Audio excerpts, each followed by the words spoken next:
Hello, hello, hello, everyone. Welcome one, welcome all, welcome back to our Wednesday afternoon live stream. Hope you guys have had a great day so far, because I know I have. And I'm looking forward to spending the rest of today with you guys. So I want to say thank you to everyone for stopping by so early as we are just getting started here. Today we're going to be playing some Direct Strike. Normally our StarCraft days would be a delve throughout the arcade, but given my circumstances here, going to have to keep it to pretty much just Direct Strike and only Direct Strike. Gotta keep our turn-based gaming going strong. So I want to say hello to everyone in chat. Hello, Lecturer Tem, a Colony Advance, a Shade, Mr. Fahrenheit. As you darked out with friends, sounds like a good time to me. Hello there, Luno, Event Horizon, Ethereus, Supercharged, Quiet Panda, Purpur, Alex and Dragon, Kanti, Isama, Jonathan, Unter Commander. Welcome in one, welcome in all. Yes. Hey there, Tristan, welcome back. Alright, well, it looks like things are going nice and smoothly over here. Everything is all spun up and ready to go. So let's jump into the action, shall we? And by that I mean time to a quick play. Into our auto battler.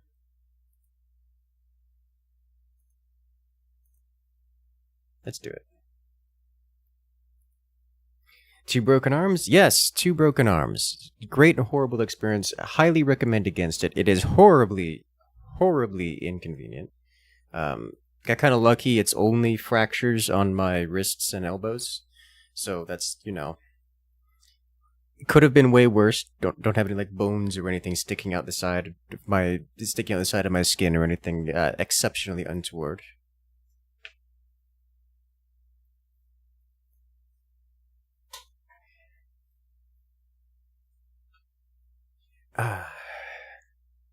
Don't tell Reddit you have 2 broken arms. They get worried about that sort of thing. Oh no.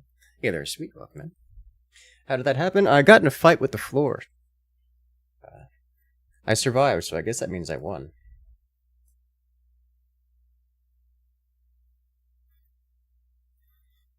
Ow. I should try Kerrigan Demise with 2 broken arms. No, it is. I actually do need to keep the APM. I do actually need to keep the APM down.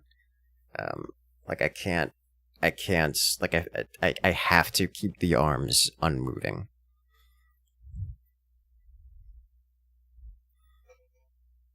So it's minimal movement here. Unusually aggressive lawnmower being the culprit. You know, my dad actually got into a fight with an unusually aggressive lawnmower. It flipped upside down and landed on top of him blade first. It was a bloody mess.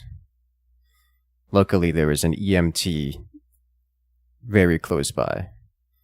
Managed to reattach his disconnected limbs. Or extremities, I guess is the right word. That was when he was, you know, a child. It's been many years since that time. Did the floor broke anything? I don't think so. But you know, it didn't chase me very hard, so... Definitely scared it off. So 2 giant casts. I had 1 giant cast and one splint. The left side has damage to the elbow, which is apparently something that cannot be locked in place, because if it's locked in place when it heals, then it's locked in place forever. So it has to be free so that it can be moved with some regularity. That way it doesn't solidify.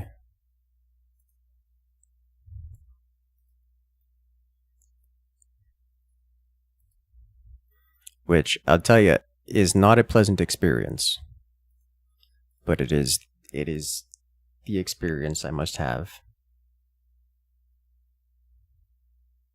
The other arm I just add with my other arm is I just kind of move with the shoulders, which is usually how you use the mouse anyways, like if you're doing like proper gamer tactics. So like it's Well, so I usually do wrist aim as opposed to arm aim, but I've worked on both at different times in my life, so I'm fully capable of using the mouse with some proficiency with the whole shoulder movement thing. So like, I can function, I just have to be real careful about it. Thus, we're doing some like one-handed gaming kind of stuff today.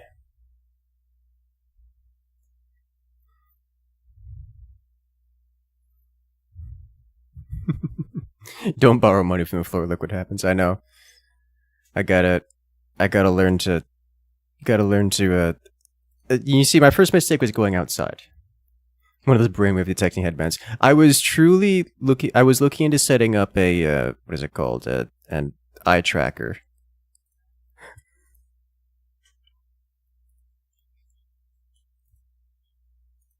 Because, eye tracker.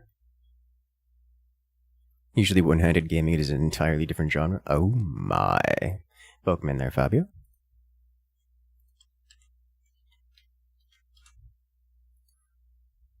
No game sound? I hear game sound. You guys don't hear game sound, or music for that matter. Problem solved. A lot of people play Elite with those eye trackers. Yes.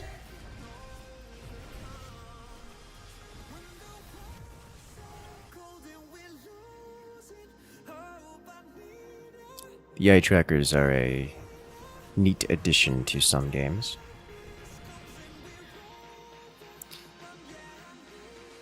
I must have slapped some hotkeys somewhere. I don't know what button I could have pressed to disable that, actually. I'm pretty certain I have that button unbound. Don't even need a single working arm to play StarCraft Arcade. Not Direct Strike, at least. Alright, I'm not going to be able to handle those mutas. That's a problem. They're going to leak. Hey there, Hawklight. Welcome in.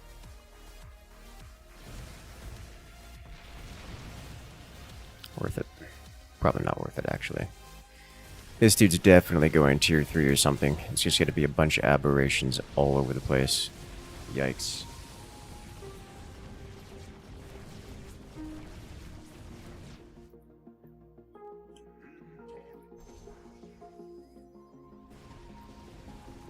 You told Fahrenheit you're a tech guy? No idea.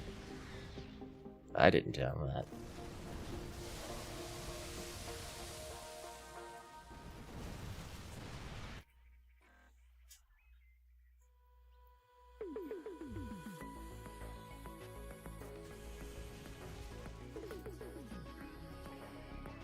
There we go. I will say, it feels weird trying to use the computer with a fraction of my usual mouse accuracy in APM. Like, it's actually just weird. I could feel it in my shoulders. So I'm doing a lot of, muscle compensation, so a lot of shoulder movements instead of arm movements. It's making my shoulders feel a bit more sore than usual. And, like, it's noticeable.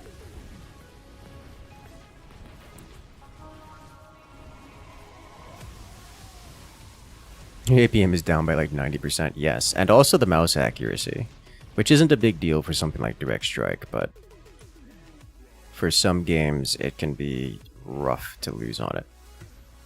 Like, you'll notice I'm doing a lot of correcting afterwards. Because you're technically a guy. I like that description.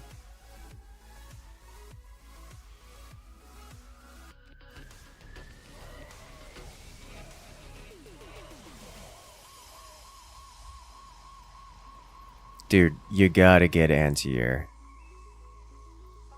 Okay. Get well soon? Thank you. Gonna come out of this ordeal with bolder shoulders? Yes. Good.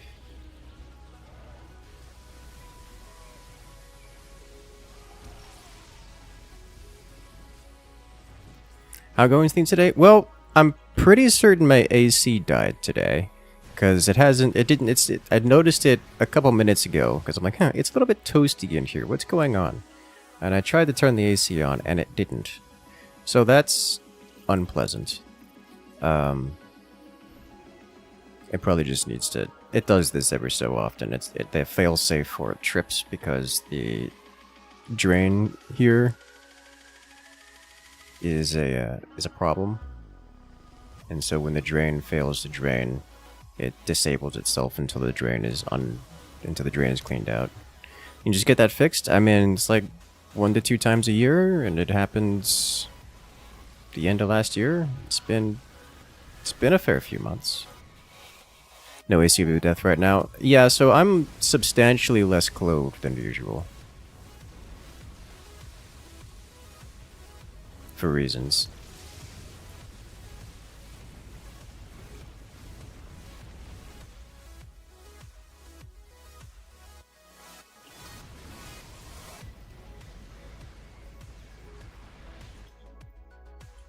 And it's just my life at the moment. Unfortunately, I didn't notice the AC woes until after 5 o'clock, which means the AC places are closed, so I'll have to call them tomorrow. You're looking like Samus in the very suit. Yes.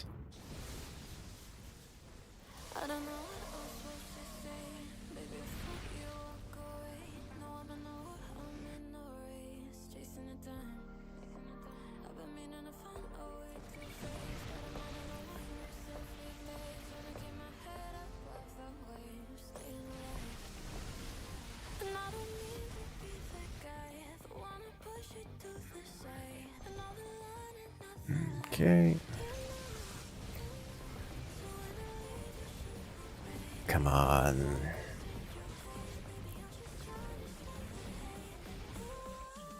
The only thing holding us back here is that Rainer's not getting anti-air. Okay, well, he's getting anti-air now.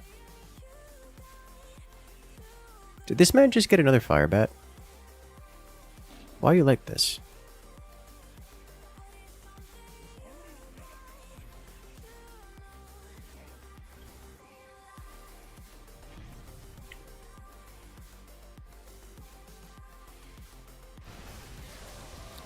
ASMR ear mic stream when tempted. Fangirl Incursus more, but haven't you heard? TwitchCon is the next on the docket. Oh, he actually won! Oh, sweet Jesus, it's about time. Means I can go tier 3 and invest in anti-splash things. Who's the strongest commander? Doesn't exist. Well, I think that technically if you define strongest commander by like highest win rate in public games, I think it goes to maybe Alarak or Tychus?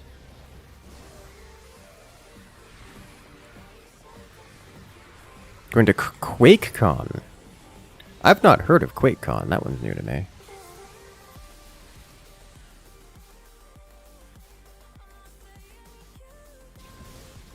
Actually, kind of surprised. Kind of surprised that's the thing.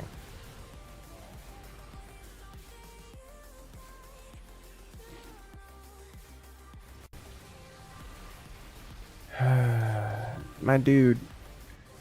How many leaks?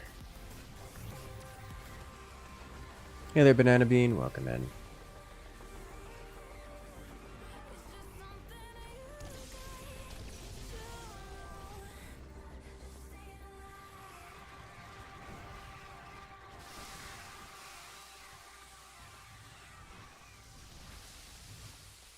Alright, let me check the win rates here.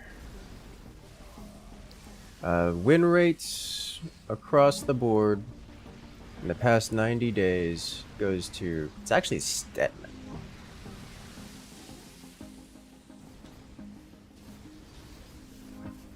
It's Stetman. By a... like 1.7% margin.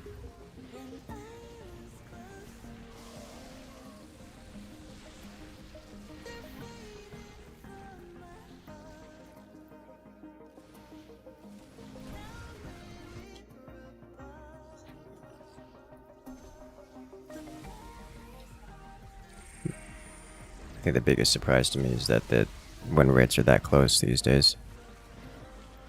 Don't have like Stepman out like 20% ahead or Tychus at like 90% win.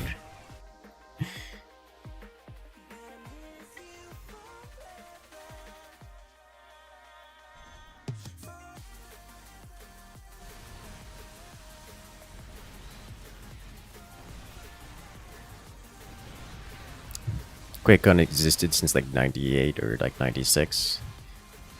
I mean, I believe you. I haven't heard of it. This is new to me.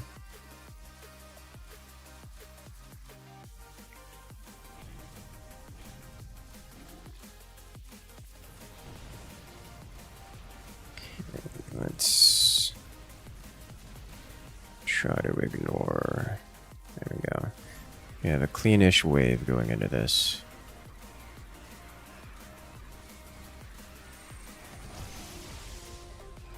And so like 4,000 land seats last year. That's impressive.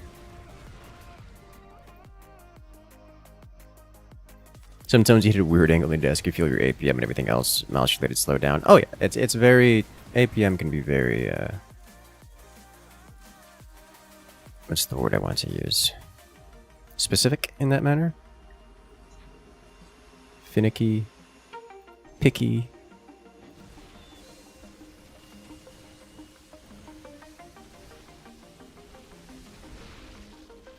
There we go.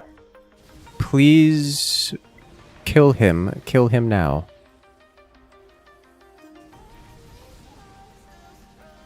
How am I? Hot and bothered. Should play Beyond All Reason later.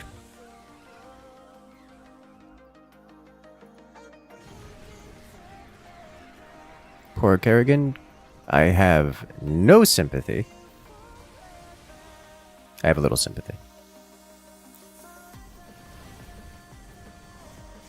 Oh boy.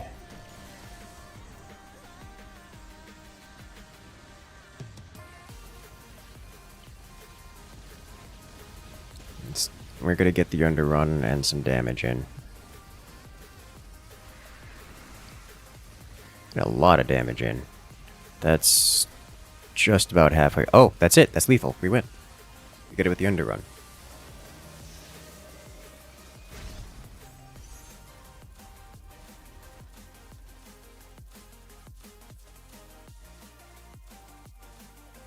Neat.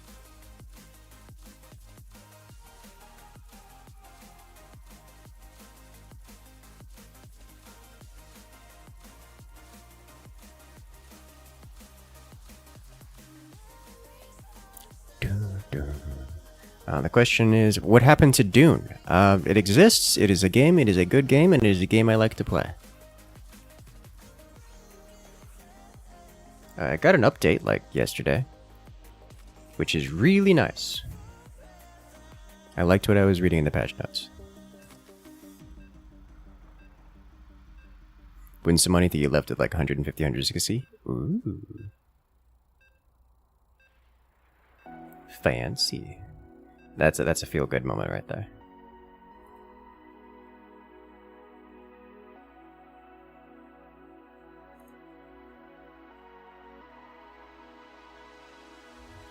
I always enjoyed going to events and coming back, you know, net positive. Oh yeah, let's go to this Smash Bros event. Let me do some money matches.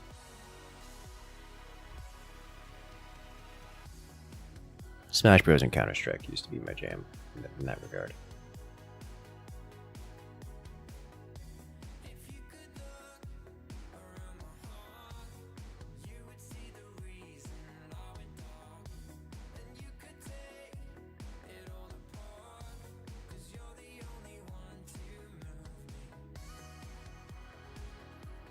Is the Direct Strike Community Guide good? The Direct Strike Community Guide? So there are a lot of those. I'm going to need a little bit more specifics.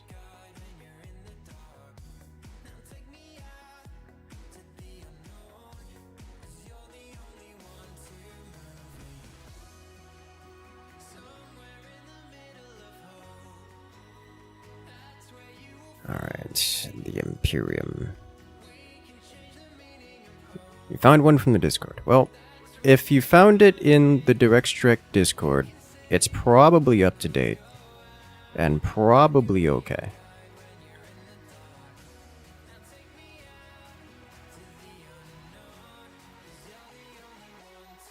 Go to strategies in commander mode. V2 is reliable. Yes. That one I believe is still up to date. Also, I built the trooper instead of a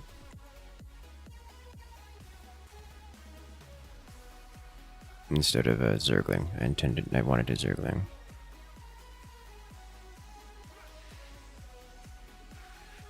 Not that I need a Zergling. It's just less of a giveaway.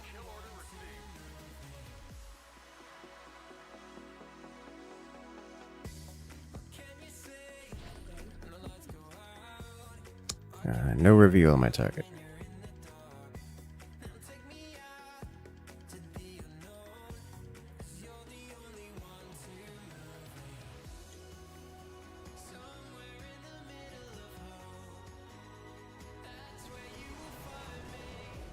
Okay.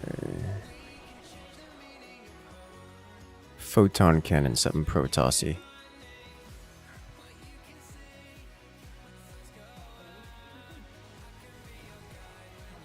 High Archon, okay.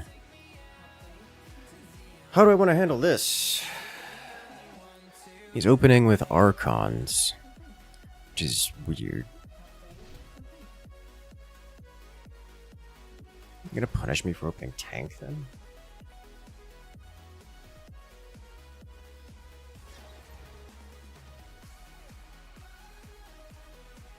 It's like I don't really want to go troopers. Maybe warhounds. If you micro ES is good, yeah, that's happening.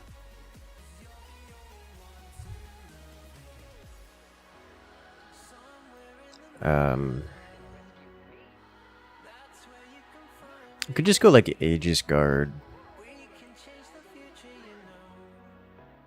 If I do Imperial Intercessors in front of Emperor Shadow, I think that works. It's like almost certainly want Emperor Shadows.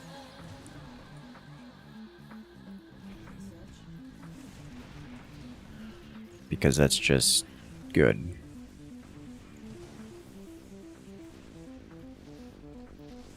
Feedback, I mean, feedback has a cooldown on it, right? Like, it just doesn't wait, no, I don't think it does have a cooldown. Not here. So it just instantly everything in range. So I can't bait it with the Intercessor. In that case, you just want Aegis Guard.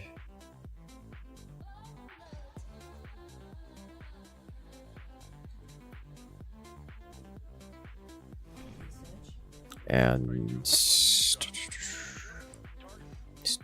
do some basic Flammenwerfers.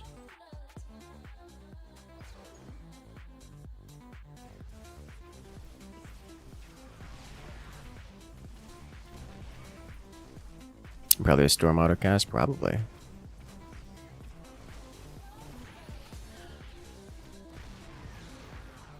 Okay. And you could ask this commander is easy to start out with. Which is the hardest, Tychus?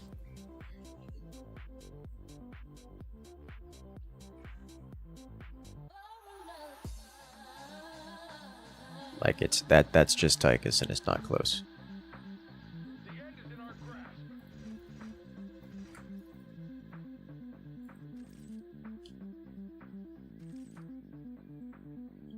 I think I do actually want some more hounds.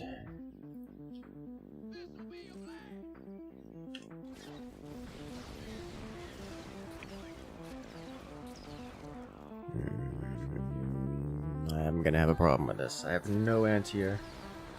But I did get in range of the missiles, so...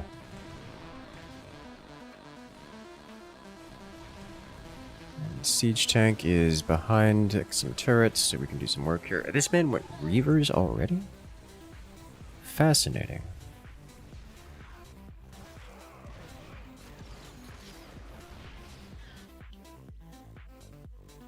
Alright, let's get some more hounds on the board.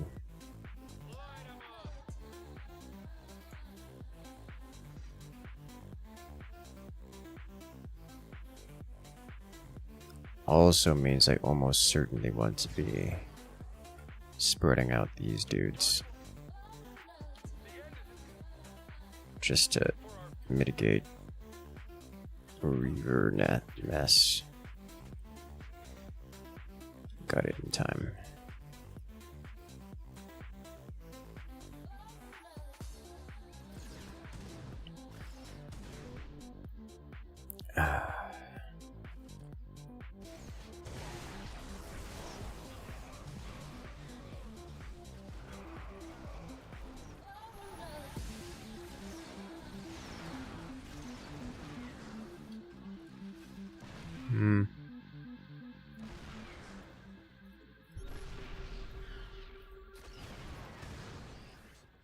Neat.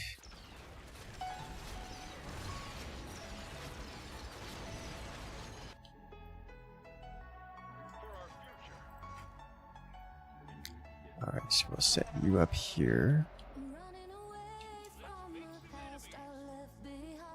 You go in here.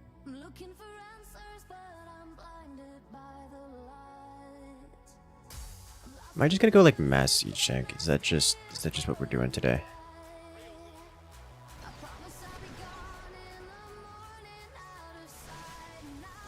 I'm unprepared for the Gary and the Hanan Horner. I don't think this will give it enough range. It does. Okay, oops.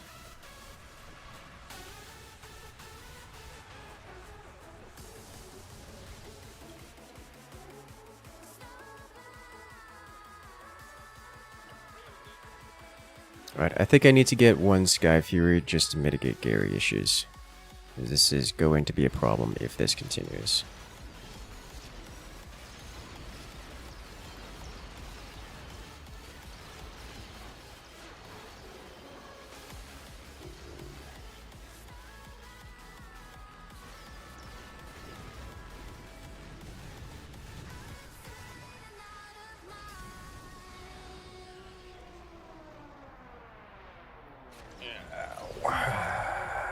Hello there, Christopher. Welcome in.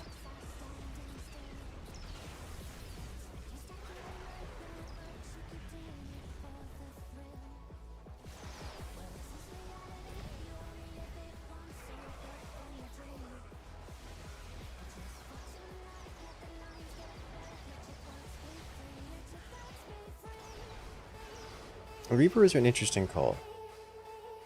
I don't dislike them. They're just interesting.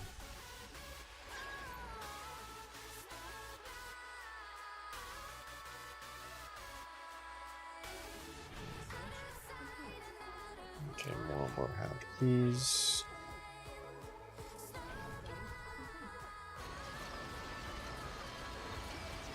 Better.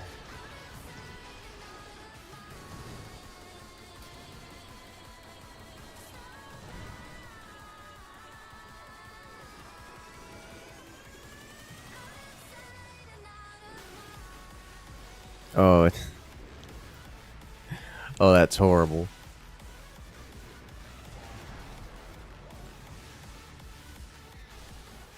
That's a nasty combo he threw onto it.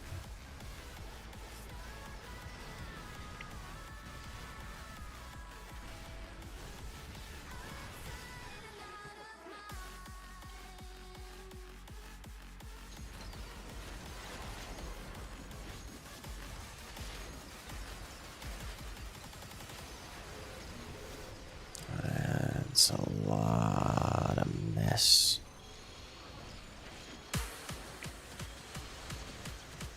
Oof. Those mecha battle carrier lords coming in clutch.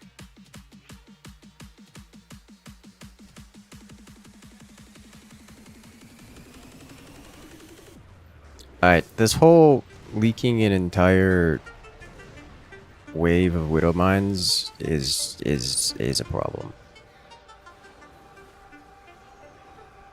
Did they already kill my Sky Fury?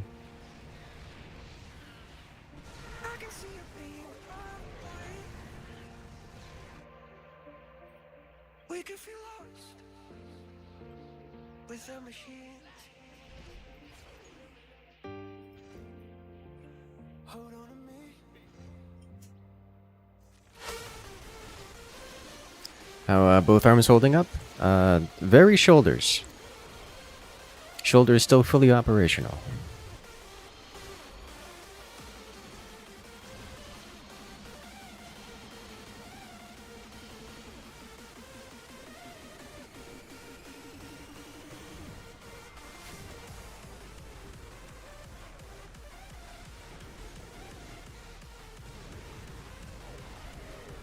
What happened to my arms? Violence. Floor-based violence.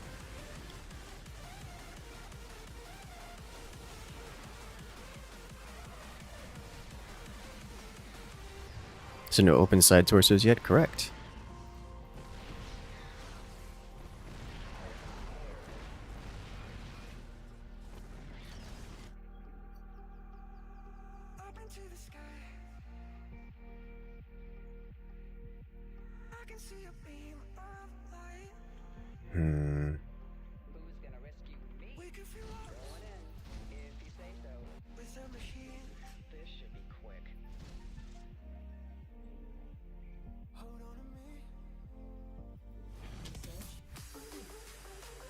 Have an idea.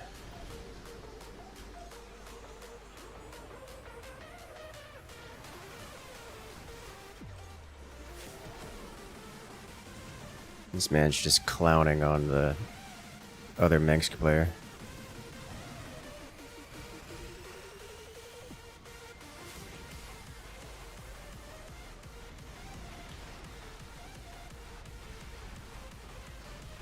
I couldn't land because there were no nearby enemies, which is unfortunate because I'm being shot by nearby enemies.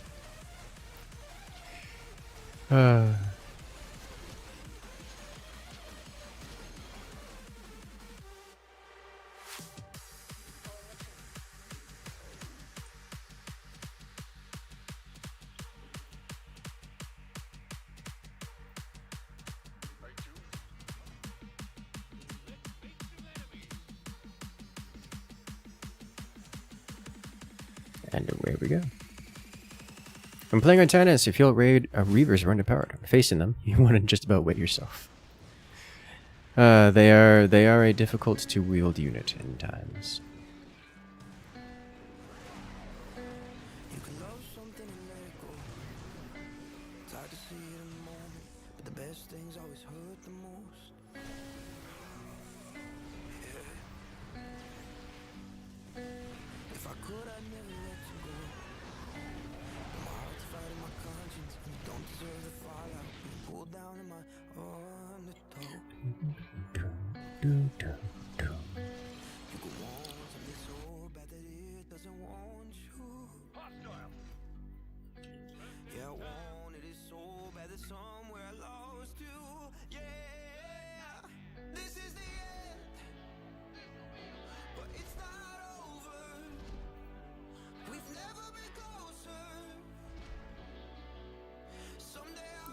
I think I need more siege tank here.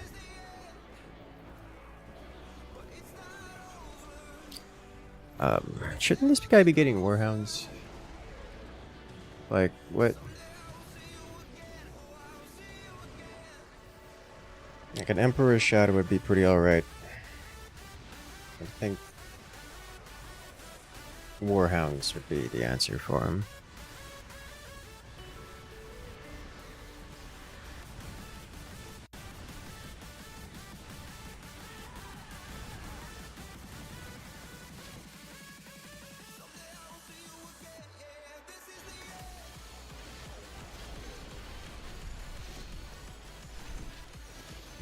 Thought a fridge fell over and guillotined your forearms.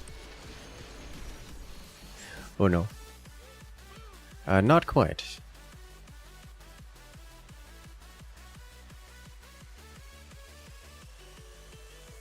These tanks are misplaced. I was 15 and I lost myself. But then I finally found you. I see what I've done here. Now it's hard to go without you, but I know that if I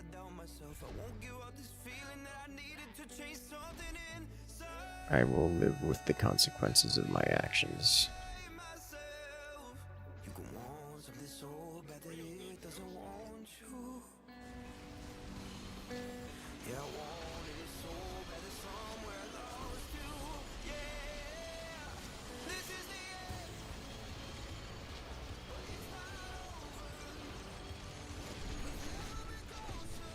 Yes. Nuke. And it's gone. Oh wow, Supergears survived this wave. Neat. Well, it's still getting consumed by the Mecha Ultras, but it does indeed survive this wave.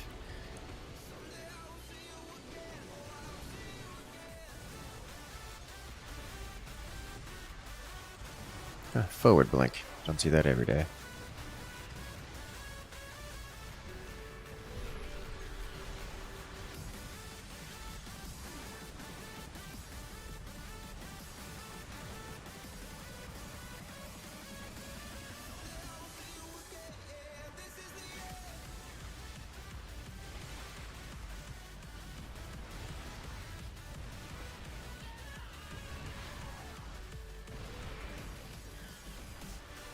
That's a clear.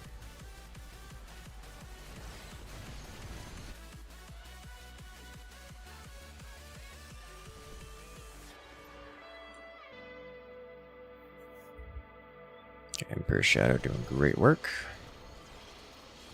Might need more anti-air at this rate. Yes. Oh, Lord have mercy.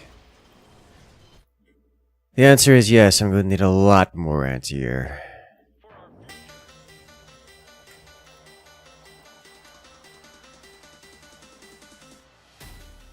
None but tanks and medevacs. It's actually a good call.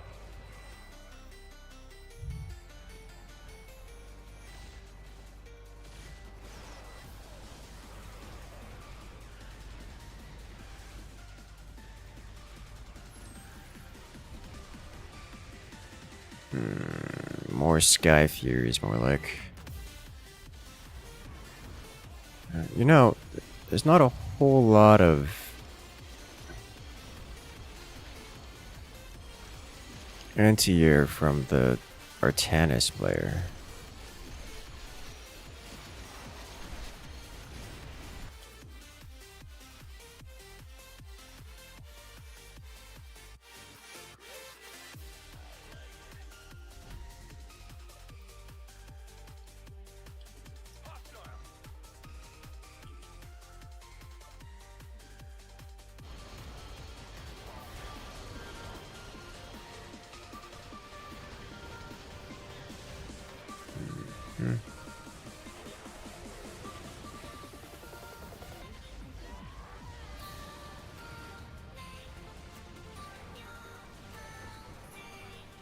It's a lot of yikes. Oh dear.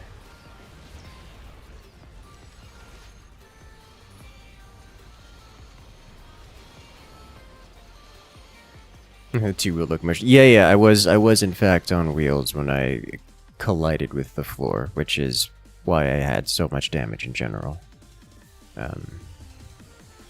High velocity impact and all, but still. Could have been worse, could have been way worse.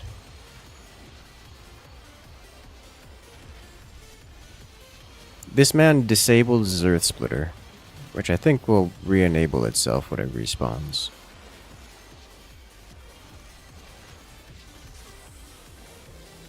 Tried. GG. Their Hun and Horner dumpstered our Minsk player super hard, and it wasn't close.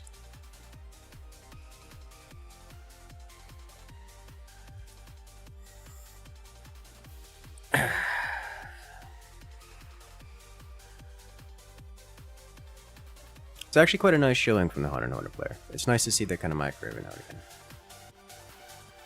Incursus powered? It was Incursus powered, yes. Kinda sorta doggo powered as well, but more Incursus powered. Is it normal for Hun and Horner to dump some Mansk? Eh. Not really. Certainly not that power. Certainly not that hard.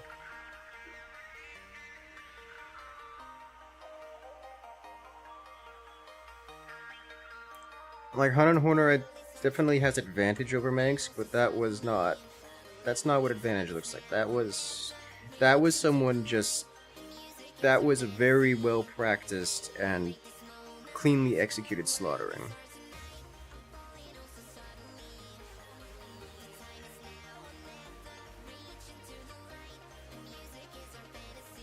You won your mirror, you did your job, you did it very well. Oh, we're doing this again.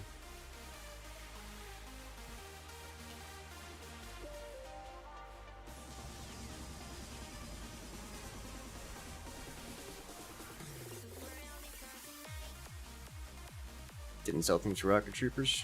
Alright, there were options available. None of them were taken.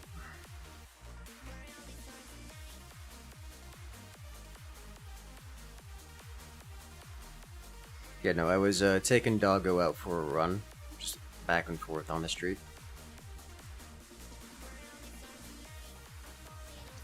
It was a good time. It was a very good time.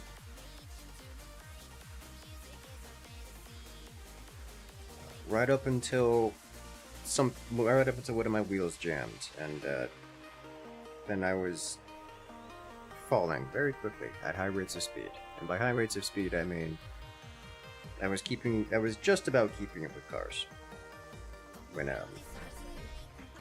impact happened.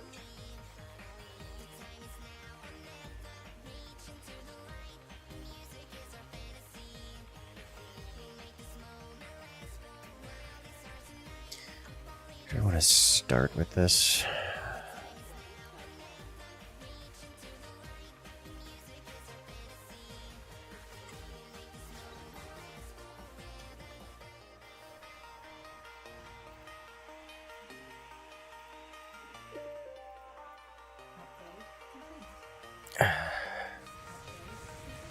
Try Pride versus R10 is very good. I was thinking about it. I tend to not do the Pride because usually it demands some kind of micro, and that's not going to happen today.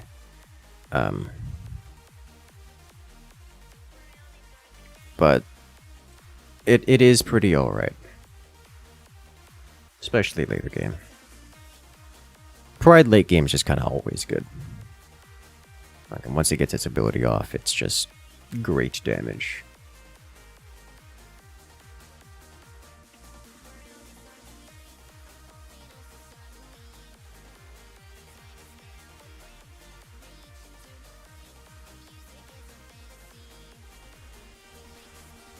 I was just questioning if I go straight into Mutas or if I go Warhounds first.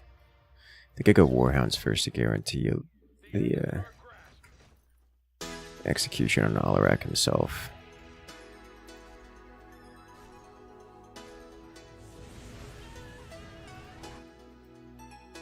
I wanted to micro that. Didn't work.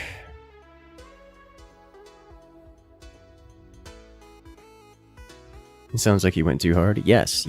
I got a little carried away. It was fun. We was going fast, back and forth. Doggo loved it. I was having a good time, and then suddenly I wasn't.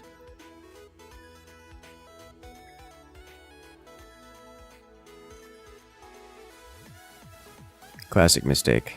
Touching grass. Have you considered playing some Keystone? I have considered playing some Keystone. I do not find Keystone to be fun. It is broken wrist friendly, yes. My problem with Keystone is most of the builds and unit design involves preventing the other opponents from playing the game. And I don't mean like knocking them out of the game or checkmate kind of thing. I mean, the goal is to make the game as uninteractive as possible. Such that if the opponent is able to do something, anything, then your build isn't working. So I find it unappealing to experience in kind of all sides.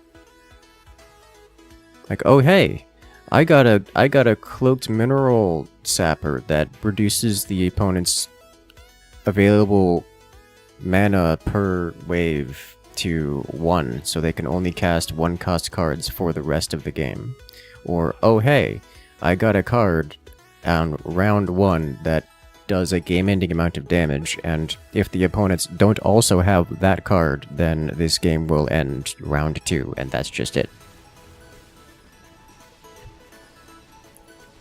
Like, I'm like I get it. It's just I find it unappealing and unsatisfying, and generally unfun to play, and that's the end of that statement.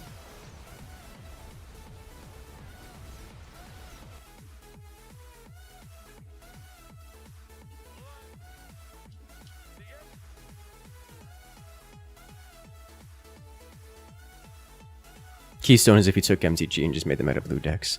At least blue decks are generally reactive to something. With what is it called? Keystone, it's a mix of, like, you literally can't play cards. It's just the card effect is your opponent can't play cards. That's the whole card effect.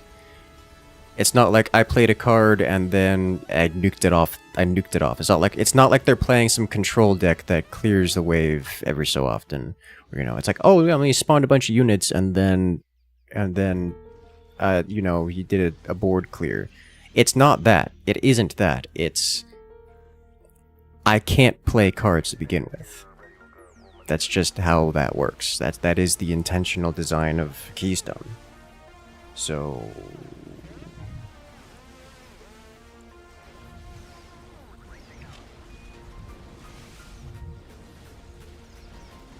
like, sure, but it's just unappealing.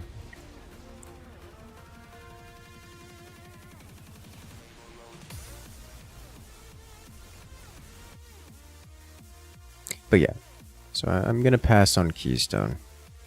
I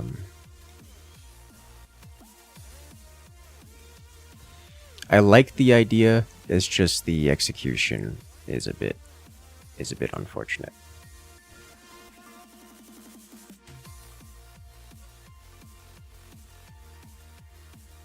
And it does have other problems, like, let's say your red deck equivalents of, I'm just gonna drop units on the board. It's, oh no, I took a bunch of 1-cost units, and so I'm, like, guaranteed to get 1-cost units on the board, turn 1. My opponent, who only took 10 1-cost units, is got a very low % chance of getting those units on the board, therefore he's going to lose 9 out of 10 games, turn 2.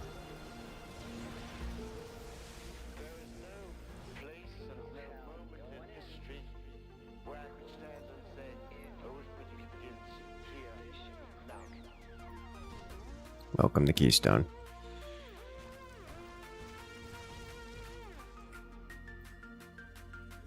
Yeah, so I'm a pass.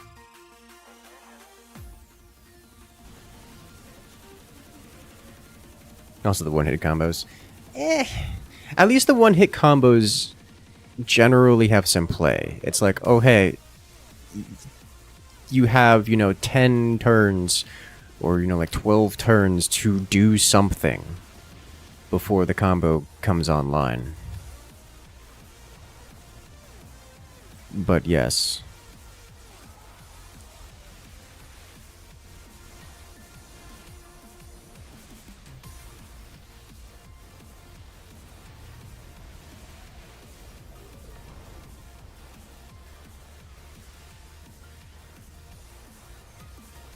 It's just a lot of problems with the balance of the game that make it unenjoyable, in my opinion.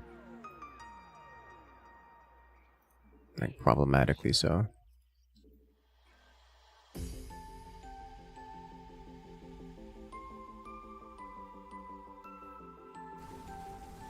You ain't going to a card shop to chill and play your casual deck with people just going out there tier 0 tournament decks. Understandable. It's a little different kind of problem with Keystone specifically, though it is related.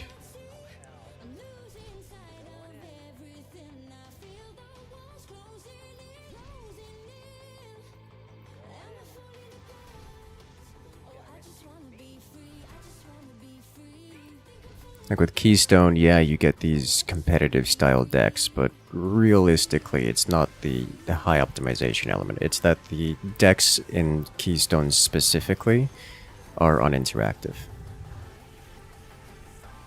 Heard about Riftbound, the League of Legends game? I have not heard of Riftbound, actually.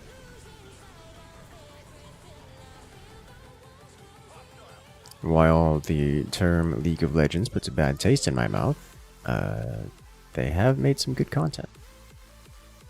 And I should check it out once I hear about it and know of its existence. Can you drop a link to it in the suggestions channel? Physical TCG. Ooh. That is both appealing and unappealing to me at the moment. The concept of holding cards is physically stressing at the moment. But I do enjoy I do enjoy TCGs generally. Thought Riftbound got cancelled? I have no idea. I've never heard of it. It's new to me.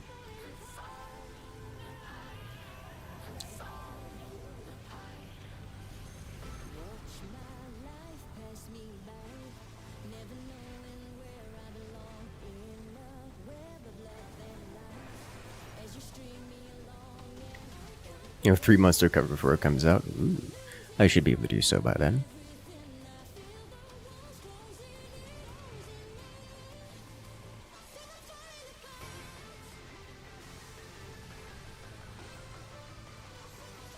Okay. He was kind enough to go Destroyers, which means I can go Sky Furies.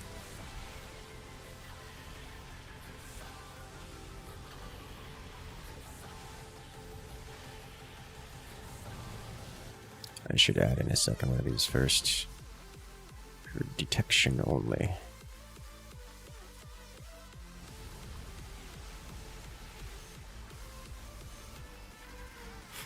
Good job, Emperor Shadow.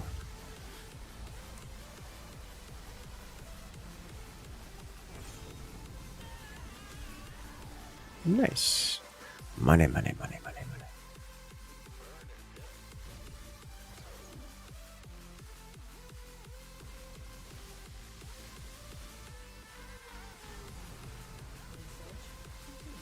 Good job.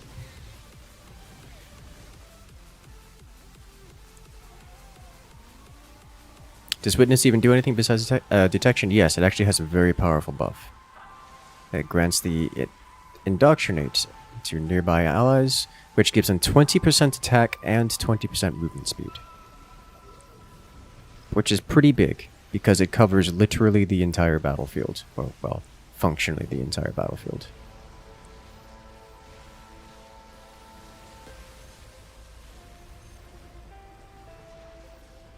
Hoping less broken now? Not really.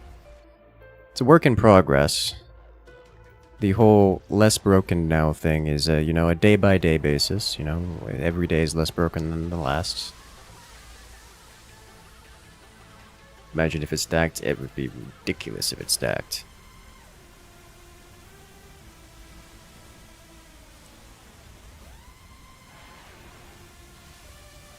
And he's gone. Get less broken soon then. Thank you. Work in progress.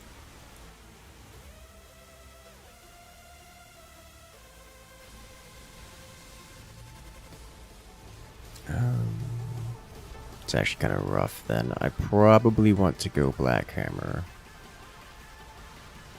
He's spread out all of his wraiths, which means I can actually go Sky Fury as well.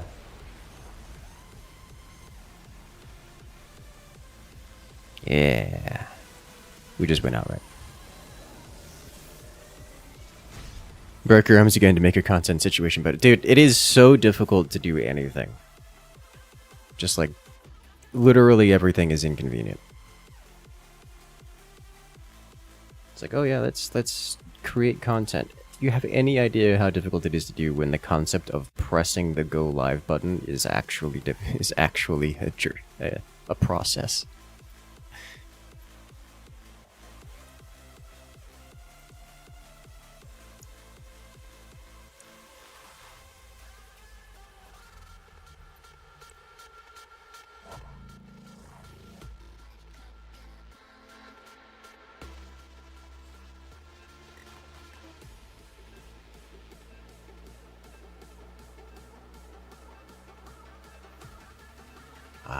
Yes.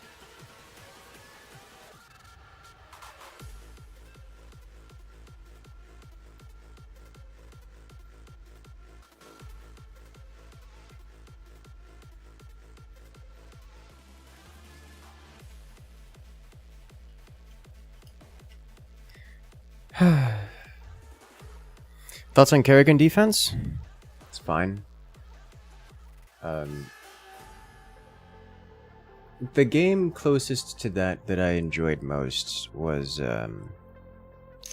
Vampires. Was it Vampire Survivors, I think was the name of it? Only because Kerrigan defense was, at the time, not...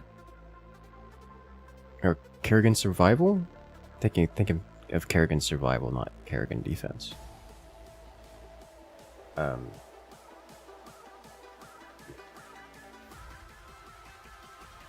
Yeah, I'm thinking of Kerrigan Survival, not Kerrigan defense. Which one's Kerrigan defense?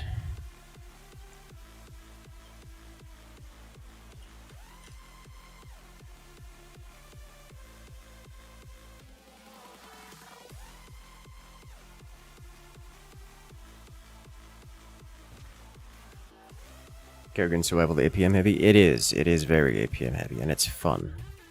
At least I found it to be fun because of how gimmicky it was.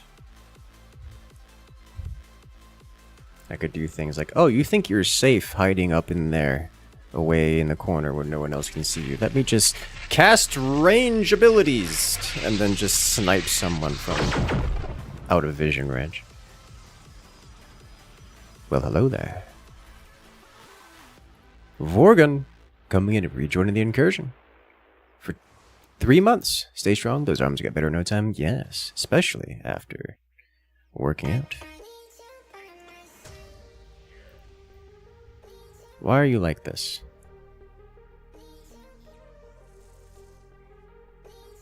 I can go that far out?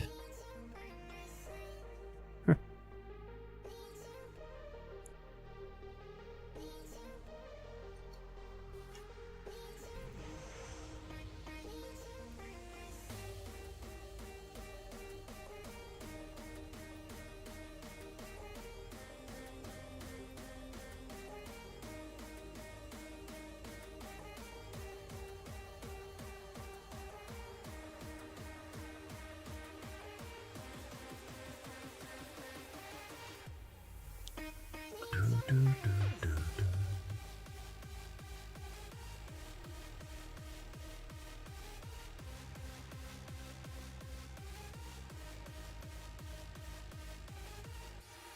What am I facing here? It's a Phoenix. Alright. It's actually kind of an annoying matchup.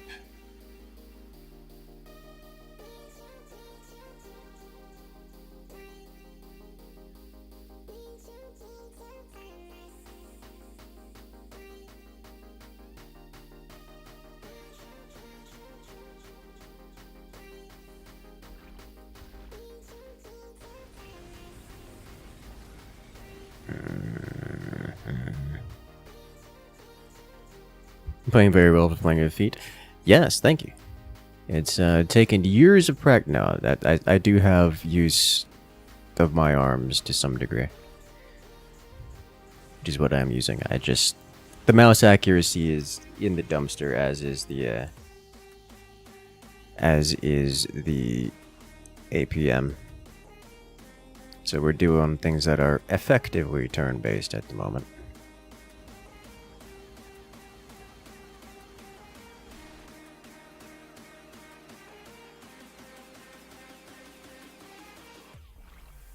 Teammate has Phoenix on the board, which means it is time to get Diamondbacks of my own. Have I competed in the Forts Pro League? Do you intend to compete sometime in the future? I have not competed in the Forts Pro League, and at this point I have no plans to compete.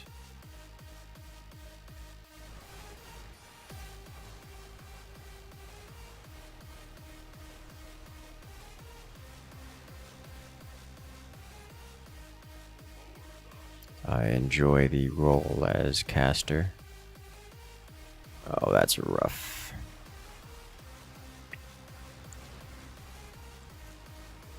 You're thinking of the two-lane defense, where you're either trying to attack the enemy base or defending from Zerg waves. I believe you're thinking of Zerg Wars. And that is way too APM intensive for me at the moment. Would I be interested in doing a playthrough of Expedition 33? I struggle with games like Expedition 33. Not because I dislike them, they're fine. I struggle with them because when I play story games like that, especially single-player story games, nobody is interested in watching. And so while I can enjoy them myself, attempting to play them on the stream just means that I'm broadcasting to usually like literally 20 people. Which is basically a waste of everyone's time. So I do not intend to stream Expedition 33 for that reason.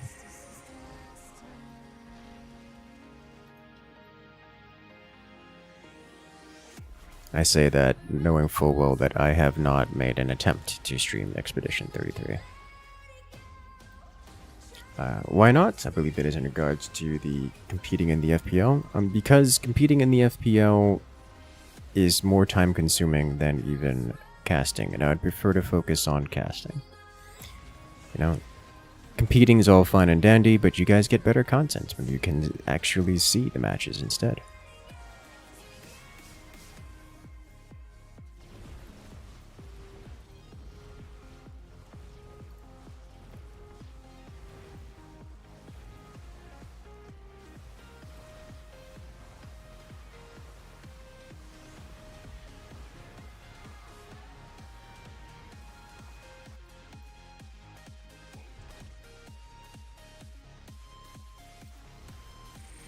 There's also a problem a lot of people won't want to watch because they don't want spoilers.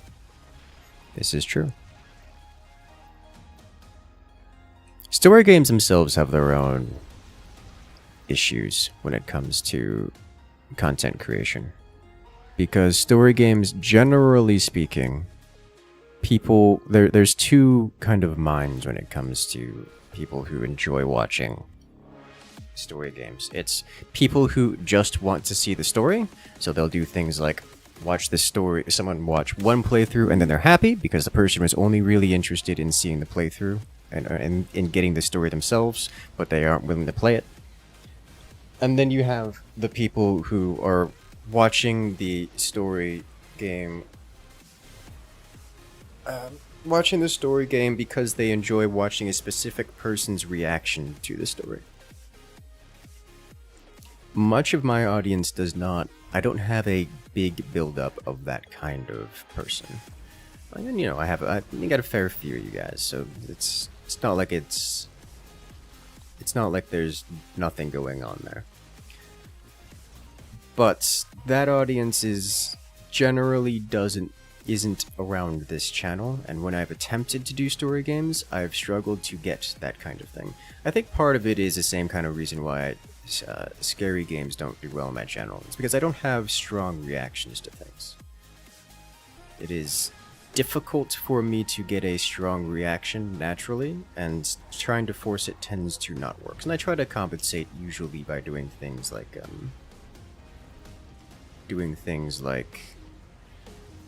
funny voices or voiceover stuff. But if you have a story game that comes fully fleshed out with voices, then it's well, there goes that idea.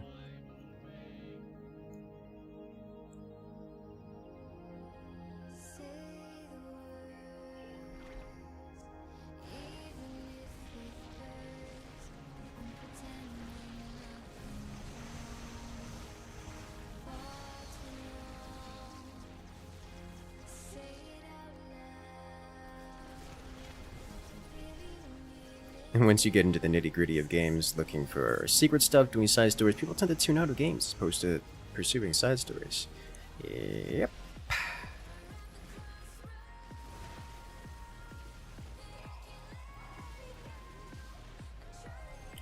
we're not talking about a particularly good viewing experience for a lot of you guys.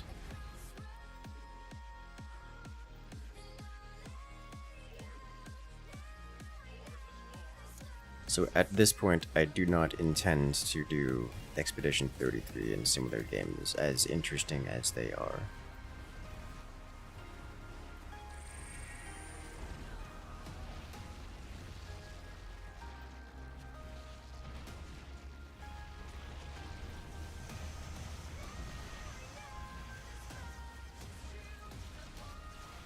Is that man microing to hit this?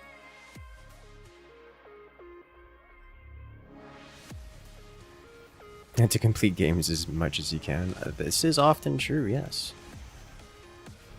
I'm not, you know, an achievement hunter, completionist, but I do enjoy completing games. Then I managed to completely miss the story of Blueprints. This is also true. It's a strange mix of being competent and blind in order to manage what I did there. It's weird. Like the amount of luck / unluck.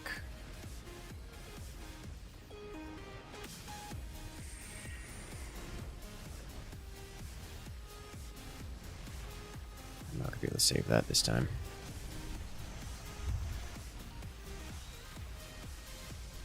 Like the closest I came to discovering the story of Blueprints is, you know, brute forcing a combination lock. Haven't built a community around story-heavy games, mostly RTS and strategy. Yes. For similar reasons is why I don't have Deltarune on the channel, despite me loving Undertale and also Deltarune.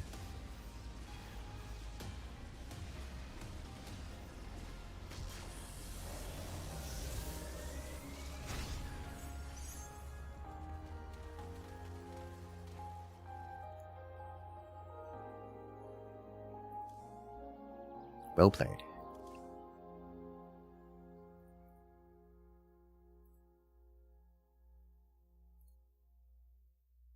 I'm here where endless meets the end. Like, yeah, I'm happy to do games like Deltarune and, you know, do all the voices for things. That's what I enjoyed doing. What is it?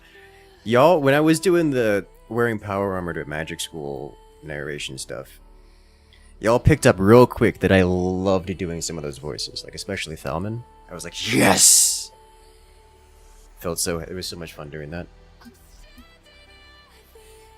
But like, it's not a very popular genre to watch. I'm gonna spend hours narrating this stuff. I just want to have something that you guys will enjoy. Watching people play RPG isn't something you really do. That's kind of my point.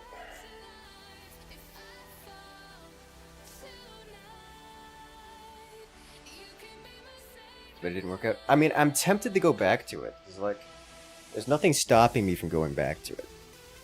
It's still there. It's still doable. It's just, gotta find the right audience. That audience, from what I've seen, is generally not very large, but still.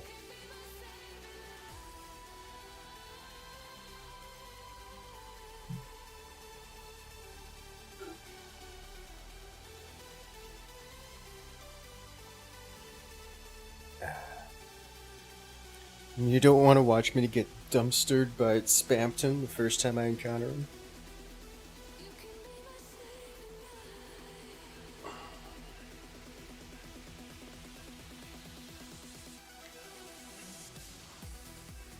You still have a solid 250 people watching it. Well, of course, we're playing Direct Strike. Direct Strike's the good game.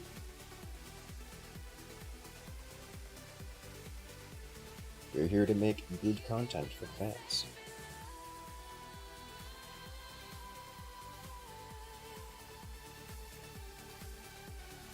HFY has some good stories, but Power Armor is way too Reddit hive-minded, which is too much to the reader. I don't think it's that. I don't think it's the preachiness. Does it have preachiness? I don't know. I'm a fan of reading it. I'm a fan of that one. And I don't get preachiness from it. I get verbosity from it. I'm going to go into great detail, like so much detail that it defeats the plot. It's like trying to read. It's like trying to. It feels like trying to read a D&D module from the DM's perspective. It's like, oh yeah, I'm gonna buy this module as a DM. I'm gonna read through it and then try to, produce this game put together this game for my friends. That's what it feels. It feels that kind of reading, that kind of experience is what it feels like to read Wearing Power Armor to a Magic School. I don't think there's anything preachy about it. It's just, it's not a story. I think is a better way to describe it. And so while it's popular, it also isn't, at least relatively popular for HFY standards, it also isn't for everyone.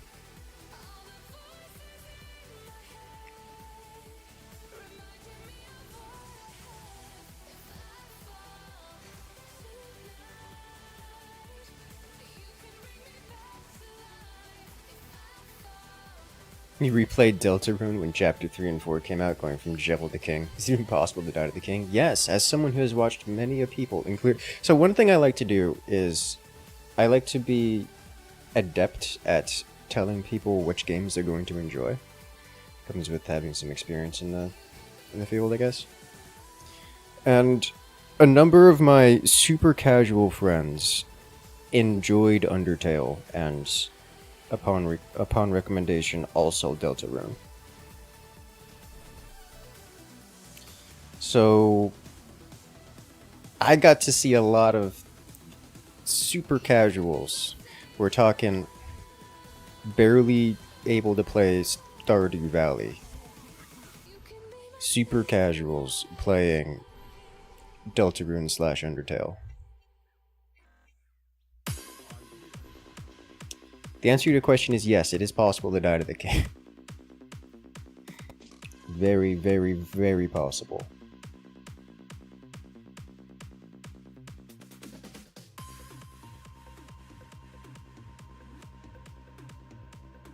Like, it is incredibly possible.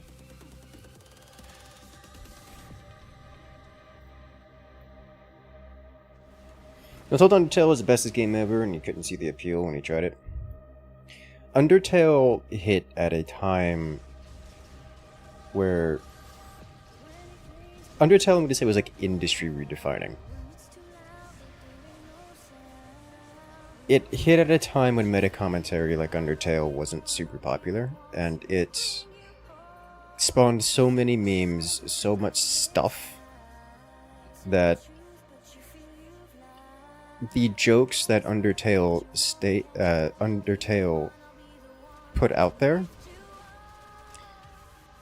and formed its core elements kind of pervaded internet culture, invaded internet culture to a point where Undertale and the experience of it was almost normalized as a crop. So it's interesting.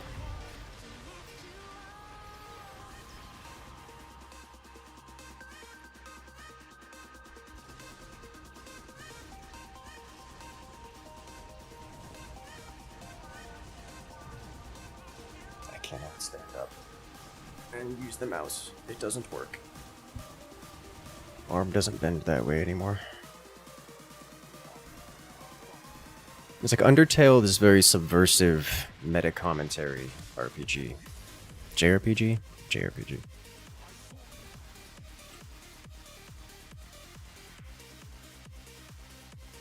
If you're already expecting your expectations to be subverted, then it doesn't hit nearly as hard.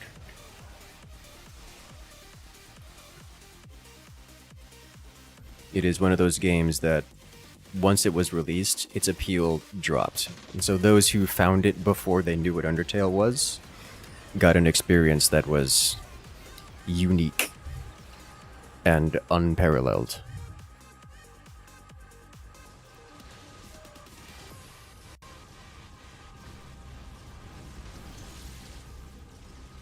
for everyone else getting it secondhand, it just doesn't have the same appeal or experience.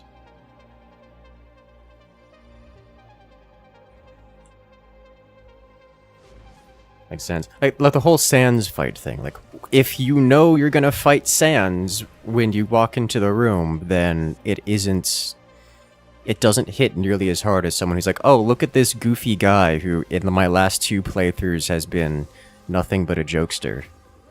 Let me just crush him like I've crushed everyone else, and then suddenly you're burning in hell.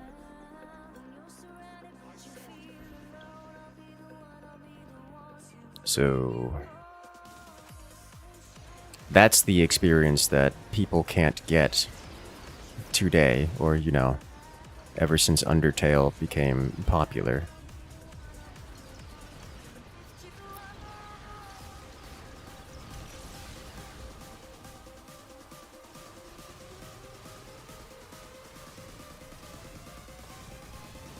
And suddenly you're having a bad time? Yes.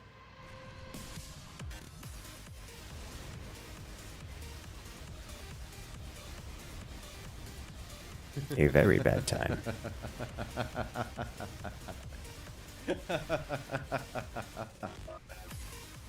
I figured I start the fire because we didn't start the fire as the world burns. I hope everyone is having a good stream. PS hope you're healing well. Smile face. Hey yo, Vipper coming in with the joyful laughter. How you doing today? Figured you start the fire. Good. Everything must burn.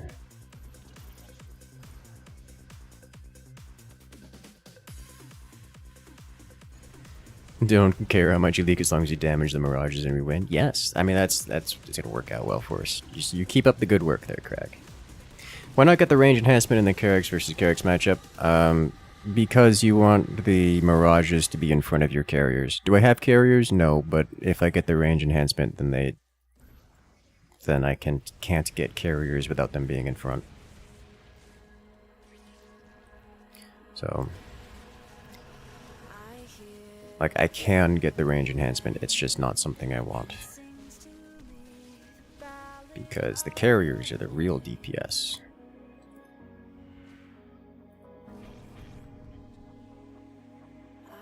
What happened to my arms? Fought the floor. And won.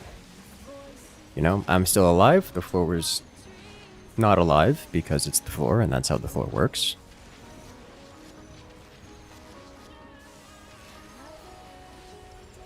Undertale is disproportionately harmed by spoilers. They're so popular that spoilers are unavoidable. Yes. Is it still a good game? Yes. Do I recommend it? Yes. It's never gonna have that same hype that it had on its initial launch. It doesn't work that way.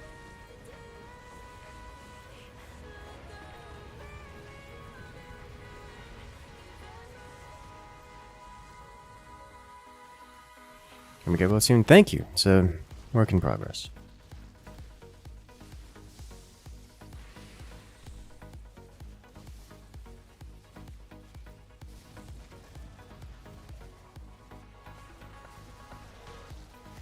Yeah, the Basilic. I forgot to send you a message. But yes, we're doing some gaming today. Got a couple more hours of Direct Strike ahead. We're in a Carrix matchup, which is, you know, wonderful. Carrix mirror. Warning, nuclear launch detected. Well, hello there. Ash coming in with the nuclear launch and taking that top spot for most support dropped this stream.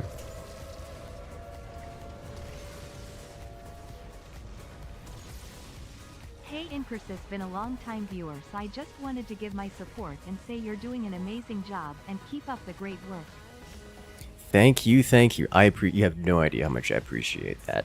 How much I appreciate you, because that's what keeps us going around here. Lord knows I could use it at this point in time, because content engine's a little bit slow this week for reasons, and probably will remain slow for a little while longer.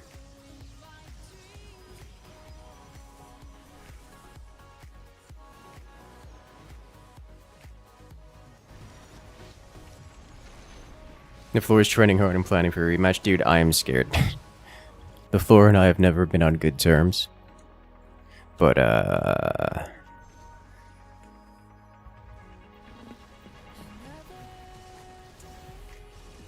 should get it. Now, even getting beamed, it's enough to push us through. I need a detector.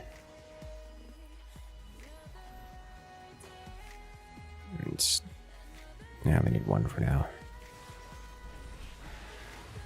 Just get away for that rearm cooldown. Ayo. That's a good one. I like that one. Bonus, if you range your mirages, you'll never be able to lift energizers. Oh no.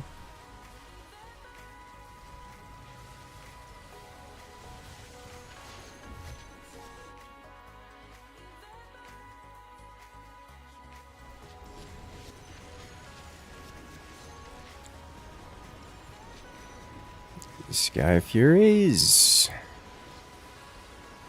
Success.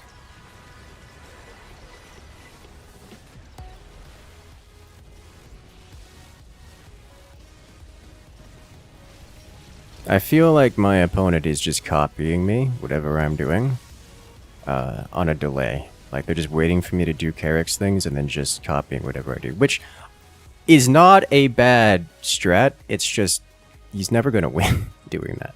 And I'm okay with this. Have I ever thought of recording and streaming Oxygen Not Included? Yes, and yes, you can check it out on the channel, where we've done a fair amount of Oxygen Not Included. Good game, great game, love it. It suffers the Factorio kind of syndrome, where playing for 12 hours to make any progress is the normal and expected outcome, and also makes for not enjoyable streams. So it kind of falls off really hard. I could do a video on it, which gets, you know, bypasses that whole bit. But then we're talking about a whole heap load of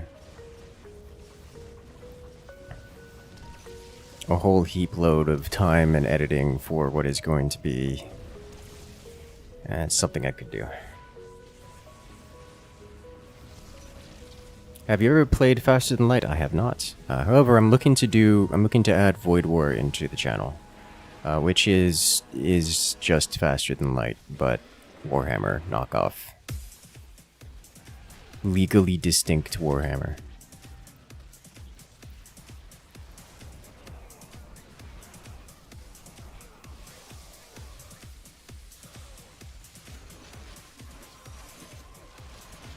I'm gonna do Void Ward hard mode, no pause. Not in the foreseeable future. At least not for the next... at least... month. If not 2 months. I actually just downloaded the demo for that yesterday. Didn't try it though. I'm going to say this, it's a good game. Void War is a good game.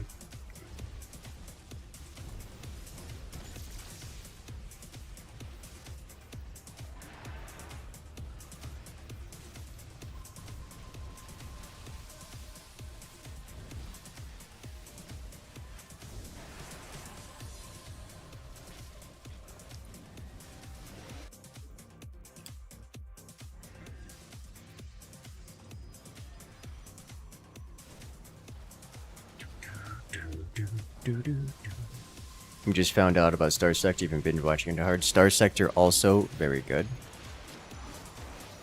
See how far you developed the Cube. The Cube development went on pause at the end of last stream. I haven't developed the Cube beyond what is visible on stream at the end of the last stream.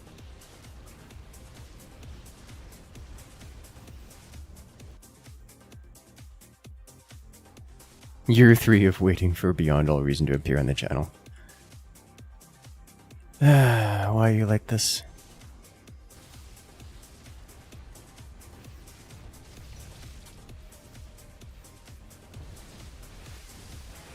The devs of FTL are okay with Void War, and the lawyers of Games Workshop are probably fuming about it. Probably. They probably don't know about it, which is likely the reason why it still exists. Is my assumption.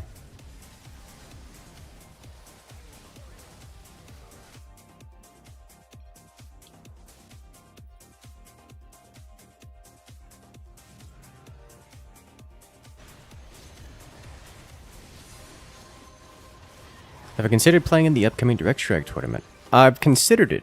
I don't intend to participate in this next one. I've considered it. I'm tempted, is what I am.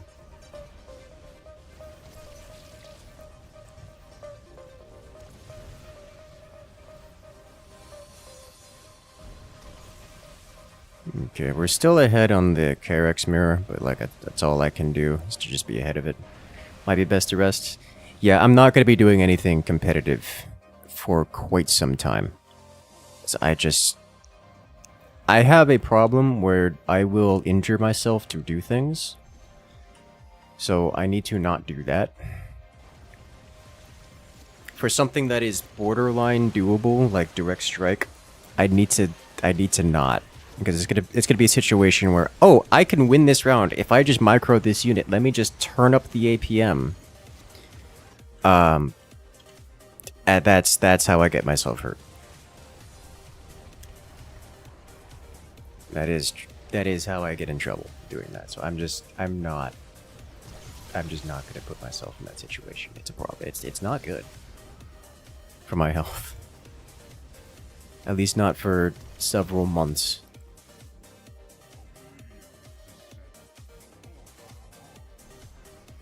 At least 2 months, I imagine. Achilles per movement. Or ouchies per movement. Yes, ouchies per movement. As is, I have to be careful with what I'm doing here. Like, real careful.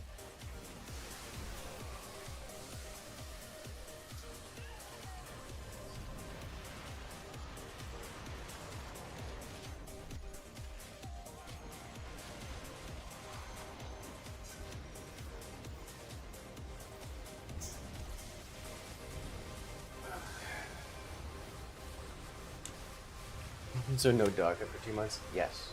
Which is why I, stopped doing things like Dune and other first-person shooter, third-person shooter, any kind of shooter, high-octane game is just not happening. Casting the tournament, maybe then. So I've tried casting the tournaments before.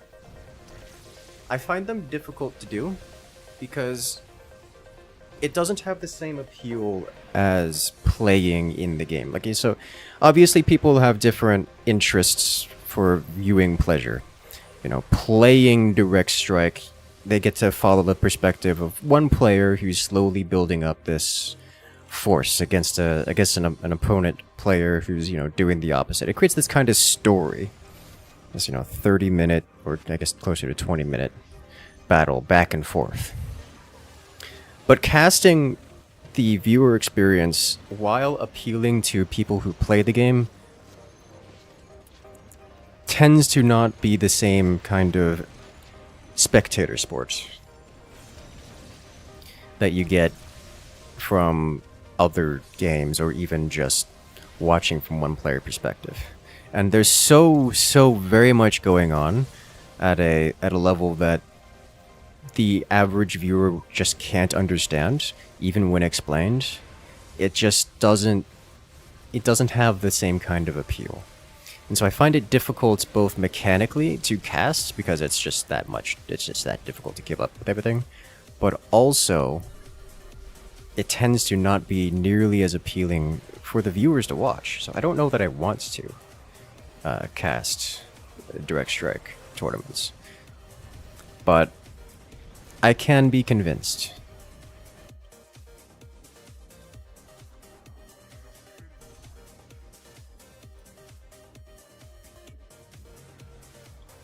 It was the same kind of situation when Winter did the last cast. It was just not... It just wasn't as enjoyable as it seems from someone who enjoys playing the game. I enjoy Direct Strike. A lot of you guys watching Direct Strike, but casting Direct Strike has a very different audience, and it's much smaller. Much less appealing.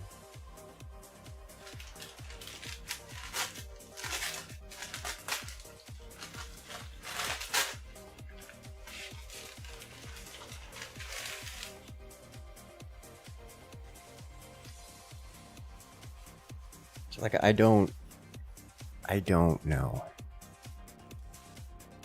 There's also the surprise clutch minutes like in Forts. Yes. Forts has the benefit of simple strategies that people can understand, and also being filled with glorious explosions.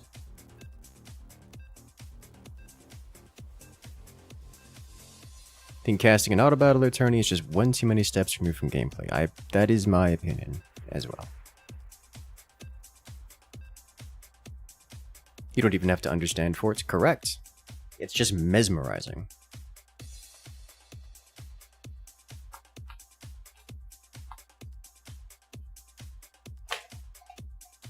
Like, as a caster in Forts, I have a job, and that job is to explain the more nuanced things and to annotate what is actually happening for those who are interested.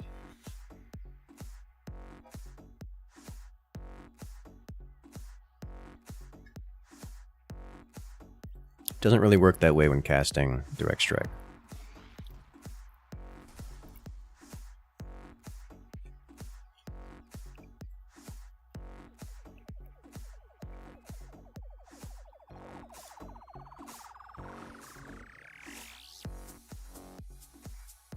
It's like either you know it's like either the viewer knows what's going on or doesn't, because just army smash isn't particularly appealing. Alright, Artanis versus Dahaka. Or Dahaka versus Artanis. That's a match made in suffering.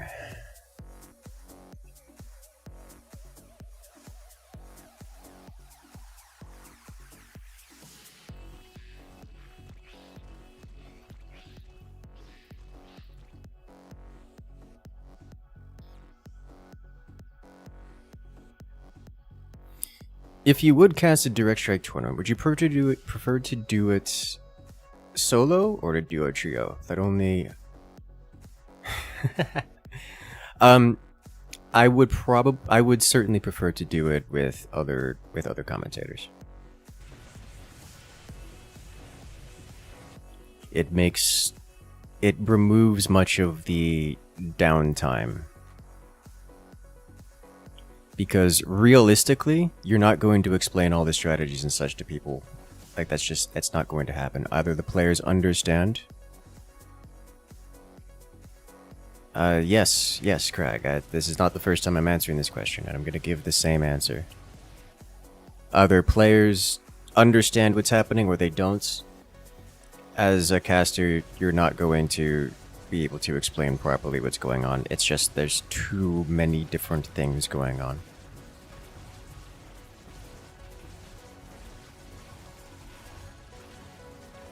It isn't a simple explanation for your matchup. So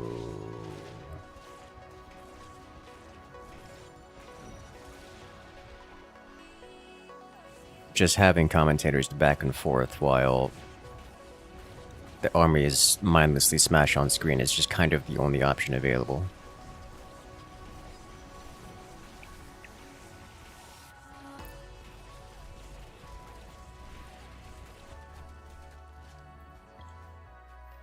I'm not spending on killing that thing.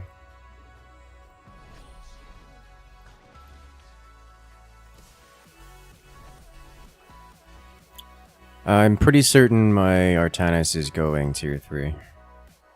How do you fight Artanis? Is Dahaka? If I recall correctly, it's pretty easy. You just get a lot of meat. Thus the Zergling opener to force some kind of chunky response. And then basically Hydra's behind, because the Hydras are enough DPS to damage things. So like if he goes Tempest, then I just kind of shoot him out of the sky. If he doesn't go Tempest, then I overrun him because I just have too much meat. And from here, I just react to whatever he does. Like if he goes Tempest, I go Mutas. If he goes like Mass Storm Archons, then I don't know, Ultras probably. Ultras and Impalers, I assume.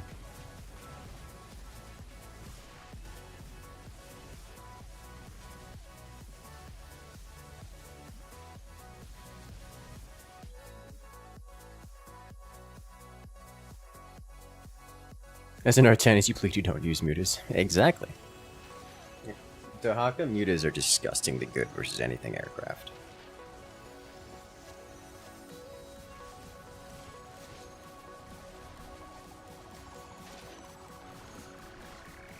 If he does nothing, you're just gonna win.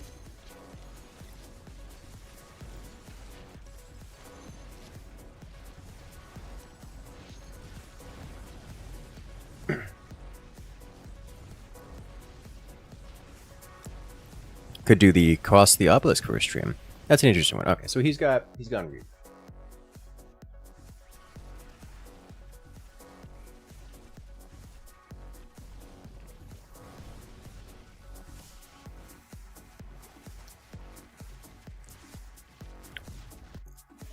All right.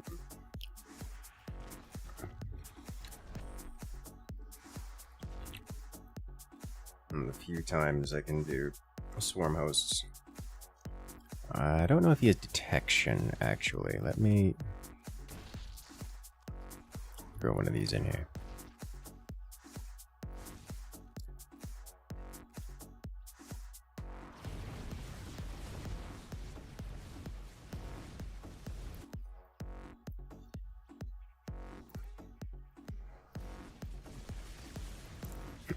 With a lot of sports and esports, you can get away. You can get by just by describing the action taking place. The auto battle is you just kind of have to focus on the decision-making process. Yes, when that decision-making process is a spreadsheet of rock, paper, scissors, there's not a whole lot to talk about. So, this is why I was mentioning, especially when Craig asked, I would appreciate having other people on to banter with because there's nothing to do. Combo that with the auto battle or smash itself not being visually appealing, at least not really. I just don't have a strong interest in casting. Like, it's fine, it's fun. Let it be fun for its own self, for the players enjoying it. Not everything needs to be an esport. Sometimes good games are just good games. Explain to me the entirety of the auto battler counters, and it's gonna look something like a neural network map.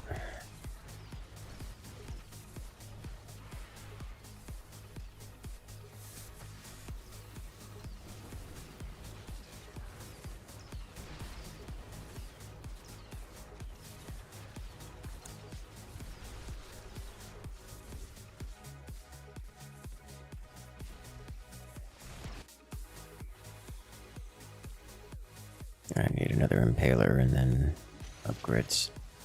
Dumb down to your level. That's how that works.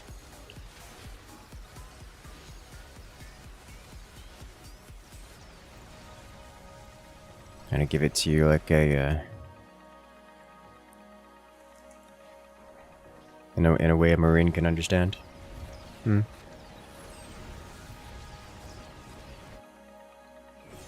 that the kind of level we're going for?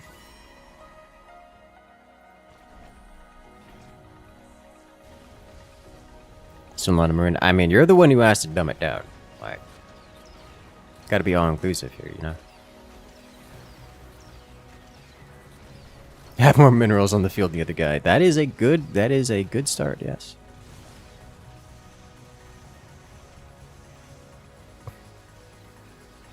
The horsey moves with an L shape. You eat pencils, not crayons. I appreciate you.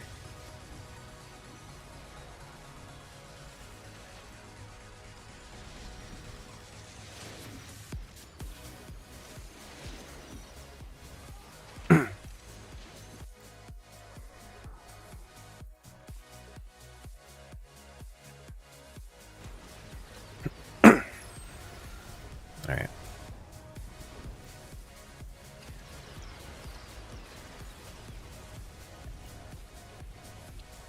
Should probably get some rabbit swords in here, shouldn't I?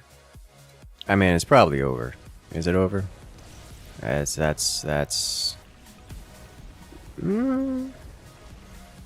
They survived this time. It's not good.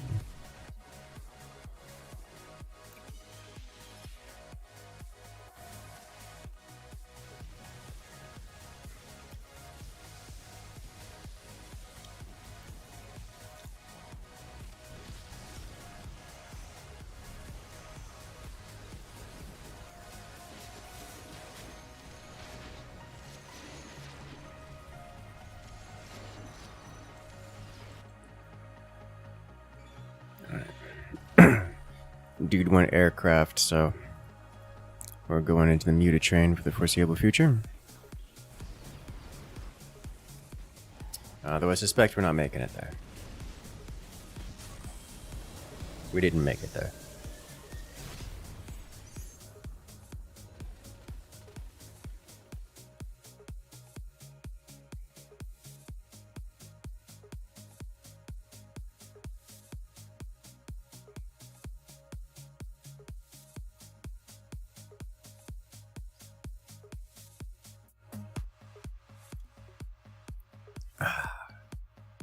Tasty. I got some ice cream because it's, you know, hot.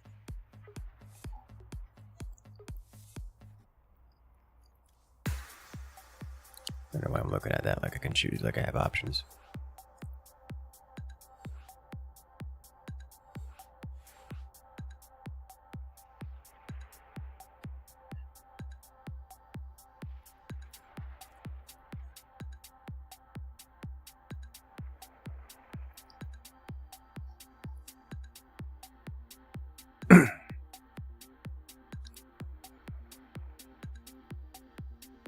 Hmm.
Let's see.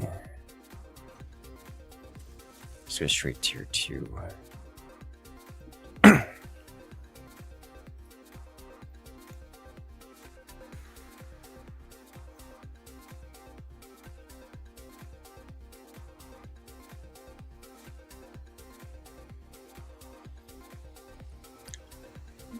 They didn't reveal, and neither have I.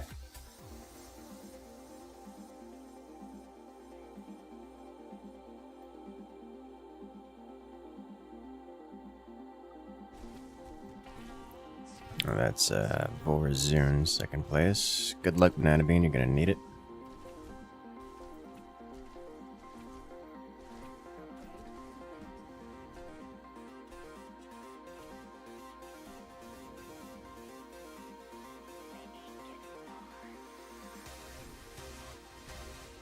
Can now.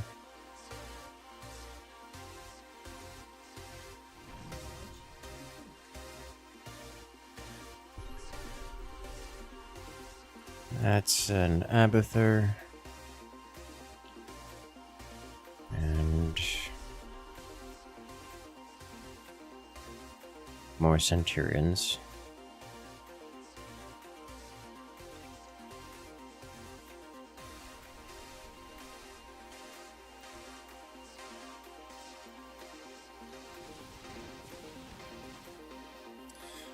Alright. We're gonna have to basically wait and see how they react to this cheese tactic.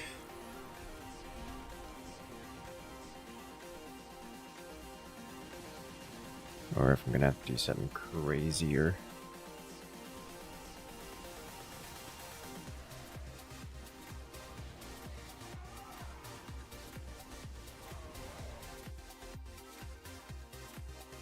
seems like if they're just gonna hit me with the basics, then you know what?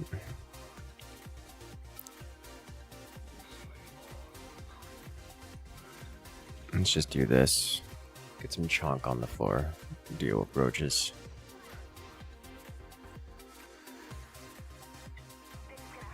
Let's have a baseline to work with here. And then tech into air.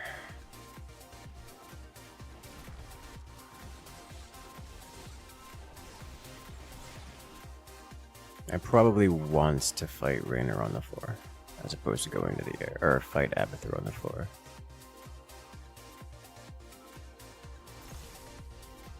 He's going hosts? Well, maybe he was going hosts. But he's also getting mutas mixed in because, you know, I have Banshee cheese.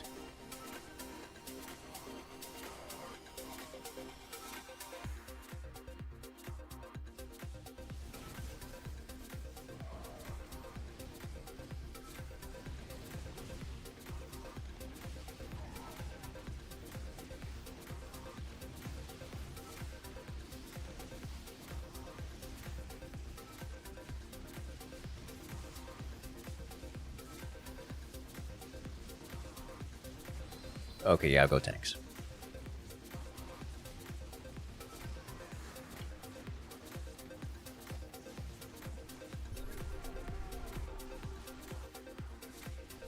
Also, these Banshees have been amazing. Like, amazing enough that I want more of them.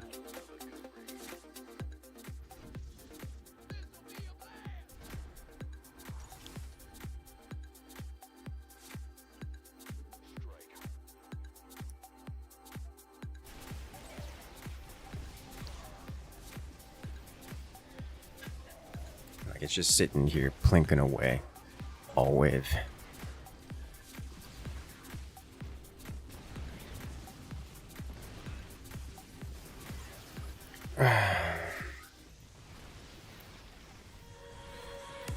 Pubs really just come down to which team has less triple gas rushers. You know, it's funny because that could be true. Is rightmost medic misaligned?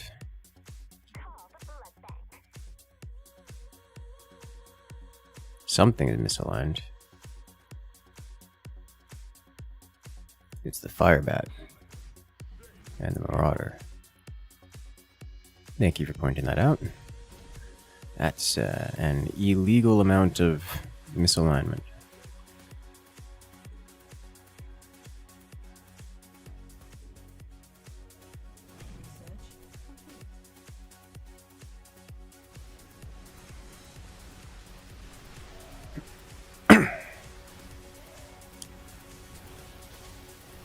Alright, he's getting more meters is what he's getting.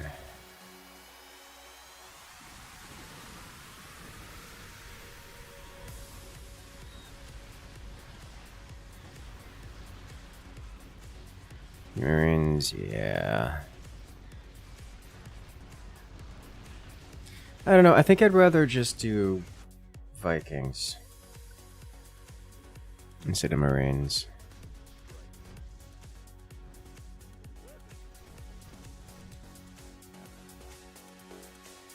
That way, once we win it, we win it.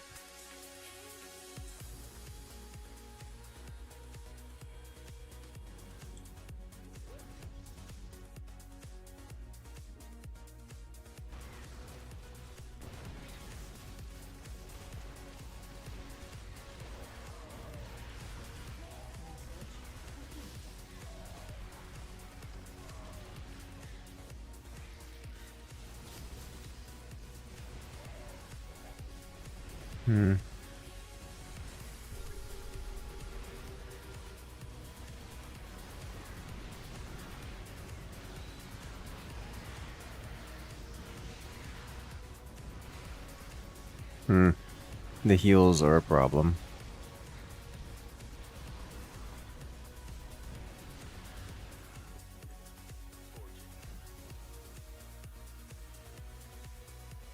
Hello there, Log Halo.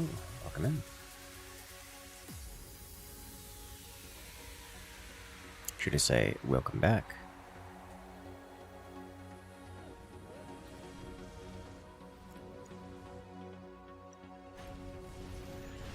That is very close to the bunker going down.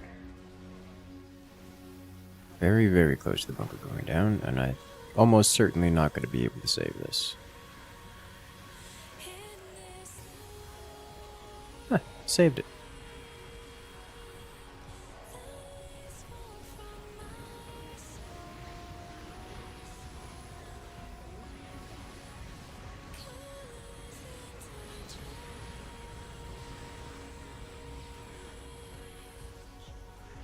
Neat.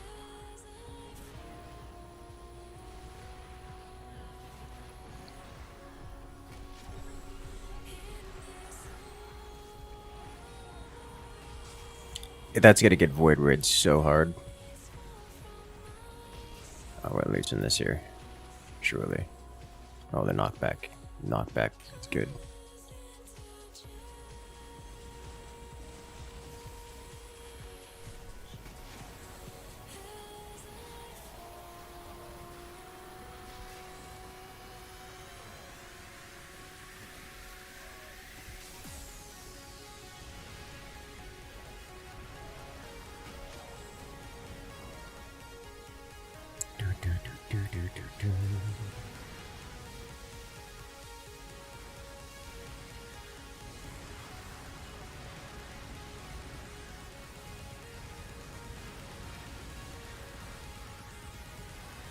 Does Alarak have much that beats Void Rays?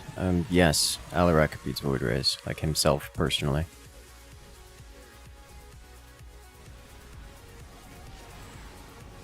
He also has his own Void Rays, which kinda sorta beat Void Rays.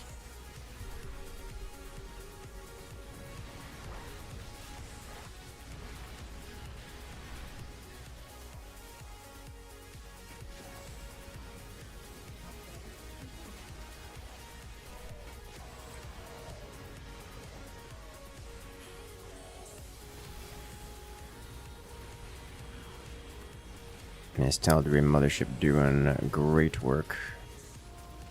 Alright, so I should clear the air for... Oh, well, that's a problem.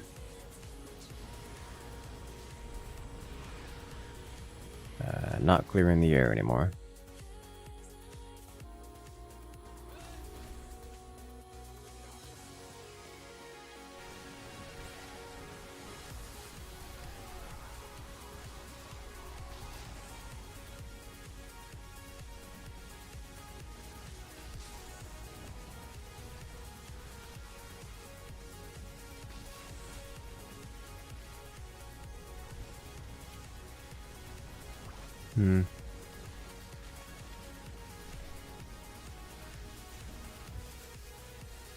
For a second I thought that Brood Queen got a kill with its water balloon.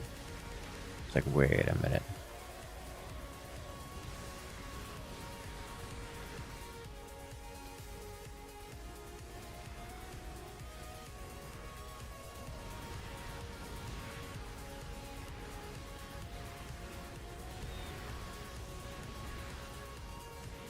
Yeah, it's too much.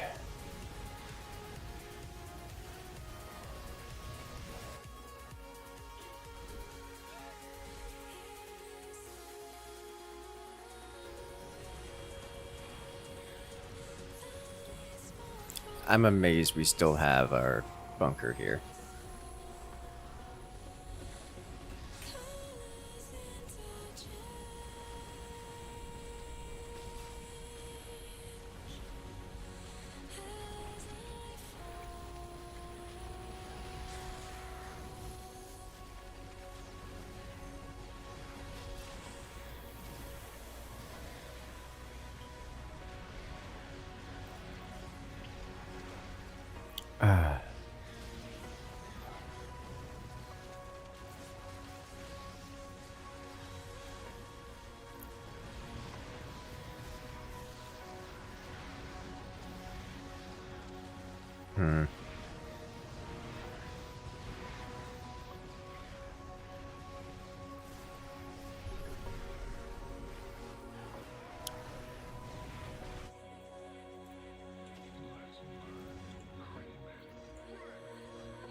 Let's smash this a little harder. It's causing the most problems. My lack of air conditioning apparently died today.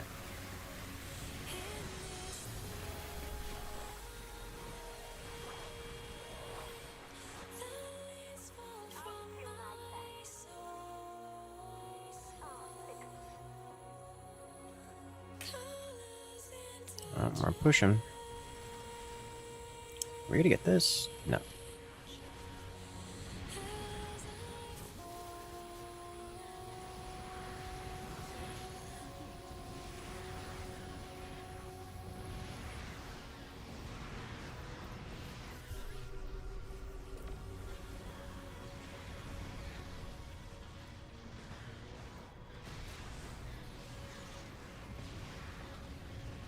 Yes, clear the front lines.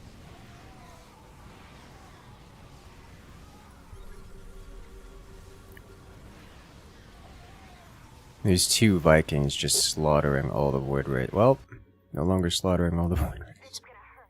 Void Rays looked at them, and they disappeared.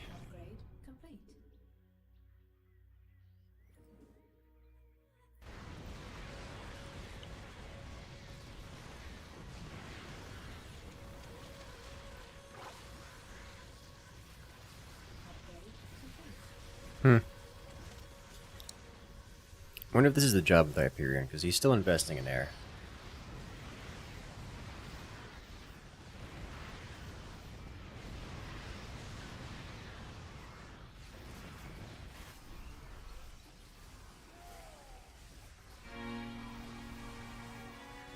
I'm thinking like a cattle bruiser and then a Hyperion maybe.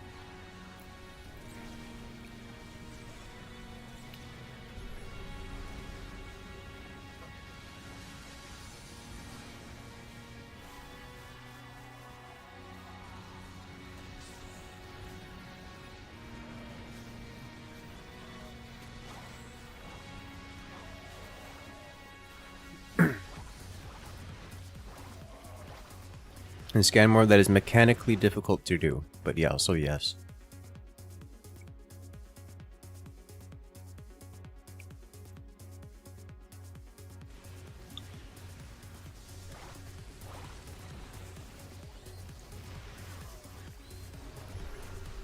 Get third arm.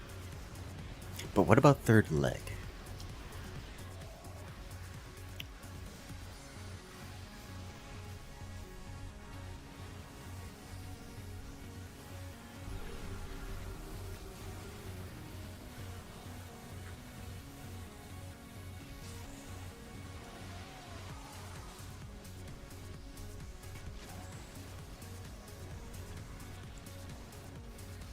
Become tripod. That sounds like some real traitorous talk there, Helldiver.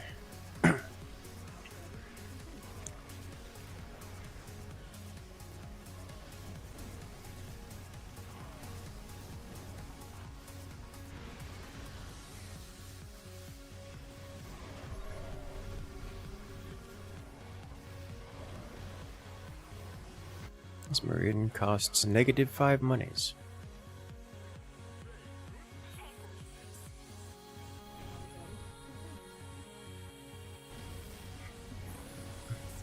We might be getting pentapods. Oh, that's...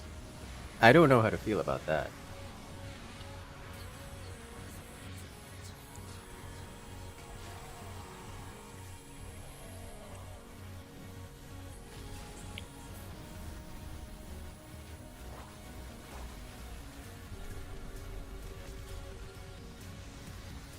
Rip bunker. You will be missed greatly.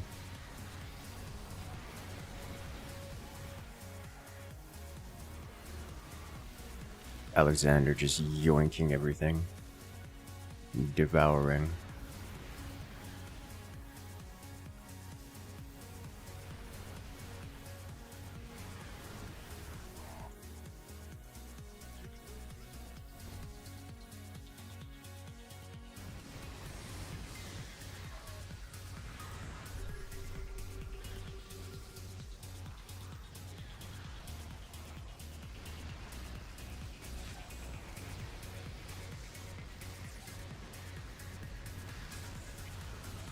The siege tank's doing great work.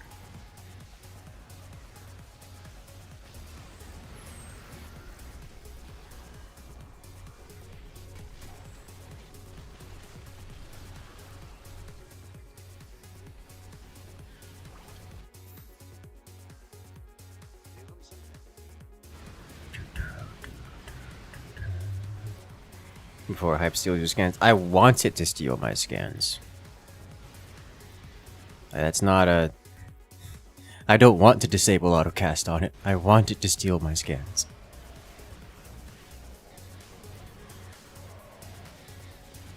Please. Don't make me suffer the scan button. I think the only thing I'll disable here is the Yamato, just in case.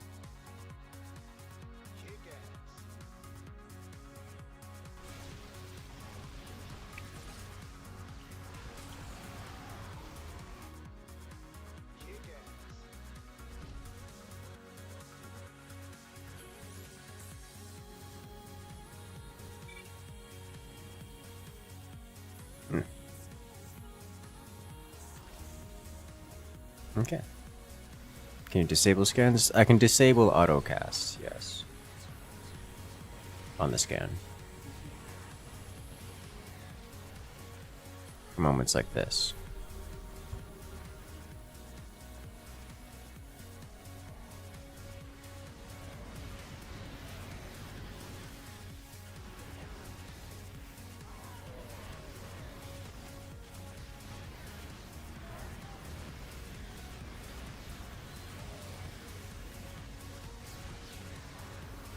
Chunk.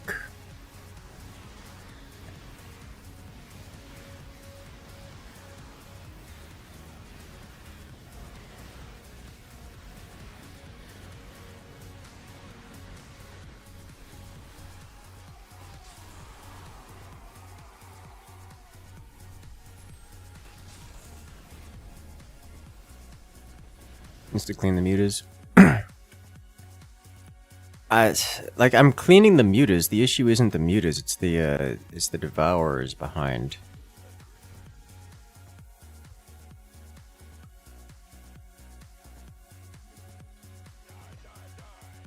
Like, the mutas are dying real quick.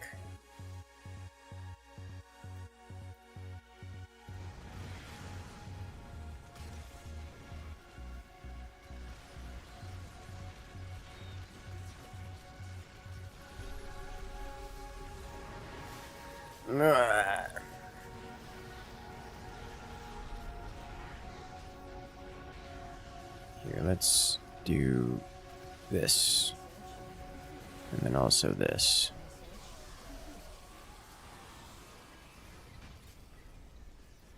Use scan. Thank you.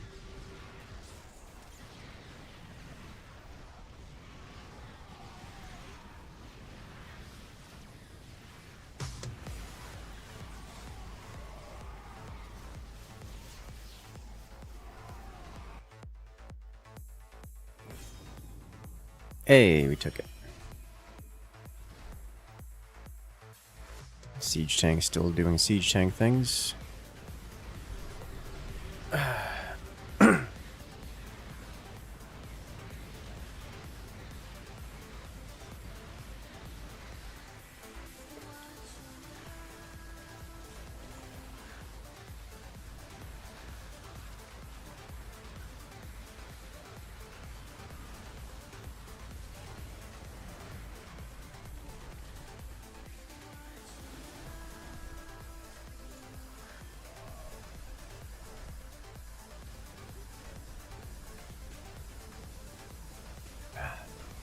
Come on.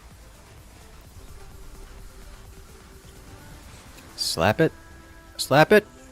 It's almost gone, but it is not gone.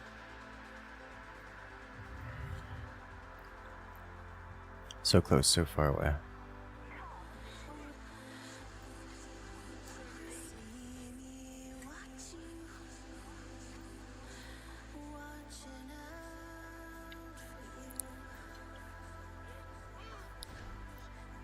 More tank. More Viking. When he didn't scan there? I don't think so. The siege sanctuary is still locked onto the base.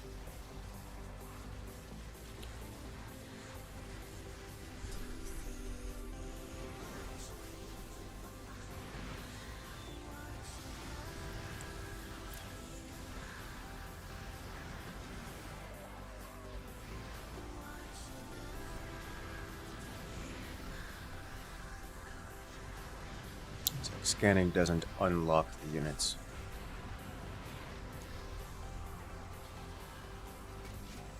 Sometimes you don't want to use scan on the base. I wish your base. Correct. Correct. This is true.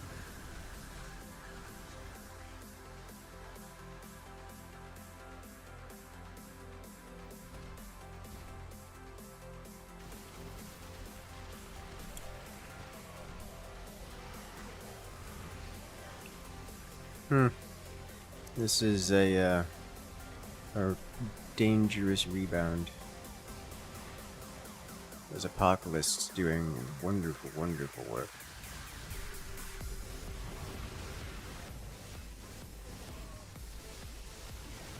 Doomstack incoming? Yes. This will be available next wave.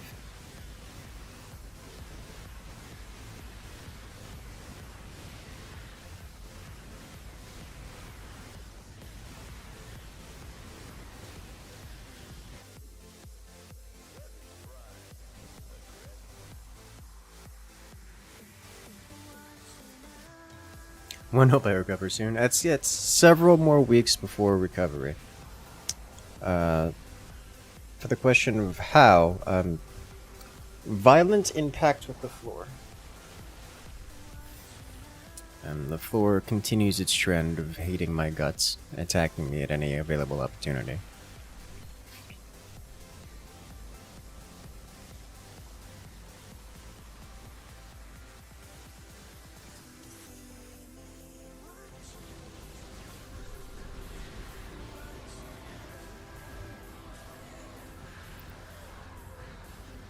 You fought the floor won. Something like that, yes. Oh, that's a chunky hit. And of course the Devourer survives and just gets healed up. That's how that works. Not enough milk. It's actually a problem, because I should take things like calcium supplements and whatnot.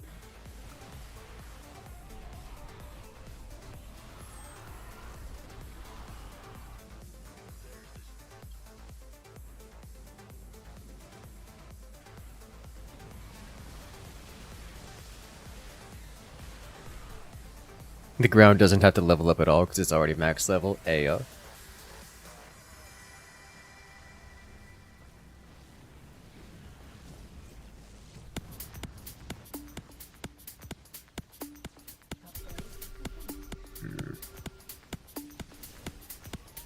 Get more seaweed, lots of calcium. That's a good excuse for more sushi.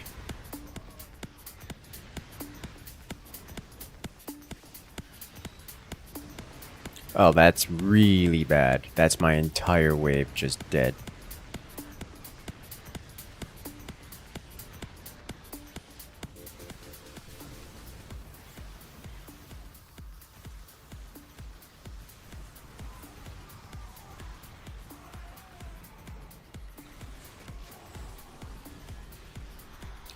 Oh, those orbs are starting to really power up. It's not enough yet, but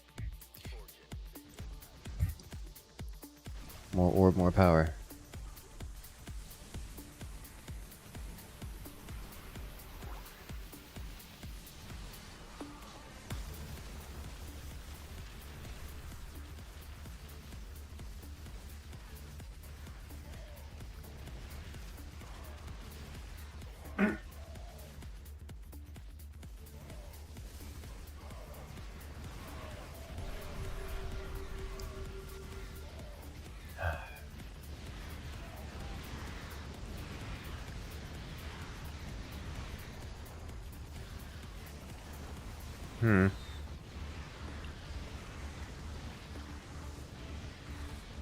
The staggered mutas is a problem. And very well done.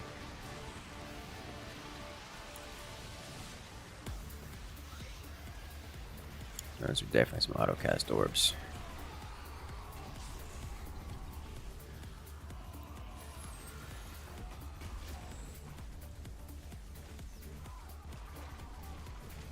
Have I had eel sushi? I have had eel sushi, much to my regret.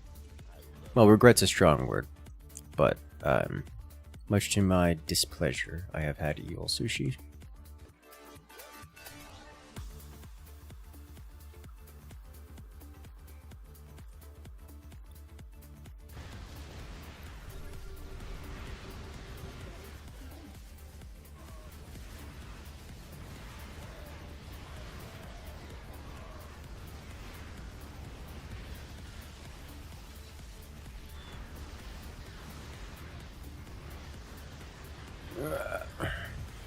I think you actually need some banshees here to screen for the Vikings.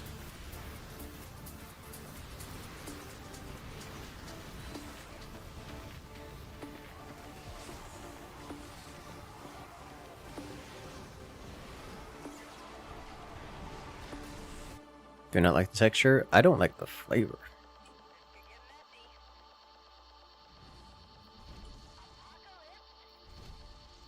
No, the texture, I don't remember the texture so much. Maybe it just like blocked it out.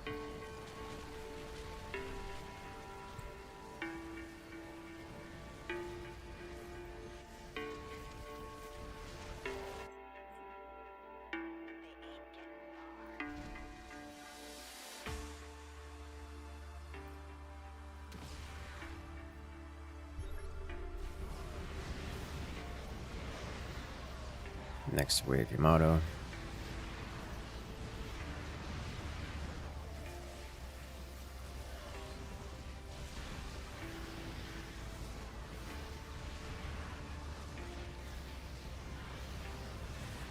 Oh, Vikings just about clearing the skies.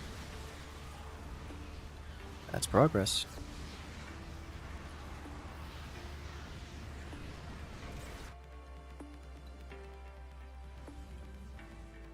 Amazing what a couple Duskwings can do.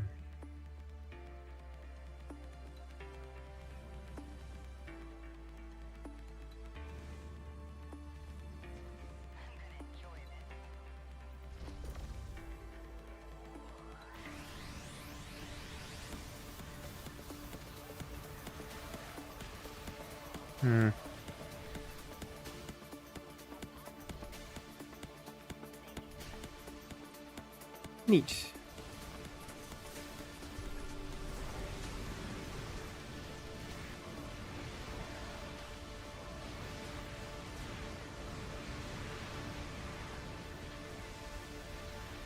Hyperion on Hyperion violence.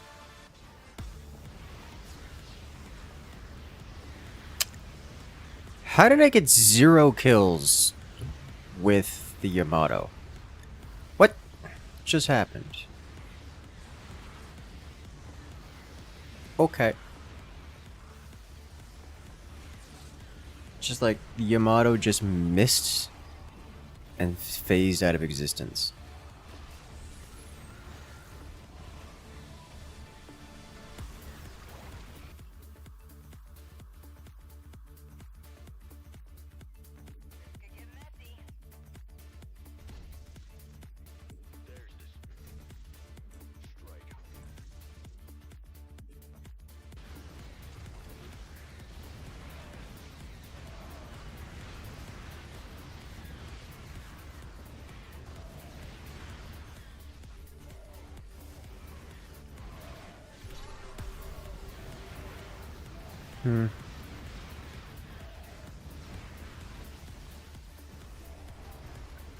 The black hole every time is just devastating.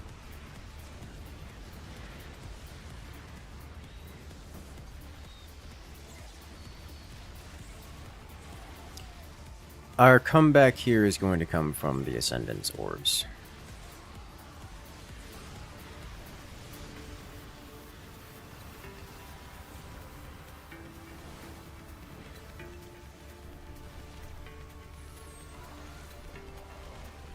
That's going to be our comeback option. Oh, the fortress almost died.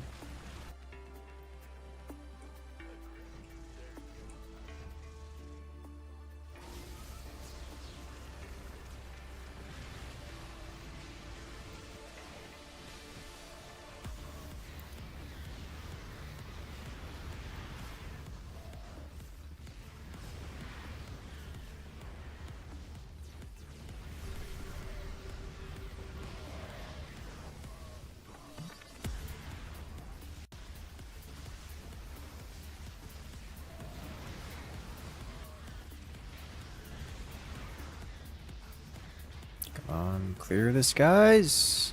Oh. Kinda did. Kinda.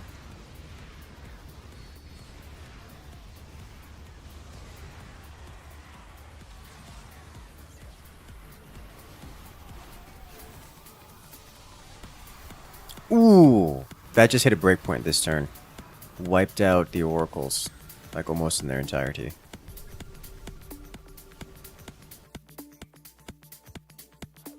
Zendendorp getting big.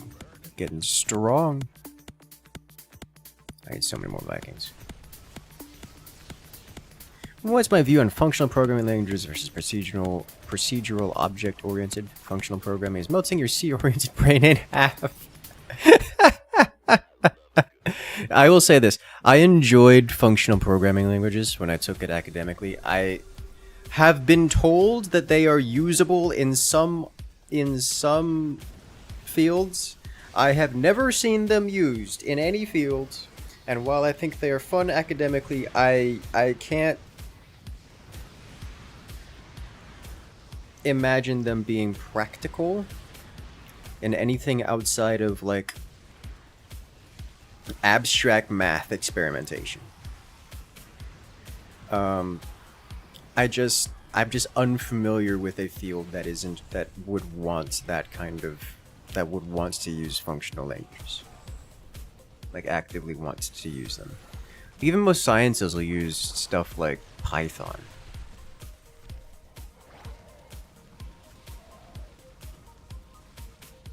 Got any more of those attack upgrades? Yes, like infinite of them. Like, don't get me wrong, I enjoyed things like F#, but using it in any practical sense just doesn't, like, I wouldn't want to use it.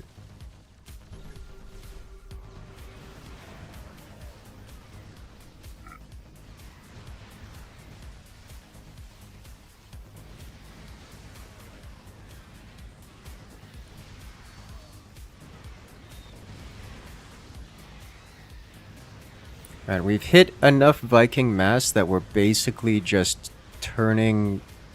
we're committing point defense to all things aircraft at this point. Which means I need a little more so we don't lose that critical mass, and then try to keep it up while building something like more tanks. Yeah, killing Void Rays now is a big deal. Functional programming isn't functional. It's not practical. There's a difference. It works just fine. You were strongly suggested to make a demo RTS style game of functional programming. Try for 3 hours and run away to Unity out of sheer laziness. I mean, if you are that unfamiliar with functional languages, it's a fun experiment. Like, I get it can be complicated and somewhat difficult, but at least I found it fun. I wouldn't want to try to create something with it, but I did find it fun. And, you know, creating basic programs with functional languages, it's a good time, you know? You can learn a lot. Learning is important. I used F# because that was what I used.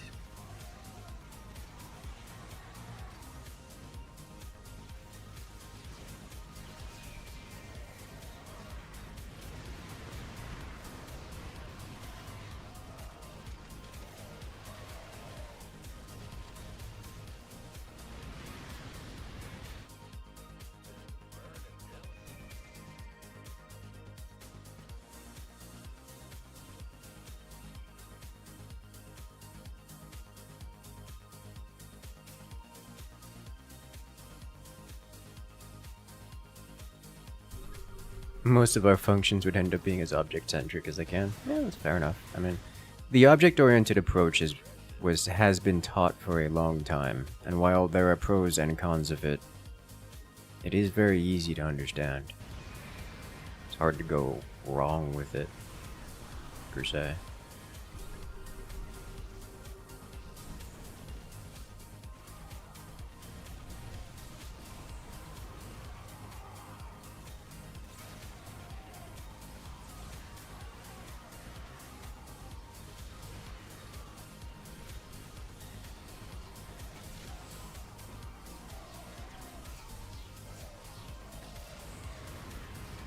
It's like, when you say C-oriented brain, do you mean C or like C++ or C sharp? Like C by default doesn't have objects. Not really.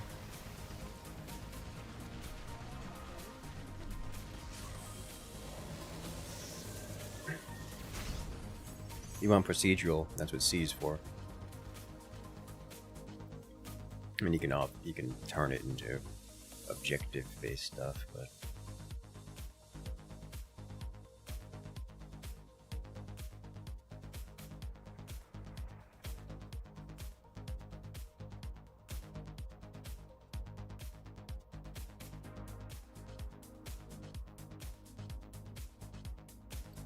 procedural AO.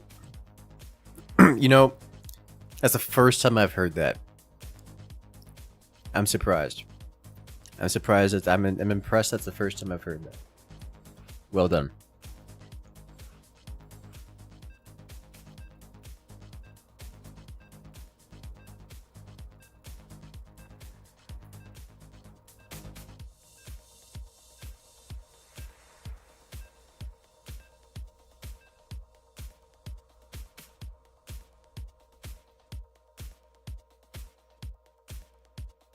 You tried learning programming in '99, didn't work out with you. Did Y2K kill it all off? Does all programming died that year?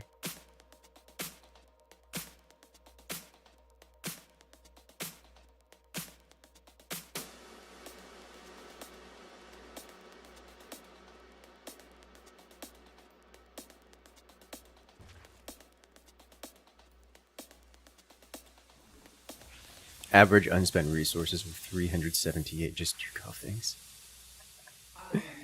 Yes.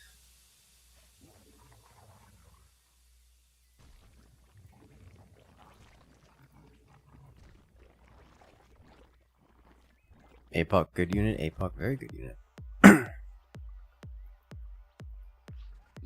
I am the swarm.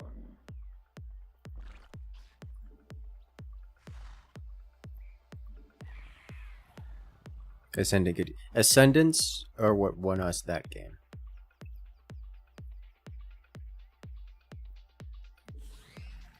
Hands down, unquestionably.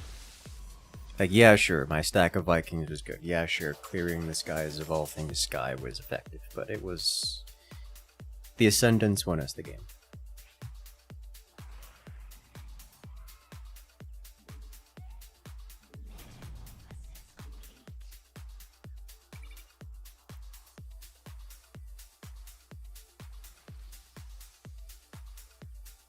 Because of scaling, yes, they just scale that much harder.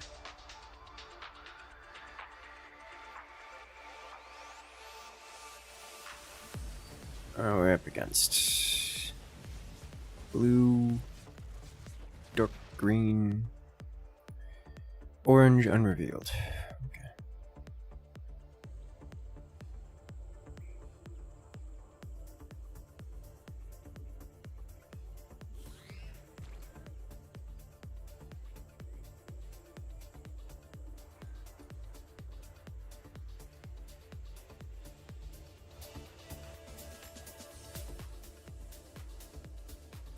Queens in the flash heal.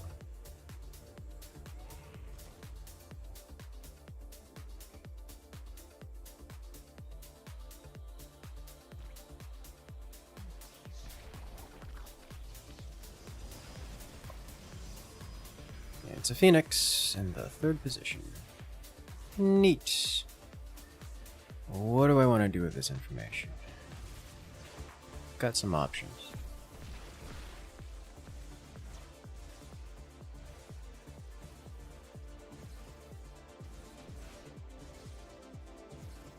can do it. Don't make me micro you. Good.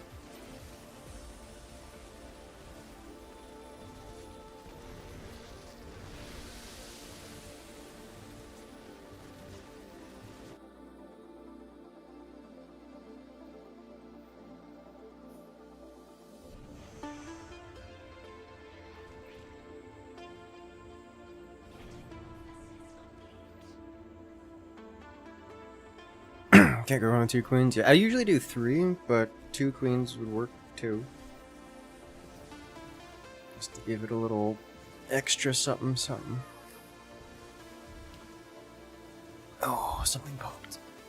It felt good, but also concerning.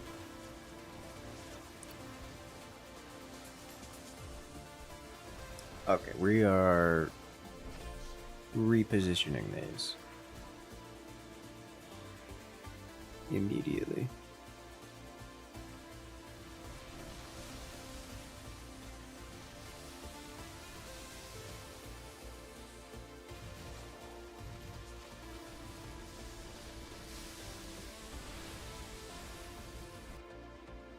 Tag is shaping up to be a problem.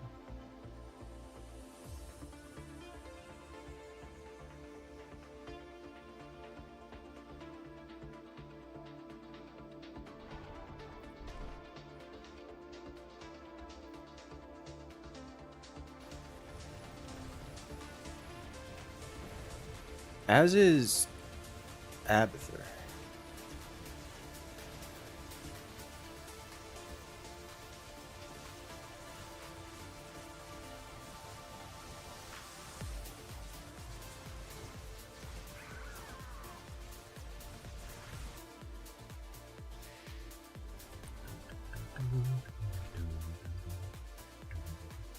You ever try concatenative languages, like Forth? Think reverse Polish notation as a programming language. Kind of a nightmare. I've never tried that. No, I've never tried that.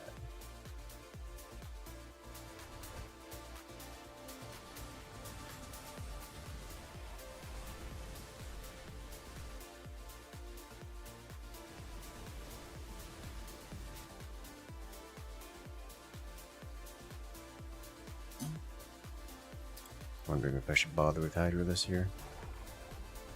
Probably just go straight Brood Lords, honestly. Like, this is... I need to stack something.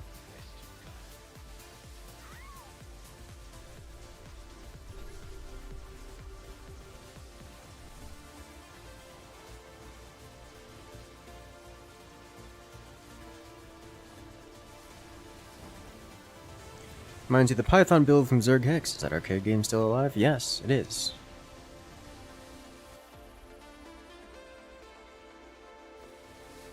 Got the big immortal.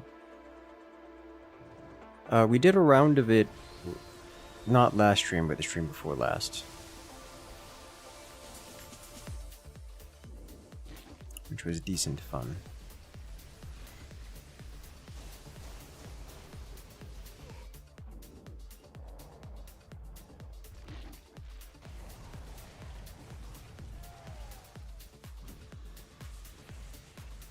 Alright, this man is just going straight hosts. Why is... oh my god, okay.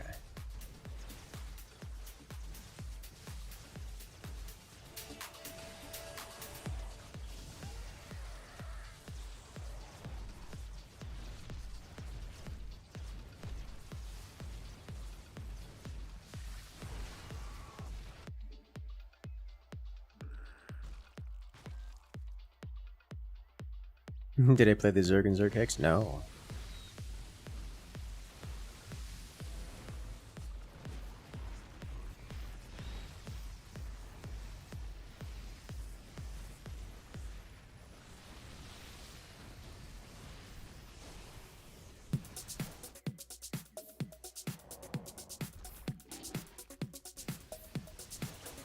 Some men just want to watch the world swarm? Yes.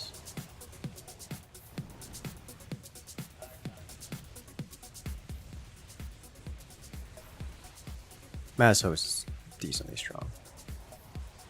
It's not a bad play, I'm just surprised it's working as well as it is.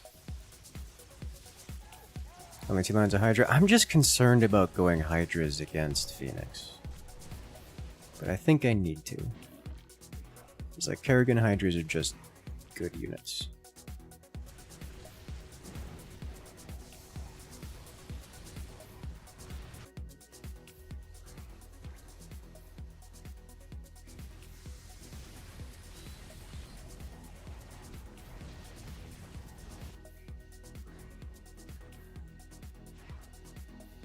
It's like of all the options Phoenix has to delete Hydras, he's got some good ones in there.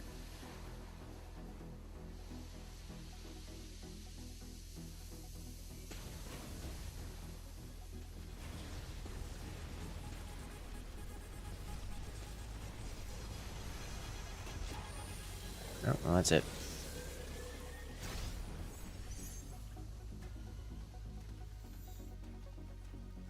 Did not get to save the game in that instance. Way too much leak from the pink player. Yeah.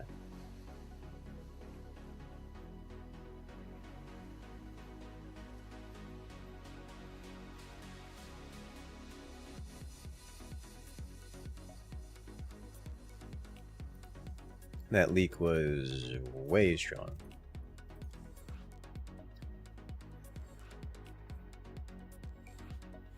Alright, let's go.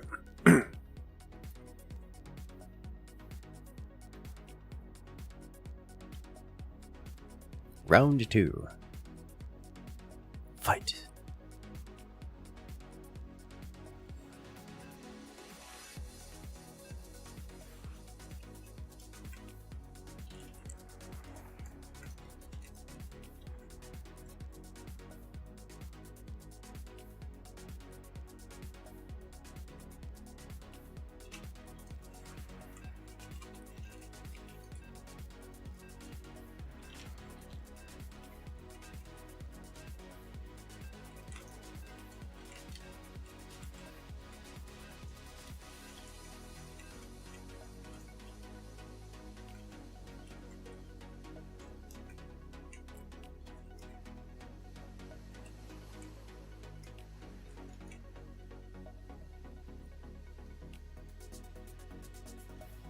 Let's see.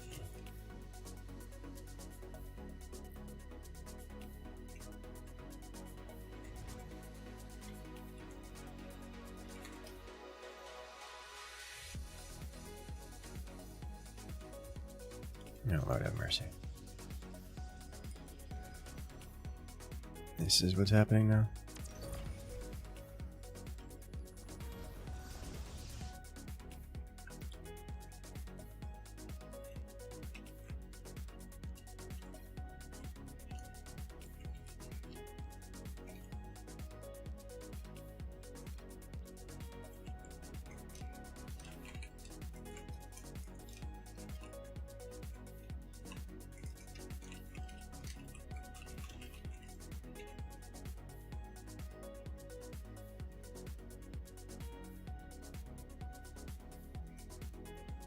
While you're like this.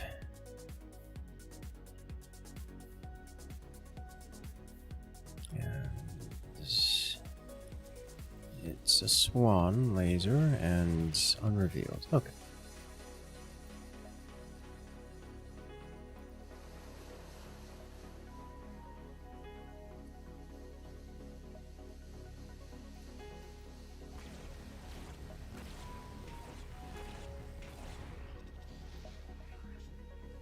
Nice opener.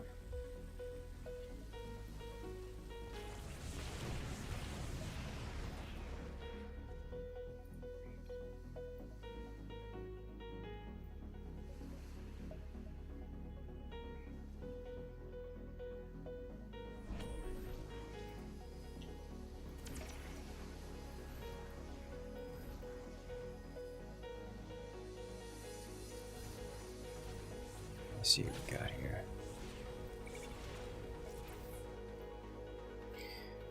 Who are you? It's a Vorzune. And he's some experience with how to play Vorzune. Yikes. That's gonna be annoying.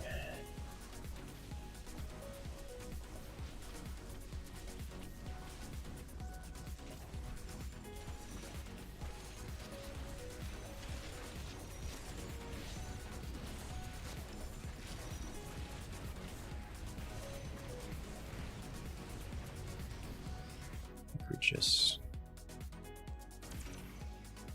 definitely want you back in here.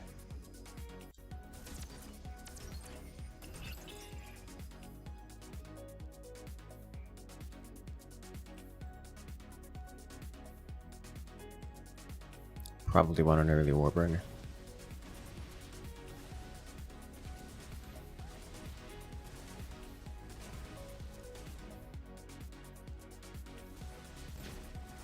Yikes. Oh, and the Nova is macroing? Ew. Can't deal with this.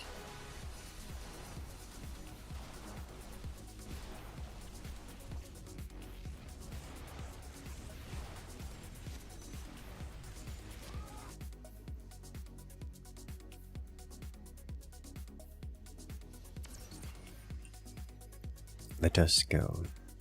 Nova macro? Disgusting, yes.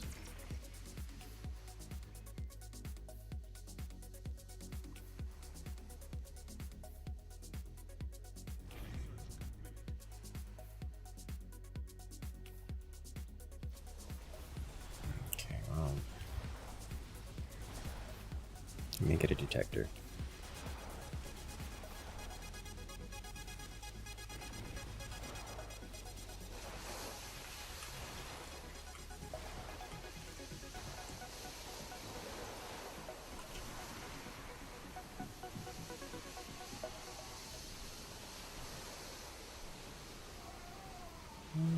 Definitely wants a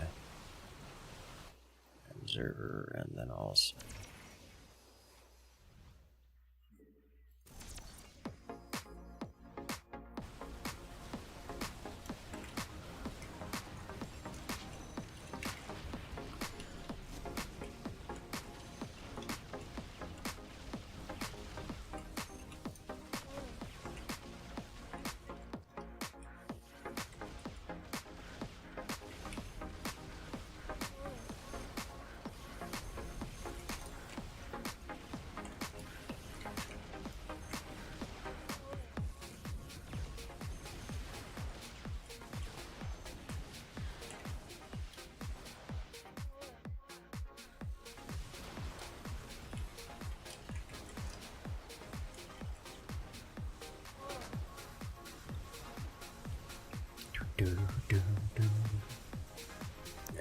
the stuns!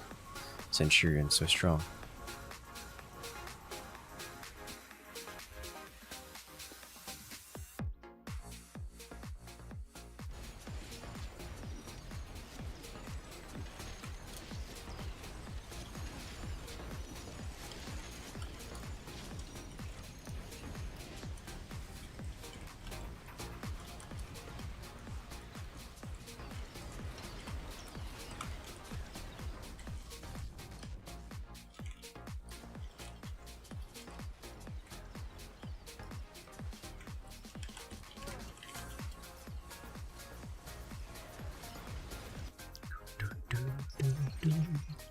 Didn't get it in time.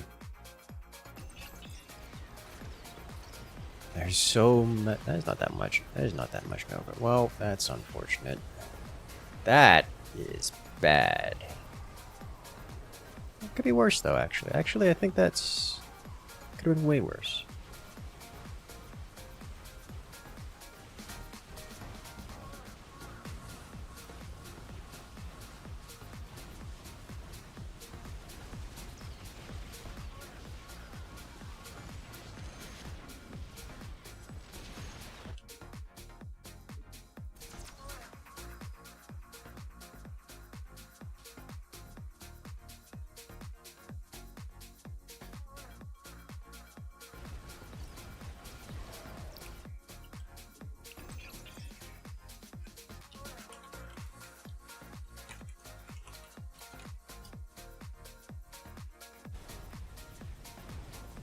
Let us see.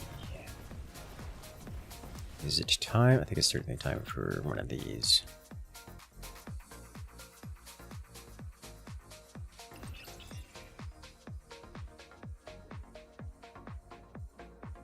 And then we go to this. Ta-da!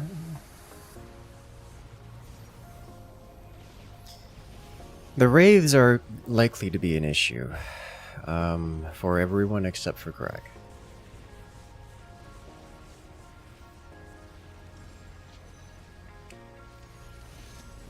He has plenty of splash options.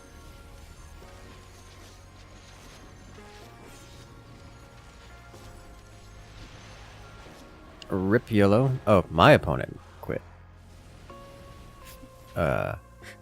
Okay. Time for Probius.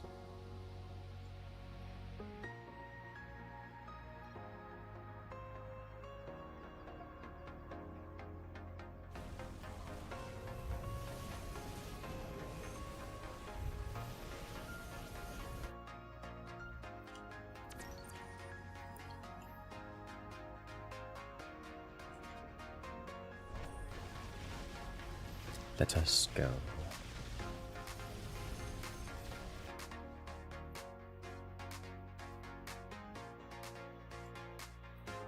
Can I?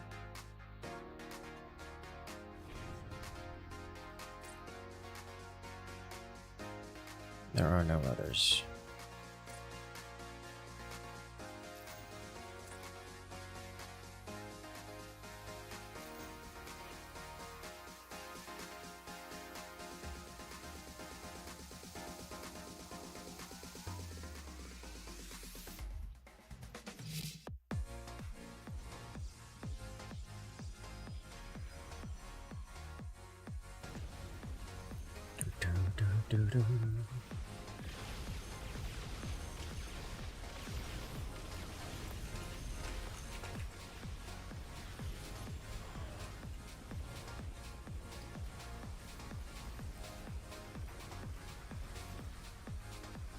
Time for upgrades. No.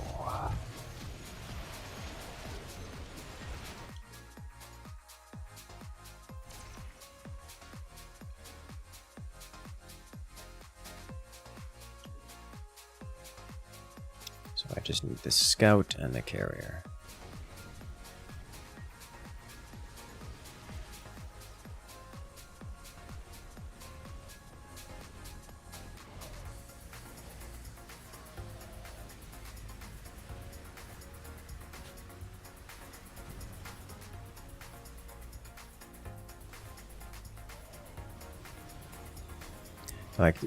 I like the Zealot charging, it's just instantly dying.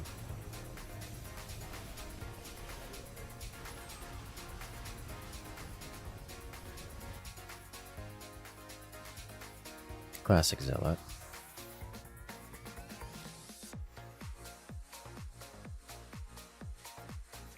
Scout next. And then carrier, just get one of everything. And then probably mass disruptor or something like that.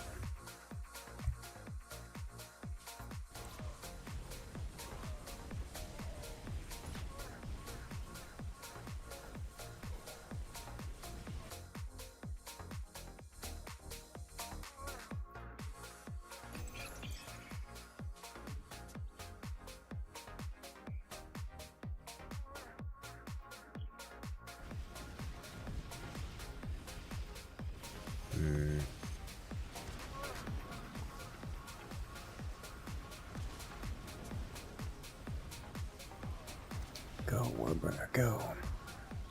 Alternatively, I could just go like mass colossi. Would that be worth doing? So I am a little low on the whole anti-air thing.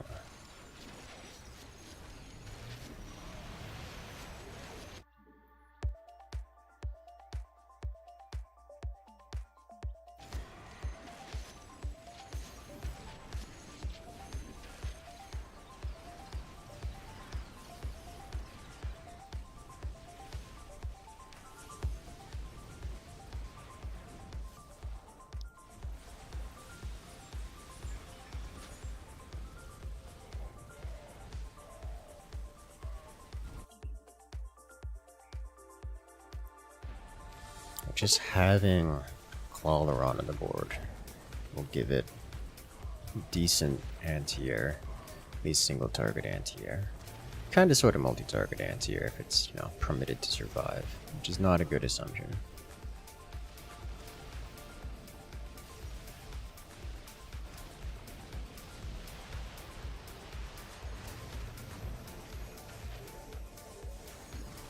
God.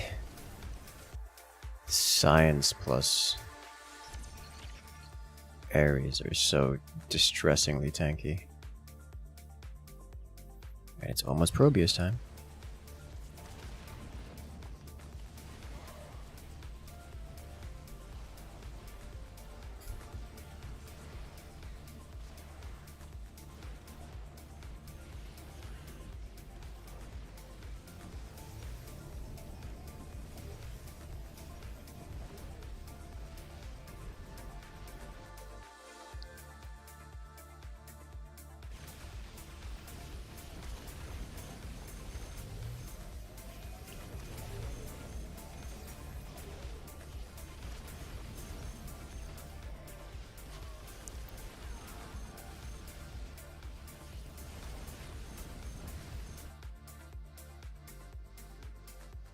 And Probius. We did it! We got Probius, team. Over here.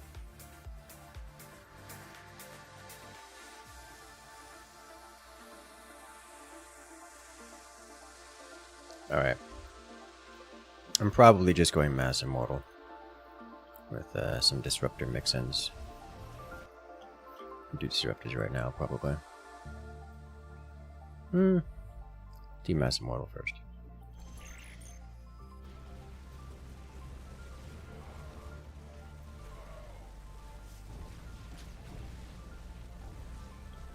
Dude's 3-3.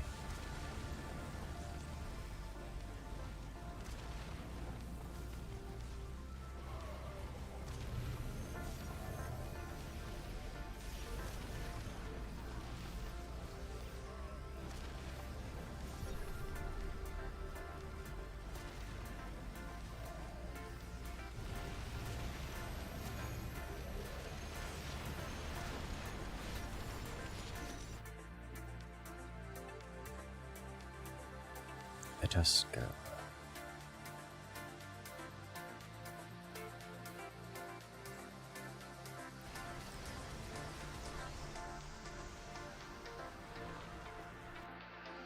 One more mortal. And that's all we're getting this round, so we'll go up to level 2. Weapons. You know, throw the arbiter in here. Give it detection.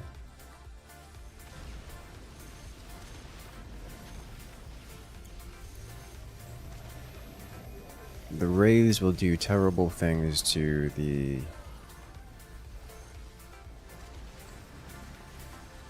The rays will do terrible things to it, but...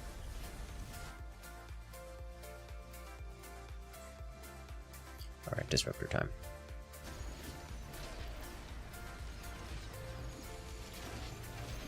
I have reasonable anti-air.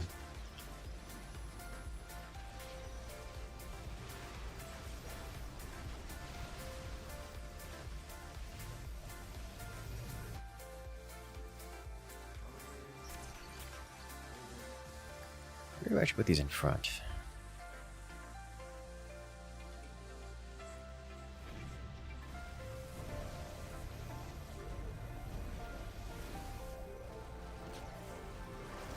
I don't think I should put them in front.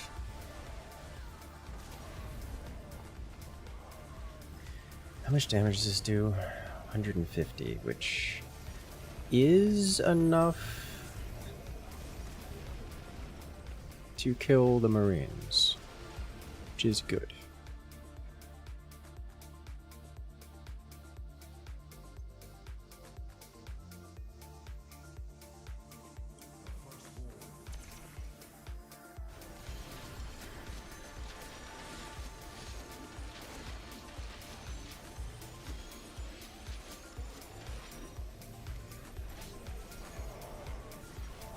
Now, the way we're scaling, I think we are eventually going to win this, unless Nova doubles down on the whole tanks thing.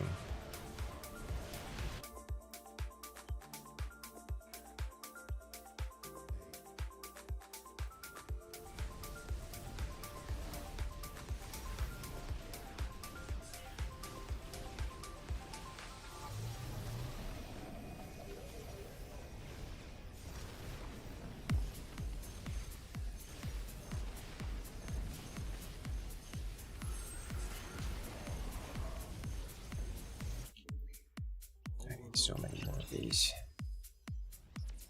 So many more of these.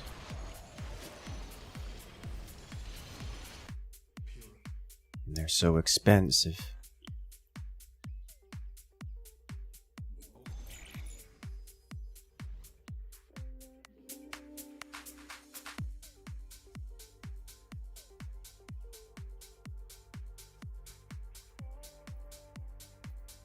Okay, Disruptor's doing great work. Warbringer also doing great work.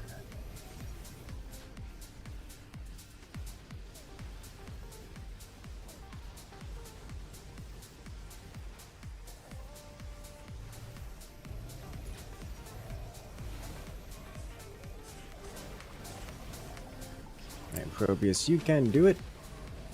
Right, Probius.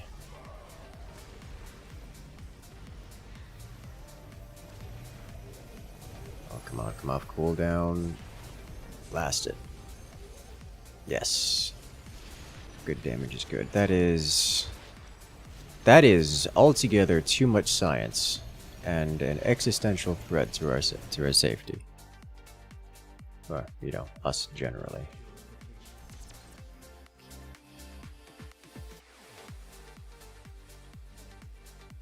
Disruptor's raking in the kills.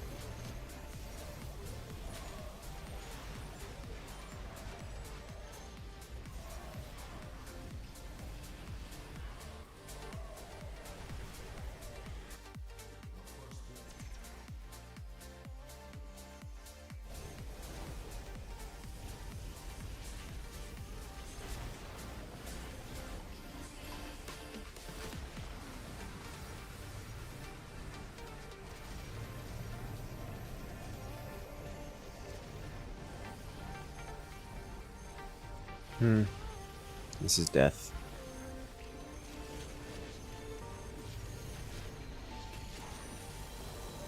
We did it.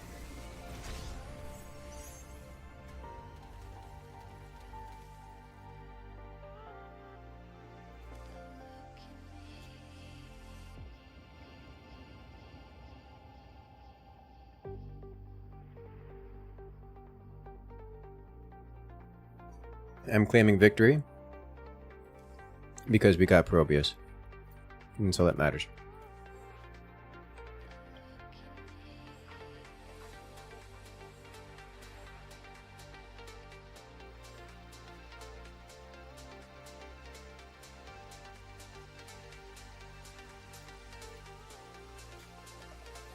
Pink didn't have heroes for 14 minutes. Yeah.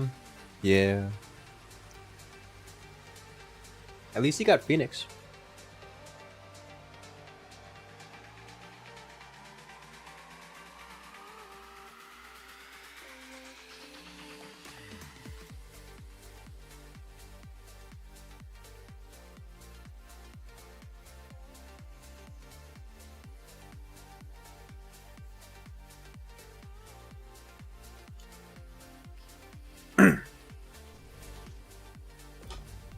Oh, Lord have mercy. Forced APM commander.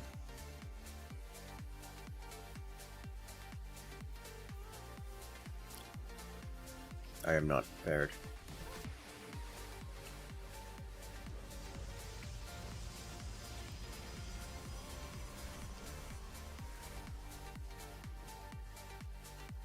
Two disruptors in one shot Nova's wave.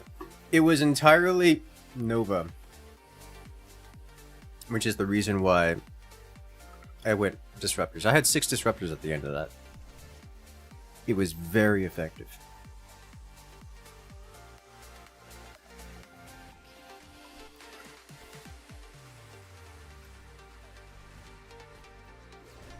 What are you? There's something Zergy over there, and it's not Dahaka.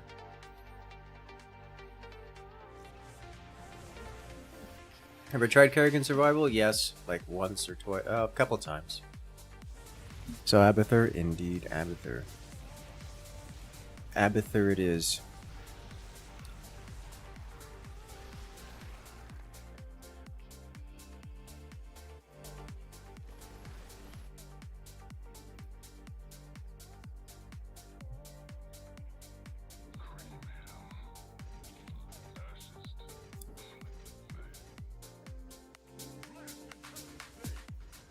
basics here.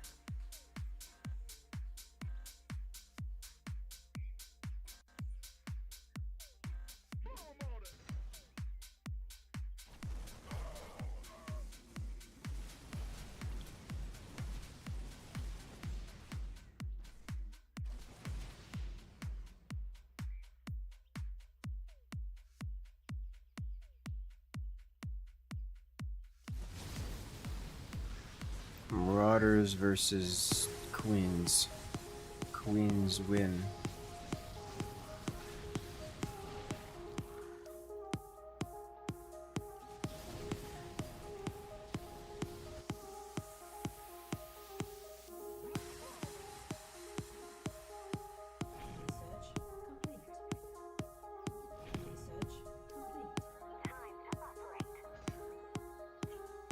Let us go.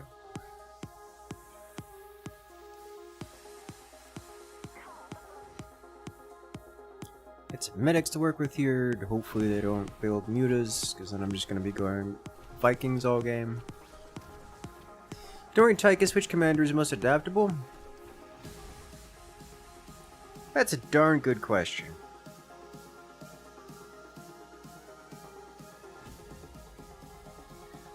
I don't know that I've ever...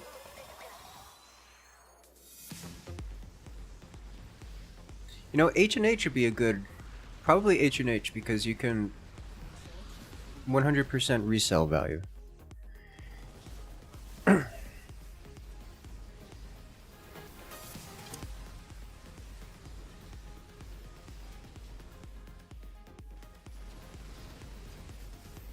H&H is the most adaptable definition, yes. The purple and gray numbers in the top right. Allies resources? Yes, allies resources. Color-coded for your enjoyment.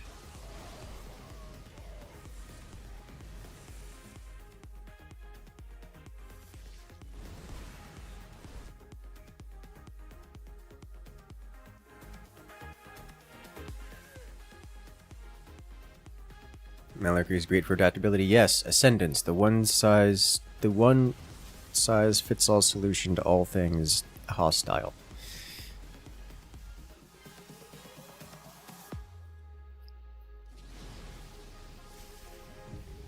Alright. Medics. Okay. That's it. If he's gonna sit there and deal with that, I'm going to pound him out of the game.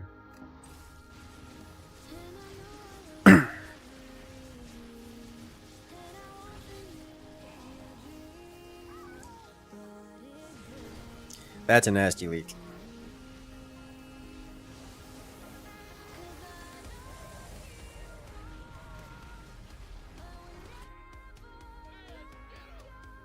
Rainer siege tanks being only 235 is a crime.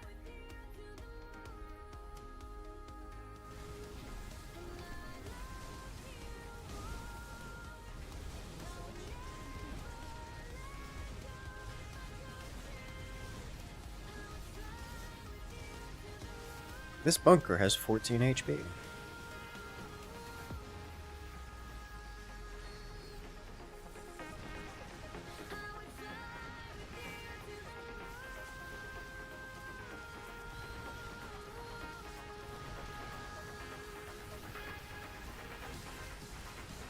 God, Rainer Medics is so good. And now we stack.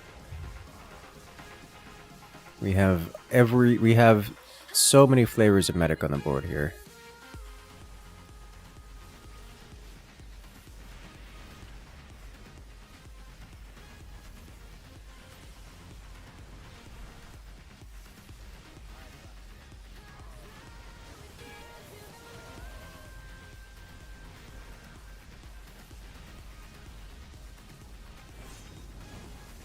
Yoink.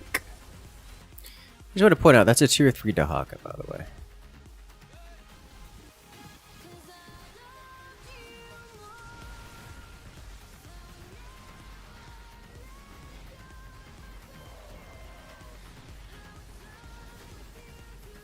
There's something stealth there. It is being removed.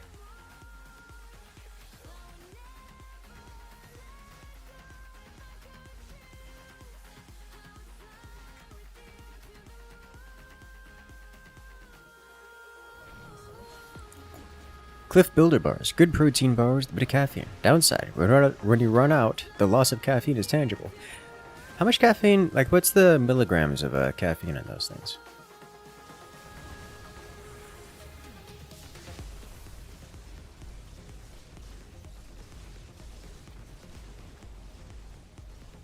Downside is also how much they cost. That does not surprise me. Let's get armor upgrades here. 65 per bar. That's a hefty chunk of caffeine per bar.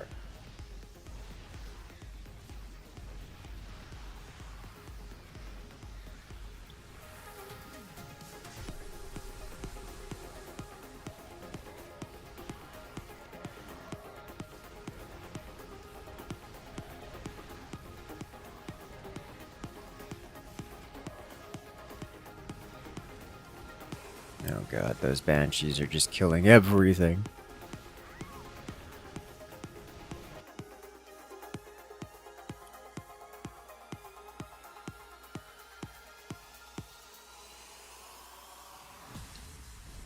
Alright,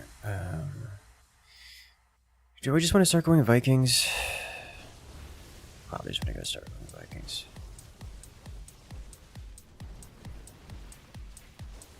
Specific intolerance. Dude, I hit caffeine overdose at...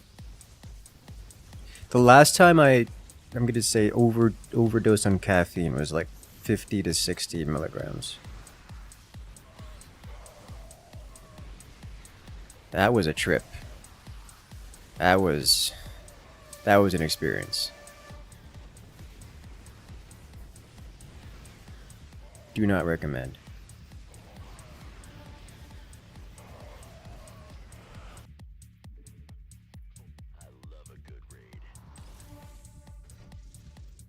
It's like 1 cup of strong coffee. That's like half a cup of strong coffee. If I recall my numbers correctly, most coffees have like 100. 100 plus. Isn't like 8 ounces of coffee like 100 mg? Yeah.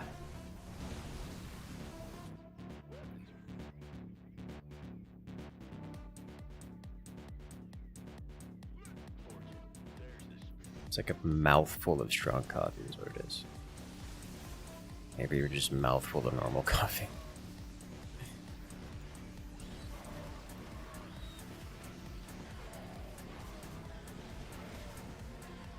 You hit caffeine overdose and you push a kg to poof. I would die.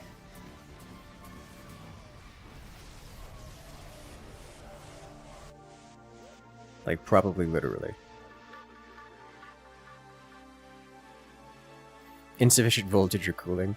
I'm not sure. It's something that one of my other family members has the same kind of caffeine sensitivity. So I'm willing to bet that it's genetic. But also it's not like an allergy or an intolerance, I don't think, because it's just it doesn't do anything unusual. I'm just vulnerable to lower quantities of it.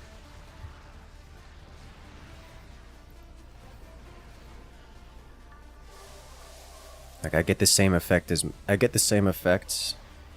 with something like 20 milligrams of caffeine as most people get with 100 milligrams of caffeine.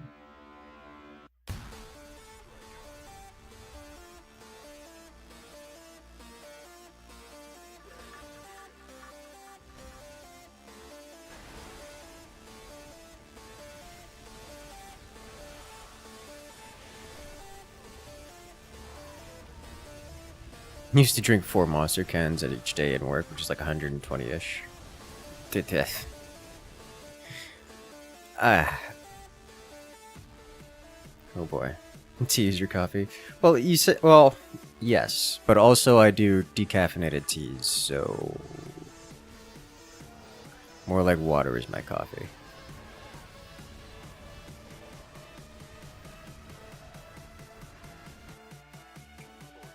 I'd say food is my coffee.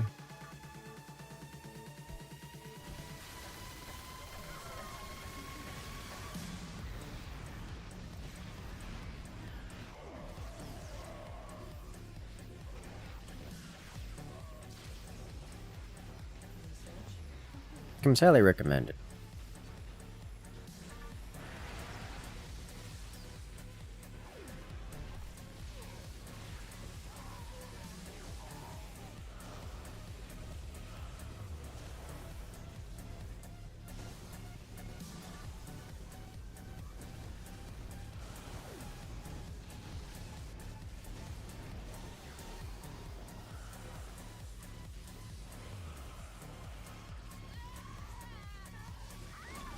What are we looking at here?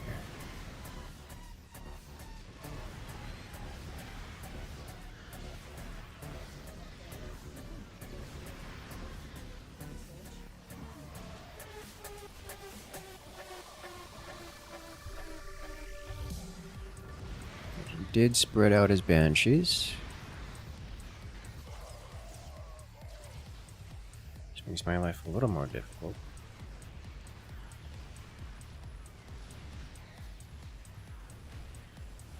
You have 1 can of Bang energy drink. It is 300 milligrams. Must be. Ah!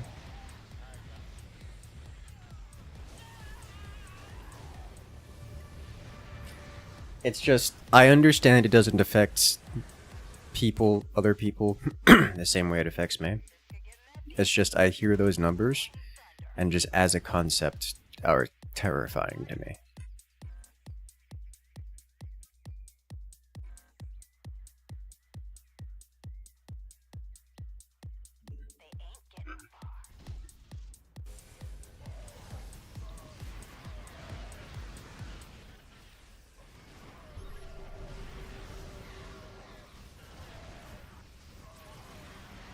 It's like eating poison.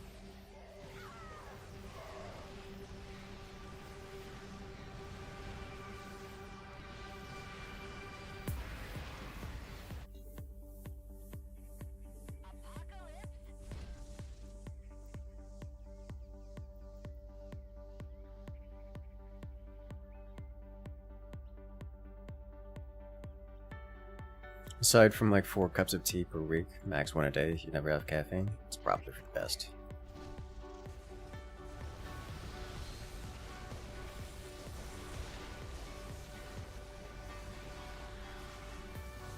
This is a very dead planetary fortress.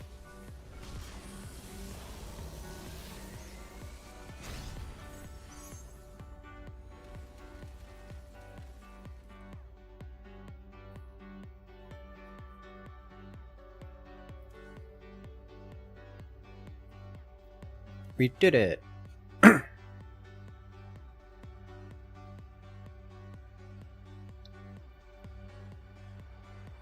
Fun poison we've evolved to handle, yes.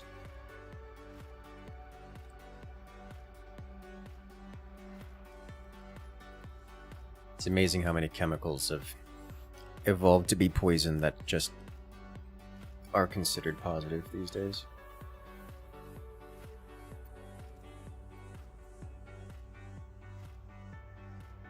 Have a good night there, Evan. I'll catch you next time. On today's episode, Incursus recommends the concept of food. Yes. That is one thing I remember when I was going through school and such. Like I learned a very precise amount of caffeine I could handle before consequence. You know, I don't get to sleep much, things are rough, let me try just... I have to go take a test or whatever. Let me just give myself a boost of energy before crashing in the evening. That kind of experience. I found out that the most caffeine I could handle was 25 milligrams before bad things started happening, like uncontrolled shaking and shivering and such. By the time I hit 50 to 60, it was elevated temperatures, heart rate just skyrocketing, like difficult to stand up without getting loss of consciousness kind of experience, feverish, hypervent. It was bad. It was real bad.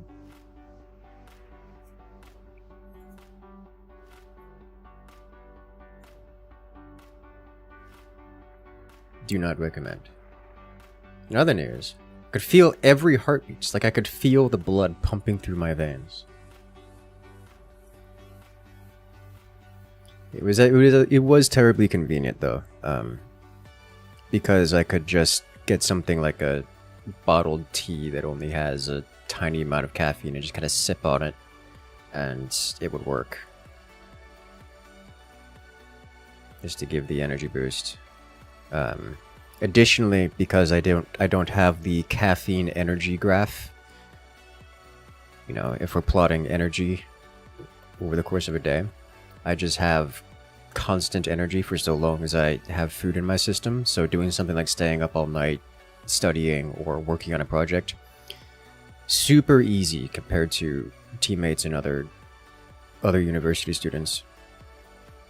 Just because I'm not suffering the side effects of a caffeine crash at midnight. I just, you know, grab some trail, mix in some water, and I'm good to go for the next several hours. Whereas everyone else is like, oh, my caffeine's wearing off. I'm gonna just pass out now. And if they try to do something like have more caffeine, that, you know, that only works so well. But it doesn't.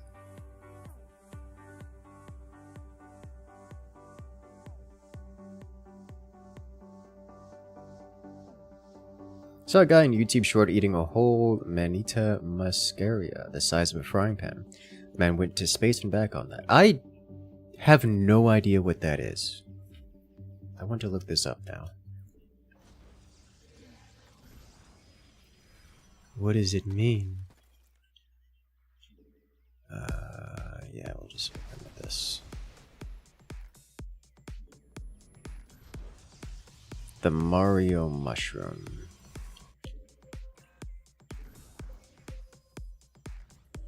Okay, he's Rainer. Well, I'm still going to look this up. What are you? Oh god, are we in a... No, it's a Vorz... Oh my... It's a Vorzoon, and it's a man who knows how to play the video game. Okay. We're going to suffer.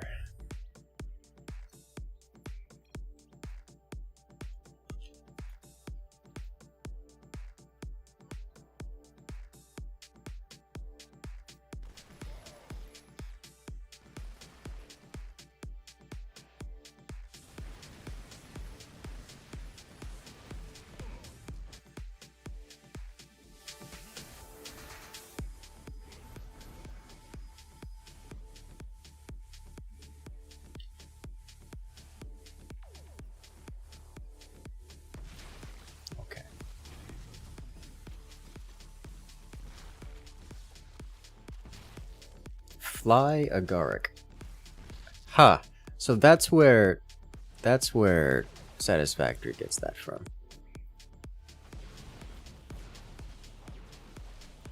For those wondering. Looking at this guy. That's the mushroom in question.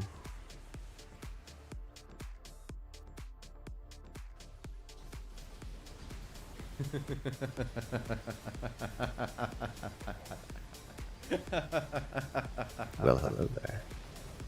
I figured I'd start the fire because we didn't start the fire as the world burns. I hope everyone is having a good stream. PS hope you're healing well. Smile face. That's old.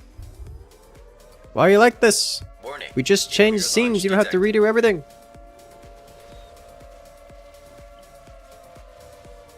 Streamlabs.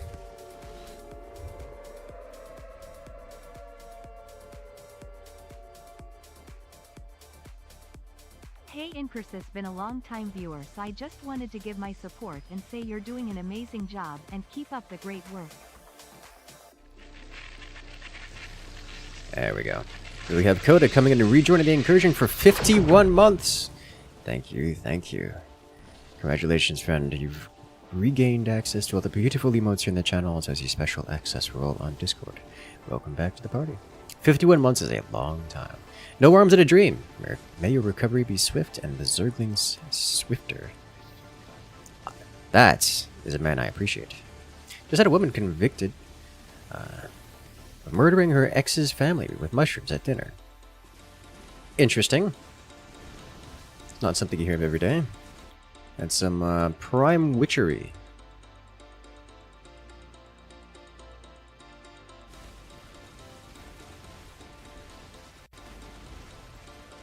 Yeah, I hate to see it.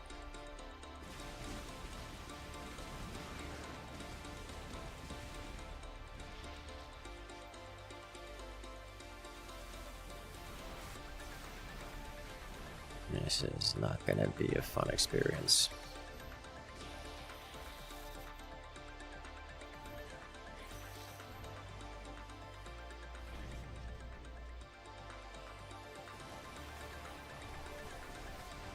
Fungi pilled witch, yes.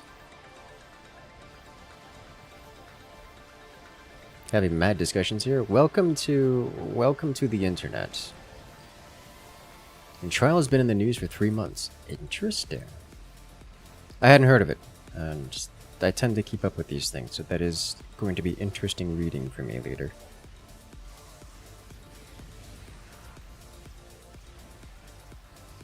So for context, eating that mushroom in particular will either make you see biblical angels or send you on a one-way trip to God. One part of it is highly poisonous, the other hallucinogenic. Fascinating. I had no idea. Not that I was ever intending to try that out for myself. That's... As much as I'm a big fan of experimentation, I, prefer not to experiment on things that are deadly. Not trying to win any Darwin awards here.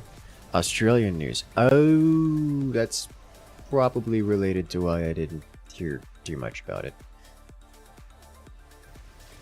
For the more mundane, I tend to stick to American news because there's so much of that around here. I don't need help finding new things.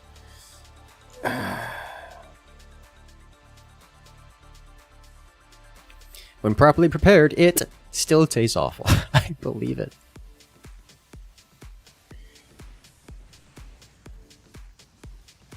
Liberty caps are safe. Dude, I love mushrooms. I think I'm just going to end that statement there. I'm not going to end that statement there. There are many, many, many mushrooms I greatly enjoy. Mushrooms as a flavor, I like them a lot. I regularly add them to most of my meals because they're just so tasty.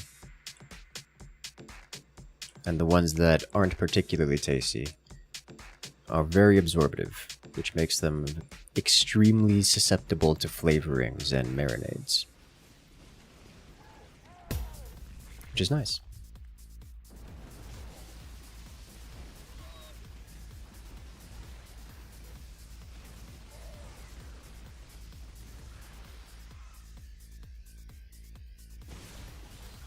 You made some money by selling gourmet shrooms that grow on your land. I believe it. I absolutely believe it. One thing we did a couple years back with my family is we got some mushroom grow boxes. Basically just cardboard boxes with mushroom seeds embedded in them. And then you just like spritz them every now and again, leave them in a semi-dark place in the house, and they'll become mushrooms.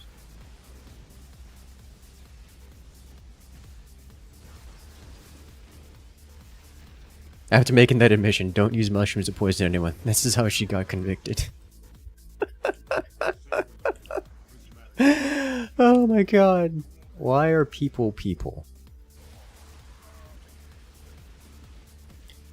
Need to go buy some portobello. Dude, the giant, like the ginormous portobello mushrooms, like the ones as big as your face, they go so well when you marinate them. I turned them into like mushroom steaks. They're so tasty. God forbid someone knows how to grow shrooms. It's like those things are hard to kill. It is so difficult to fail to grow mushrooms.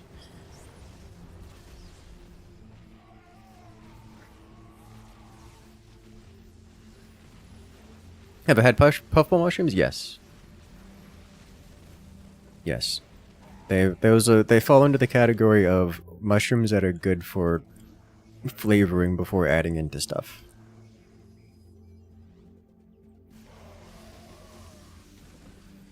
Mycelium is your middle name.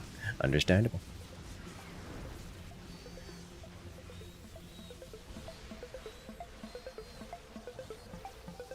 Is that a challenge? It kind of sort of is.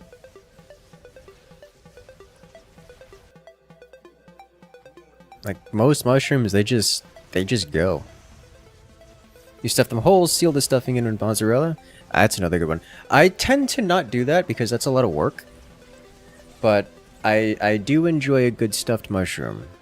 There's a couple places around me that do stuffed mushrooms like as appetizers, and I am very happy with this.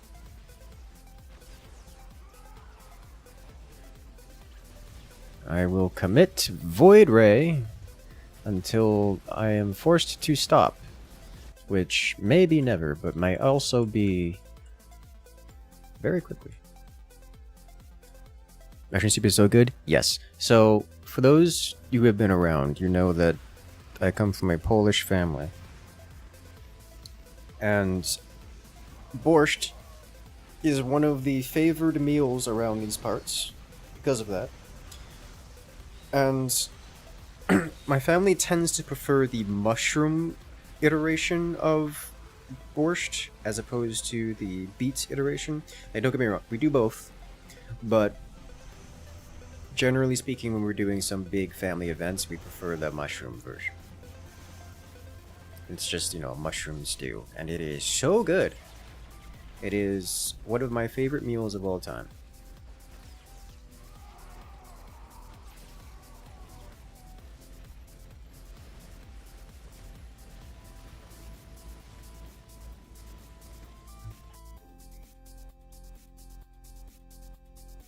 Do I do Mama Ship? I will eventually. Especially given there's a Tychus here being Tychus. Blech. Probably end up going Ascendants instead. Well, we'll see. Probably more Alarak first and foremost.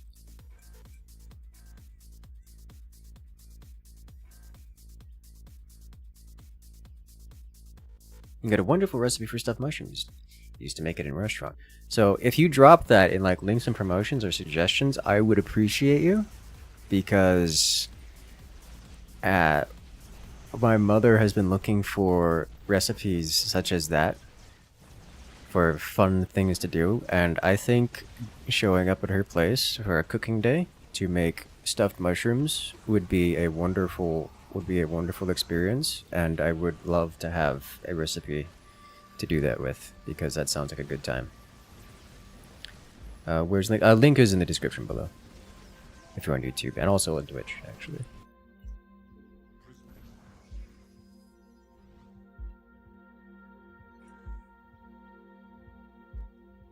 Did a mushroom stew with steak and potatoes. It was incredible. That is about as stereotypical as it gets.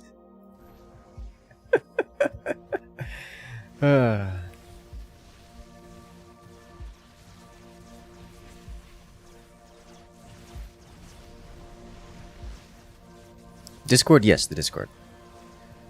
Is as much as I would love to say I will remember things when they are posted in chat, I will almost certainly not remember them by the time the stream is over. But if it's in the Discord, I can just check it out later. Are you actually gonna get this? It's gonna be close. Okay. Simple is more often than not good? Yes.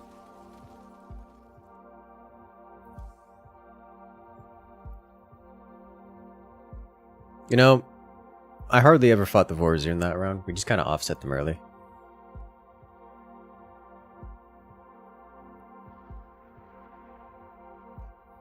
Oven roasted potatoes, broccoli, pan-fried chicken, and barbecue and mayo sauce. It's not bad. Had something similar the other day. By the other day, I mean yesterday. Except it was rice instead of potatoes. So many games of Direct Track open right now. How long have I played StarCraft? My dad introduced me to StarCraft when I was like 9 years old, so however long ago that was.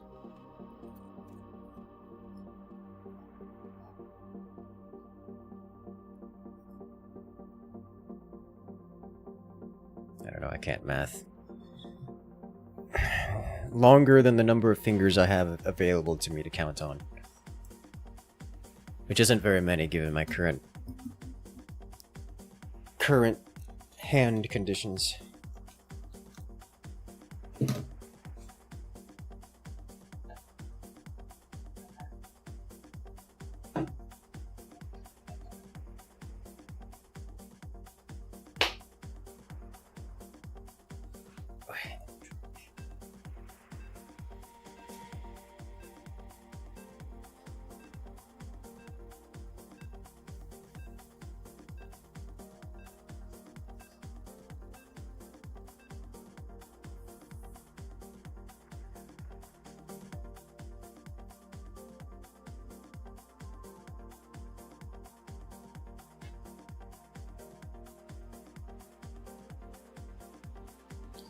Ugh. If you had to choose one food for the rest of your life, what would it be?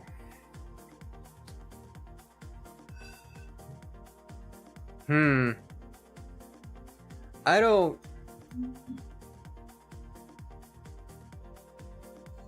That's a tough question, and I don't know the answer. It wouldn't be shepherd's pie for me. Like, I like shepherd's pie, but not that much.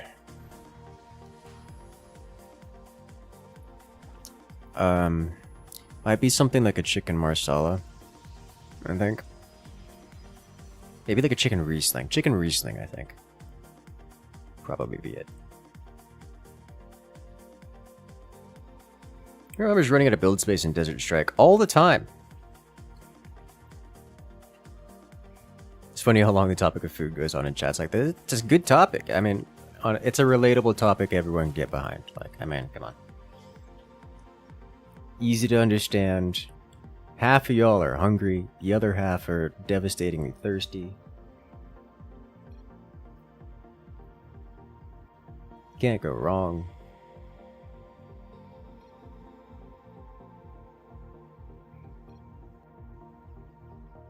I'll be honest, if this guy DCs, it's gonna be the best thing for us.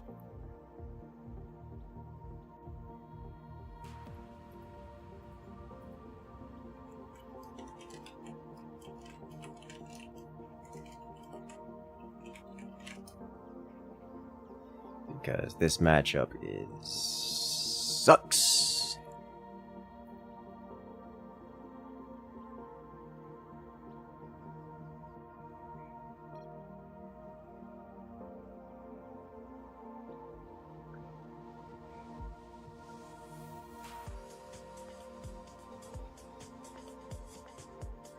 Alright, lucky us. We got away. I found it quite amazing there's still such a community with StarCraft. Surprised. So now we change tactics. I'm not trying to counter my opponent. I'm just trying to build a strong wave, which means either mass stalkers or Skyboar zone. I don't know which I want.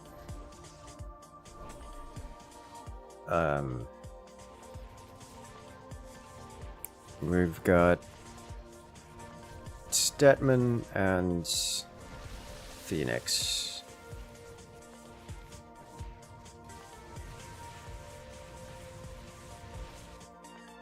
I'm going Sky.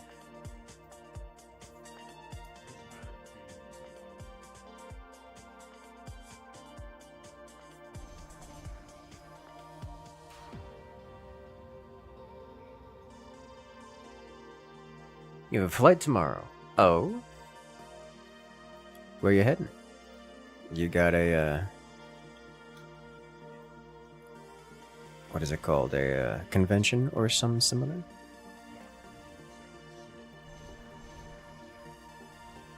Something fancy? Something fun? What is it? My brother just went out, just came back from a vacation, but he missed his flight on the way there. I was like, oh my god, you had like 2 hours to get there. He got lucky in that the next flight out, he was able to get tickets on the next flight out, but man.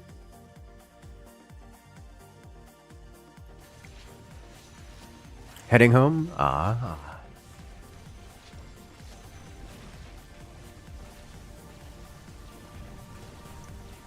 Good.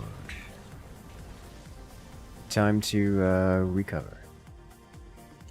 You quit your job, unemployed for 3 weeks. Honestly, it's been a mediocre experience. Thought it would be a lot more happy. Understandable. I do hear that a lot. Most people enjoy working. Which is a surprise to people often, and I don't know why, because most people enjoy working.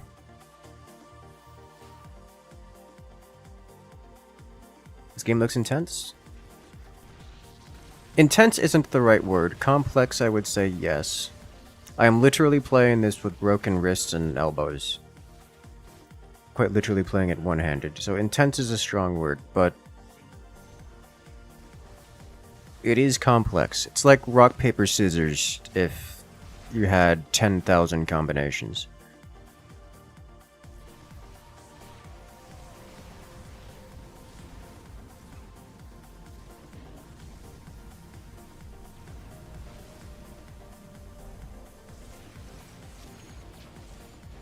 You should not break your bone, I hear it hurts. Dude, it is the weirdest sensation. I've never broken a bone before.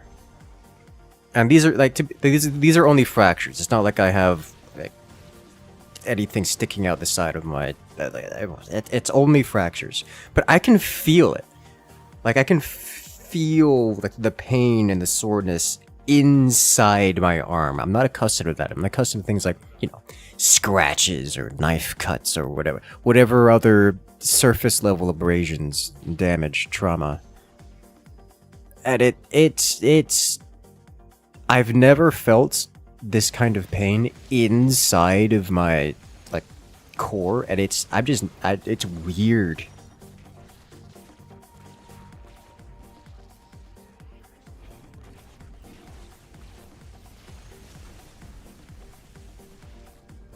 It is so weird. Just like as a feeling.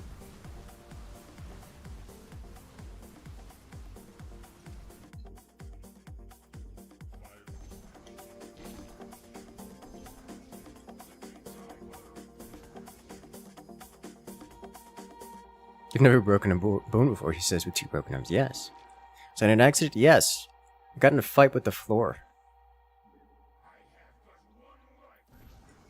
I won. You can tell this because I walked away alive. You have lurkers? No. Anyone have splash damage? Banelings kind of sort of count.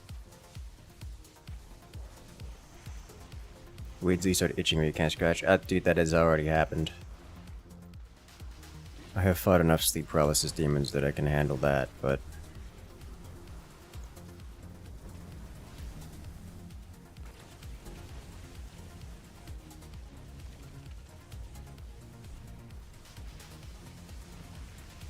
it is an less than pleasant experience.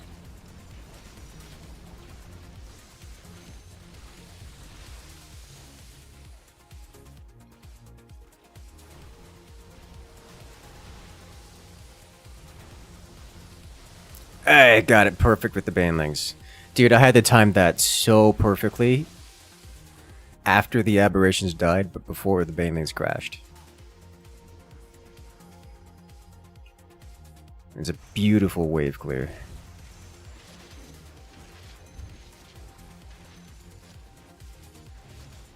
And bike crash at 60 miles per hour. At 60 miles per hour? You didn't have a how? How are you alive?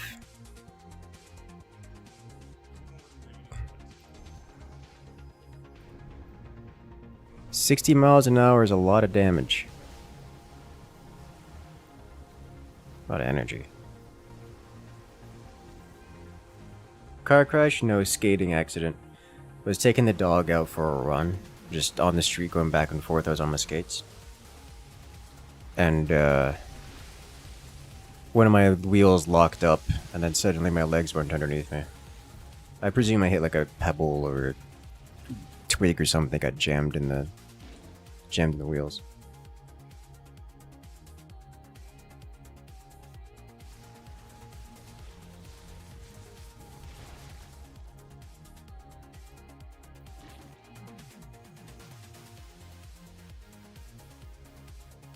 Your friend got hit by a semi on her bike? The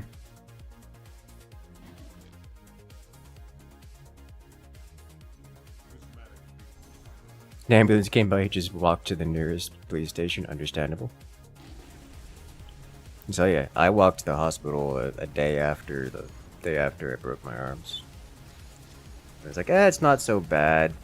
I don't see any, like, my arms aren't, like, literally bent sideways or anything, so I'ma just deal with the pain, and then I figured, no, this is actual damage, I should go to the hospital, and so I just walked to the hospital, because driving was not gonna happen. I was like, I should not be driving with broken arms, this is a mistake. So I walked.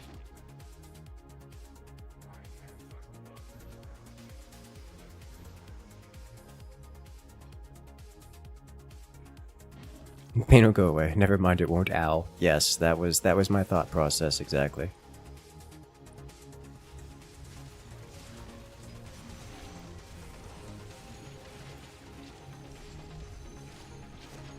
I was like, never mind. This actually hurts a lot. I should get this checked out, and then I did.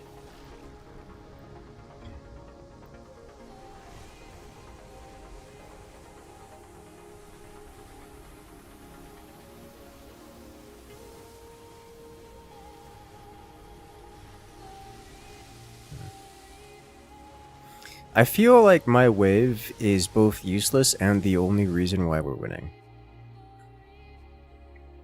Because my wave is clearly underperforming compared to the other teammates' waves, but also the opponents are building exclusively with units that can deal with my wave, which makes them very vulnerable to everything else the team is doing. Usually how that goes.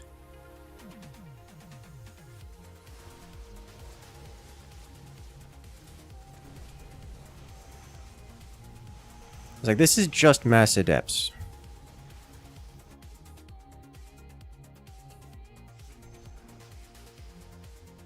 I should get a whole heap load of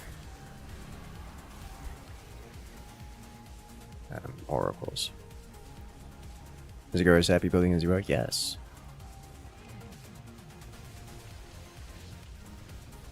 I just need like mass oracle and start doing some real damage.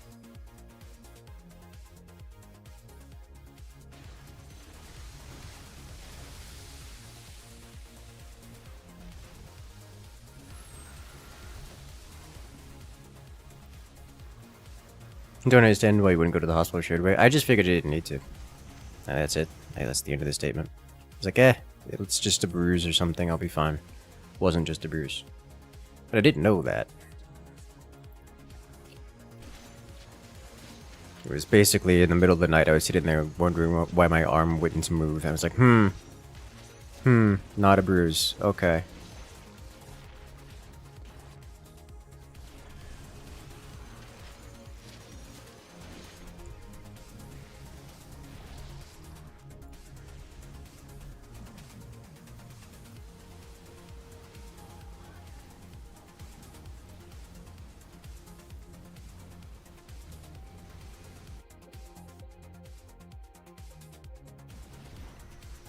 It lives. Yes. He failed to scan.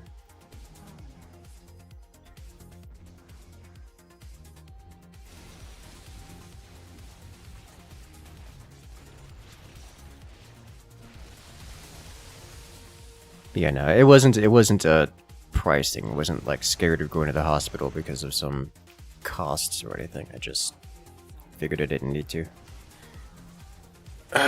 Until I figured I needed to.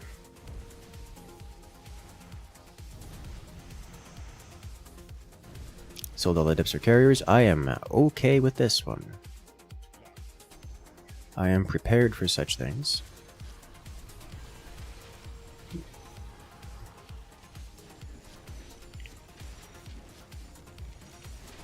I like this one Centurion's just here and is being a little gremlin.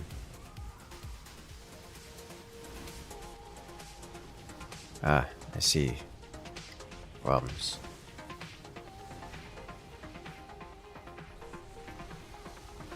The same reason you try to walk at a broken leg, which is a small fall. It'll be better in a bit.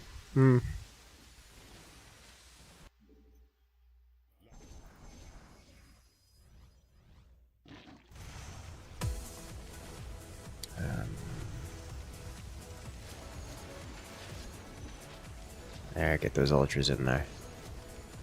There we go.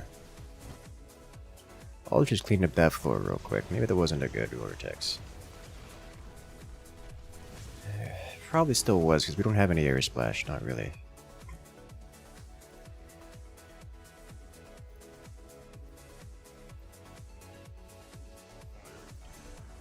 I certainly don't. Dips are better counter to my wave than carriers? Correct. The question isn't whether they're better against my wave, it's whether it's better against the teammates' waves. And I think the answer is yes, it's better against the teammates' waves. It's vulnerable to underrun, but I'm not convinced one way or another.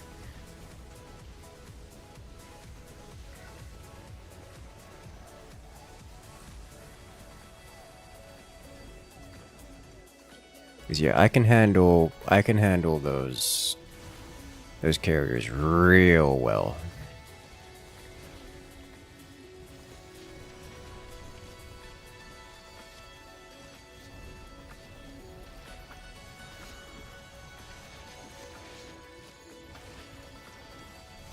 It's almost certainly better against the Zagara wave.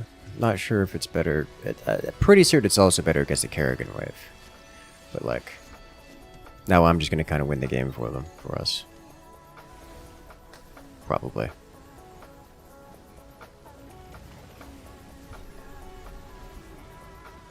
I'm surprised I managed to click that so quickly. Because yeah, I just wiped out 1.5 waves with this.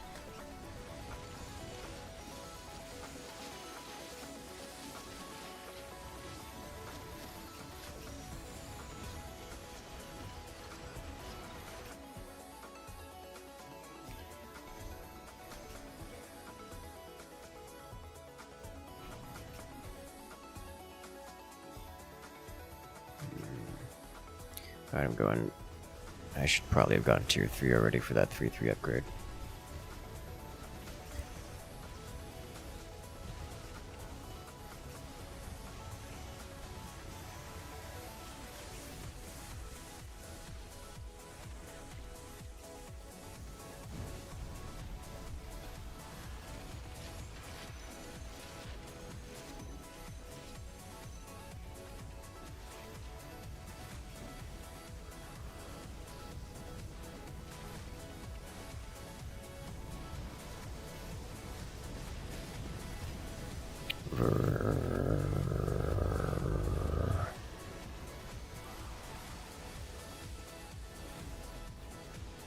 Oh, aberrations on the base.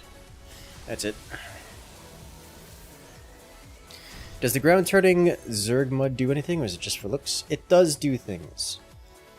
Zerg get bonus move speed on creep, and this particular faction has an option to give bonus attack speed, I believe it is, on creep. So when they're on the Zerg mud, they do more damage. Hey there, Vokun, welcome in. What's it with the stream title? Not clickbait, because we don't do clickbait around here. That's what it is.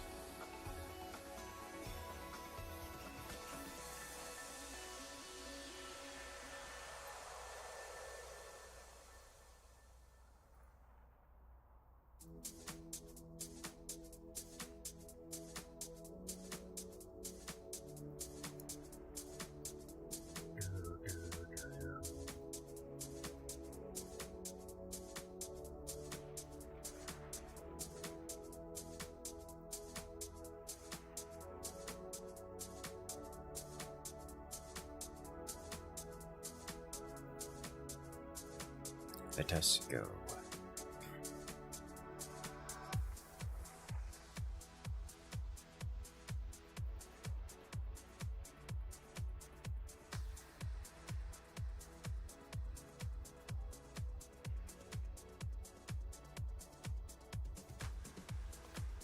That guy's playing for win rate.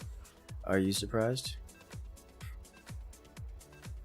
Welcome to StarCraft.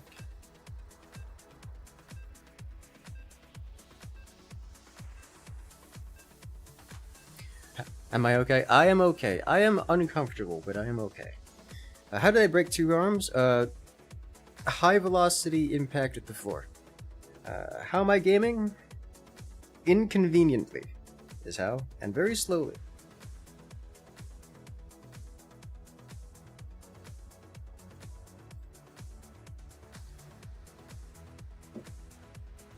That's why we're playing low APM gaming today.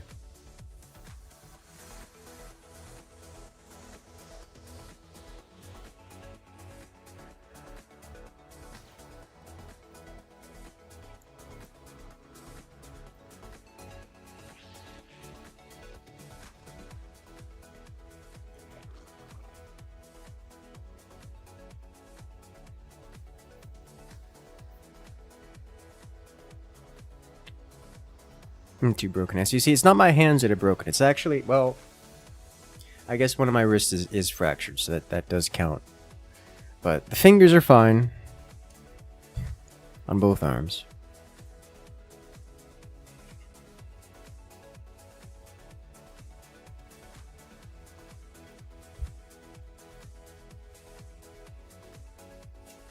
Nothing. Broken, just fractured, just fractured. I have no hard, full disconnects. It's just fractures up and down. Did some proper damage spreading. Nothing has been fully destroyed, which is nice. Very nice. Just careful, you could do something stupid and they'll go all the way. Yeah, which is why I'm not doing high APM stuff and the like. Just keeping it real calm, real simple. Nothing crazy.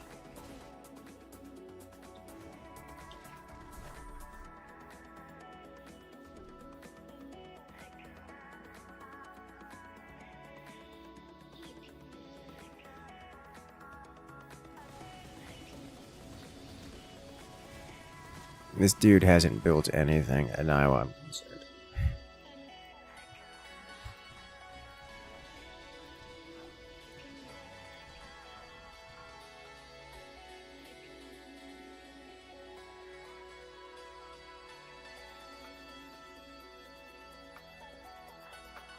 Broken and fractured, the same thing.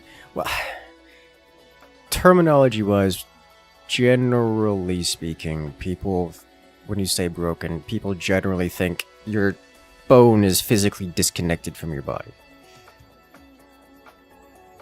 That isn't the case for me. It is fractures in the sense that they are cracked. They have been cracked all the way.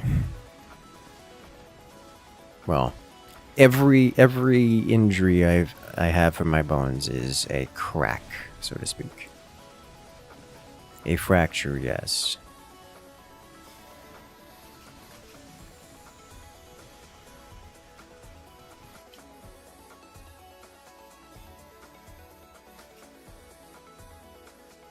Nothing has been disconnected from its usual position.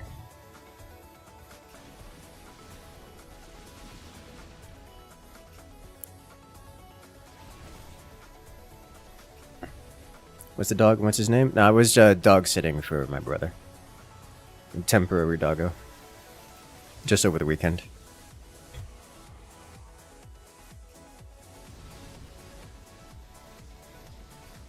You know, 2 people who have done the walking home on a broken leg thing? That happens to a lot of people. That's something that my family does a lot. It's just like, it's like a mentality thing, I guess. Oh, Dahaka and Dahaka violence. Okay, I see how it is. Surprise! It's Dahaka. Why did he open Ravisaurus?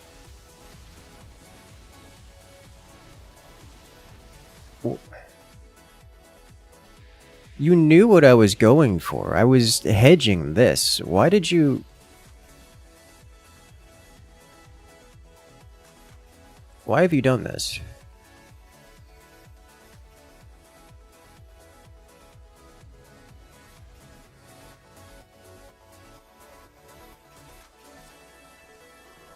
I'm just confused. People think broken's the same as compound fractures. Yes.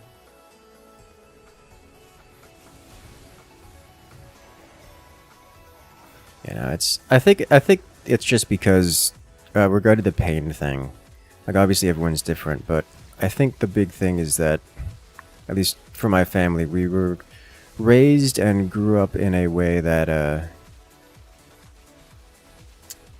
led us to get things done regardless of the situation, and like push through the pain kind of experience, get the job done. And you know, most of that came from my father. And by my story, by my experience and the experience I've had in my life, I'm impressed my father is alive after the things he's gone through. Like, I don't know how this man has survived his injuries. Things like trying to mow a lawn on a hill and only to have the manual lawnmower kind of collapse on itself and fall on top of his head, which he caught blade first with his arms, which literally chopped off his fingers. And his response was to pick his fingers up off the ground and run to the nearest hospital, trailing blood the whole way, only to pass out in front of an EMT.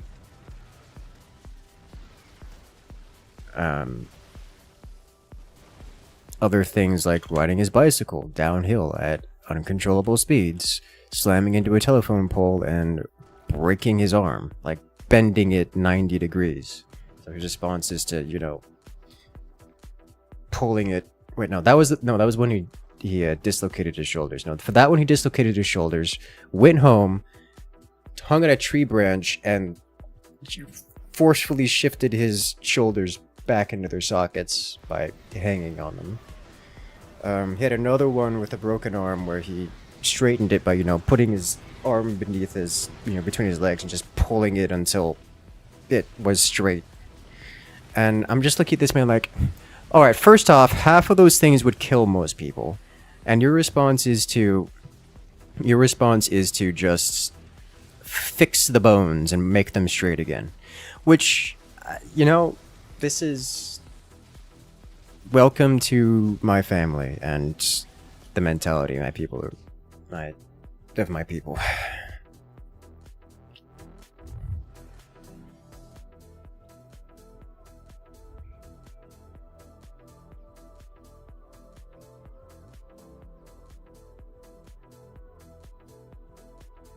Why there's so many Hawk in this match? No idea. RNG says so.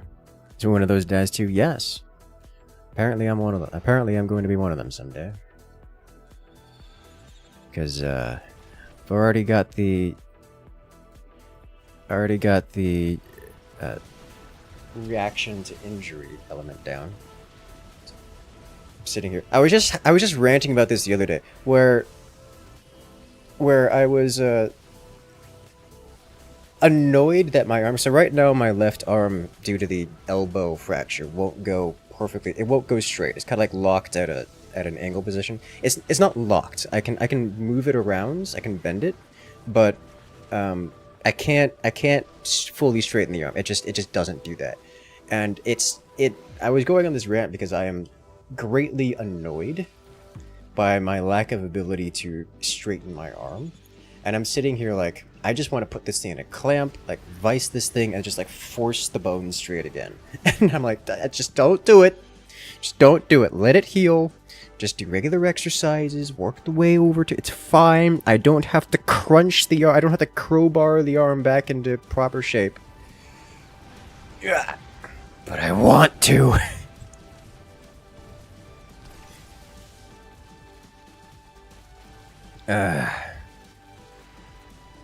You question the role model worthiness of these life choices. Well, so you see, he has taught us how to not injure ourselves in the same manner that he has injured himself. So that was a good role model. But also, he taught us that if for whatever reason you get injured, this is how you handle it. Which I think is awesome. And I appreciate it a lot. Have I started the whole dating thing again? No. I haven't. Technically, I haven't uninstalled the latest and greatest in online people meeting services. And by that I mean the whole slew of them. But also, I haven't been swiping on them or making an attempt to meet people or what's the word? Or going out to meet people. Well, I haven't been going out with the intent to meet people, I should say. So, the answer to your question is no. No, I've not started up the dating thing again. I am at this point free. And I'll probably wait for my hands to be functional again before reattempting.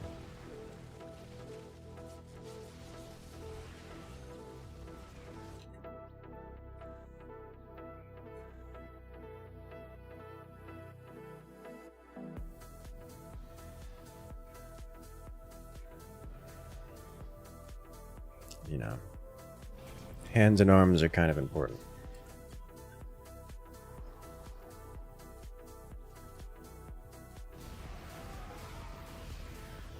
A lot of paper towels and duct tape and bandages aren't available. But also make a point to keep bandages handy, the same.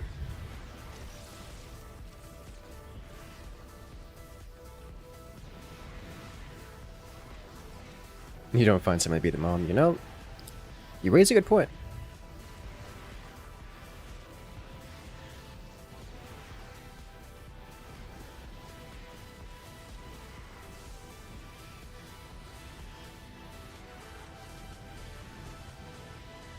The leaks are real.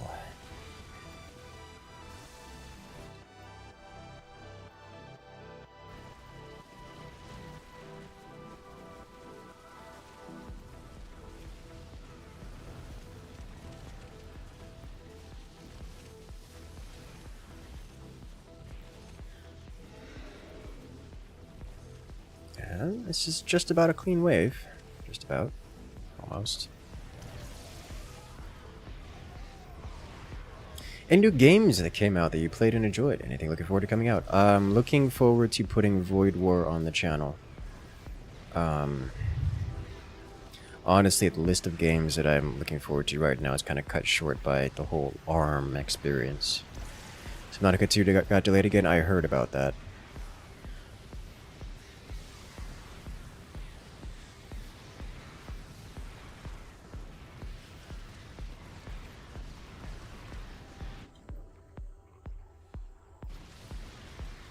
Waiting for Silk Song. And no reason not to give yourself a length of time where you're emotionally invested in yourself only. I've had a couple of years. Like I've been single for a fair few years now, and I did when I went through a phase of just fix myself. Well, that's fun and dandy. And then I went out dating pretty hard for like a year and a half, 2 years. Met so many people. Enough people that I didn't want to go out anymore. And that's how that worked. So that's where I'm at right now. We're not exactly wanting to go out. Like, I'm open to it, I'm just not hunting for it right now. You know?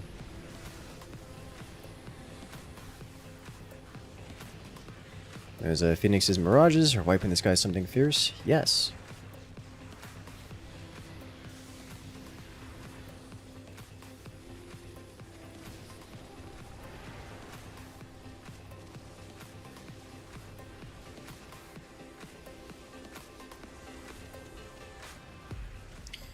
That they tend to do.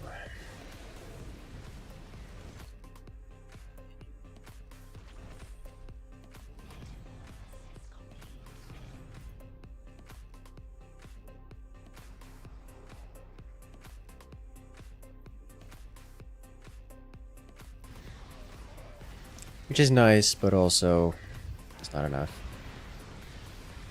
You've been playing the mighty Roblox the whole time? You know, I've never actually played Roblox. I don't intend to. But it is quite the good game. It's, you know, it's like Minecraft. It's the game is what the people make of it. Why is this Dahaka not dying? Didn't merge with a clouder of cats, so there's still hope. It was close though. It's real close there. I do enjoy cats. I also enjoy the lizards. I enjoy animals in general. Animals and I get along well.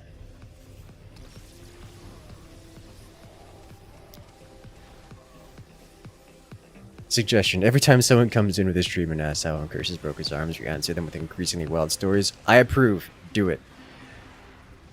Because it happens like every 5 minutes. Which I understand is my fault. But also, it happens like every 5 minutes.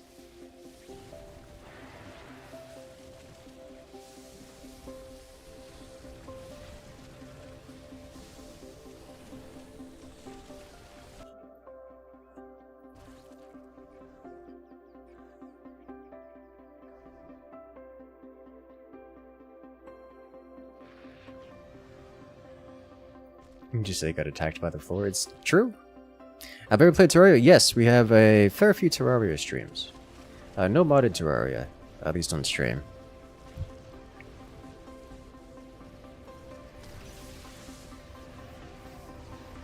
Terraria, I almost started up a Terraria server a couple weeks ago. Almost.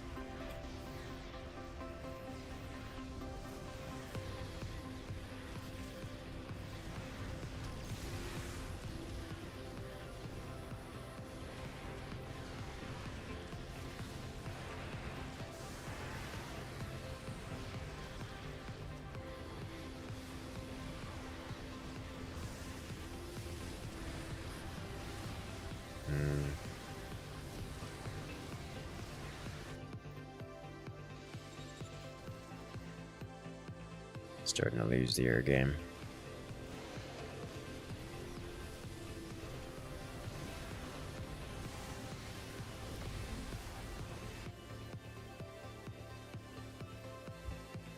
Do you play shooters at all?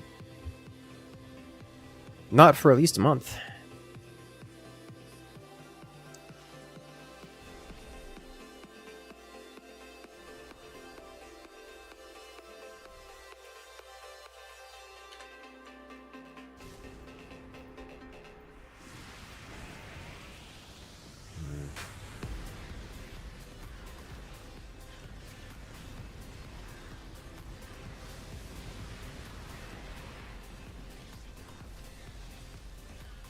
Something killed my Mutalisk before this battle started. And the Vikings!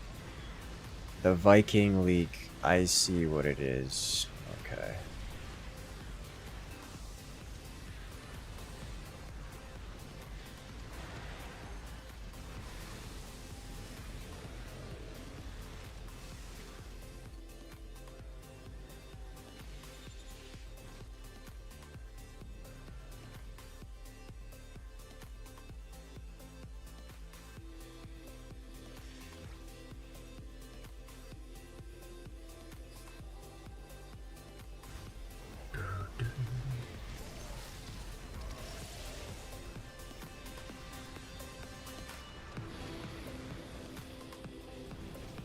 So many Vikings, I'm unprepared.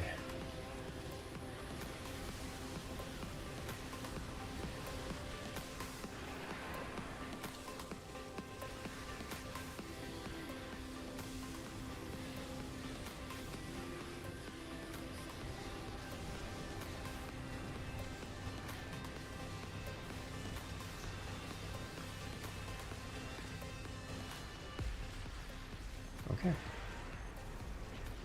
You download it and list it. It's free. Honestly, having a lot of fun with it. World War II. Yeah, so... God, what is it? The... Enlisted was a good time when I was playing it. My problem with Enlisted was the progression and monetization with it. It was not good. It was incredibly frustrating. They did so much resets and so much incredibly scummy behavior that I couldn't bring myself to keep playing it. But it is quite fun. It's a mechanically amazing game. My favorite part of it was that it's just War Thunder vehicles. So all of my experience at War Thunder just directly translates over, like one-to-one. I remember on release, I was one of the few pilots capable of operating at all, because in Enlisted, it forces you into first-person instrument control.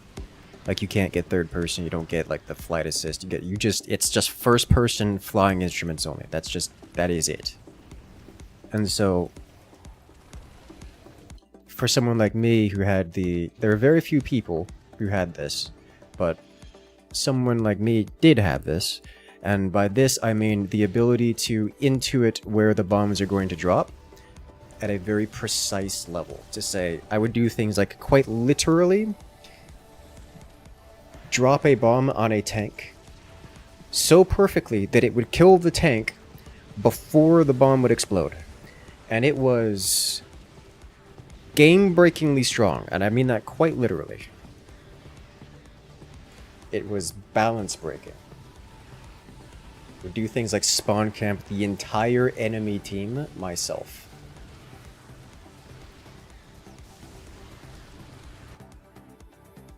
Like, the enemy team just didn't get to play the game because I was allowed to be in the air. That's just how that worked.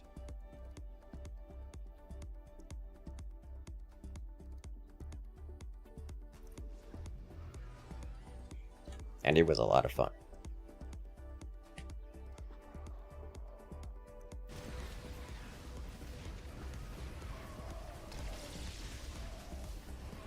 Think we're gonna do Enlisted? I would have to check it out again to see if it's any better, but like, I don't...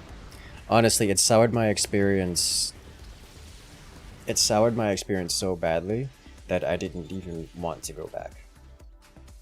And given the developers were notorious for doing that kind of monetization scumminess, I have zero faith that they would rectify ever, and just haven't looked back.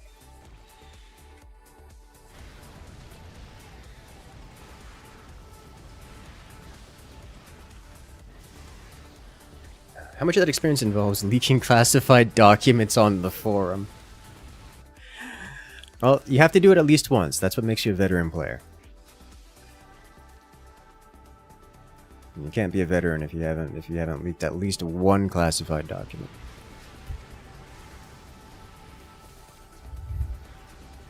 Yeah, I've got a couple good clips. I don't remember if the stream still exists, because they probably have been on Twitch-only streams, because YouTube hated it. I've got a few clips laying around I can search for, if you want to see those.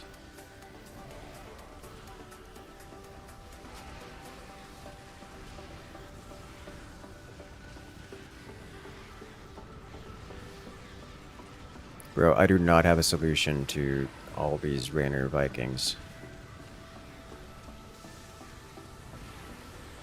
Pull up the air-to-ground call-in clip from Winter's POV if you can find it. You search for it, Winter's channel.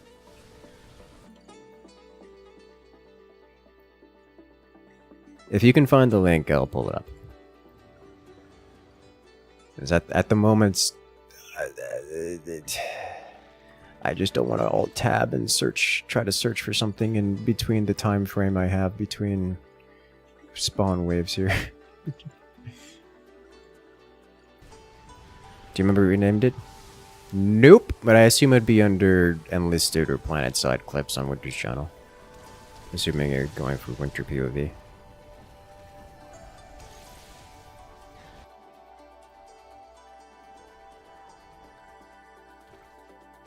I probably have a link to it on Discord somewhere. I don't know. Half of them were not clipped by me. Most of them were not clipped by me. I think just mine were the more popular ones. Because like, oh look, Incursus shared this one, therefore it has 100 views instead of somebody else clipping them when it has not 100 views.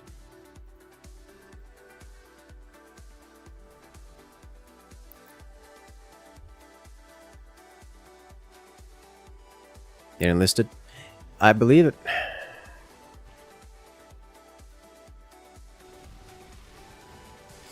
Let me see if I can search for this. Clips. Enlisted. My channel clips. Honestly, like I see clips from me here. Honestly, my POV is going to be kind of mediocre because I literally blind firing bombs around. Like you actually just can't see what's going on. Let's see if I can search.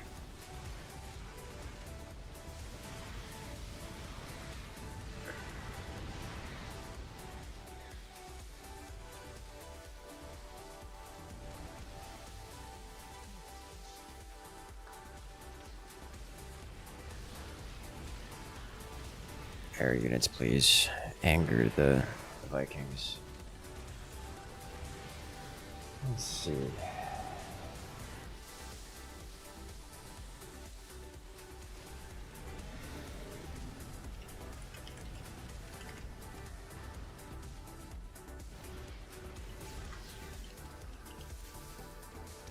Do you think first-person plane sets to stay? War Thunder, a good pilot can basically hold one side of the map easy with third-person camera. Oh, absolutely. You can tell I've alt tab because my frame rate died.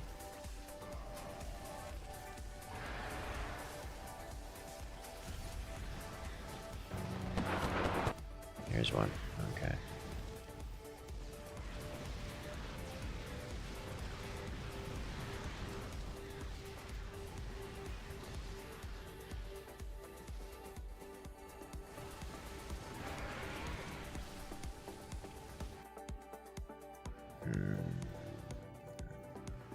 Guardians are performing well. Impalers kind of sort of performing well.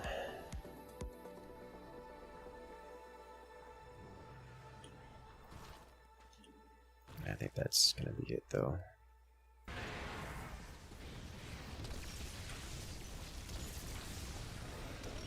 Too much.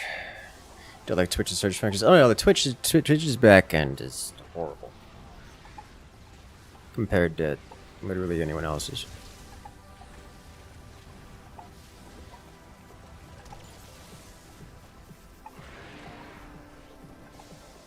I say that, but it's pretty much just YouTube. It's the alternative. Hyperion is just hanging out over here, blasting the Nexus.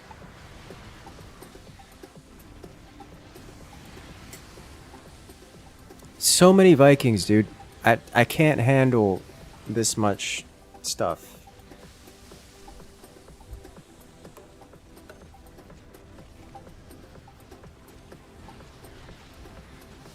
Kill.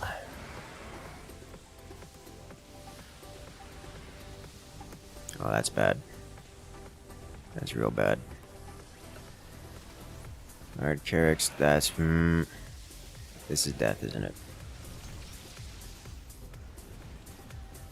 I don't think Carrick's holds this.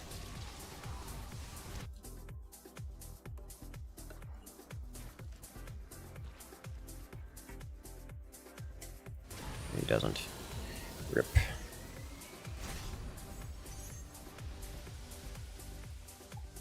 Let's see. See if I can find a couple of these.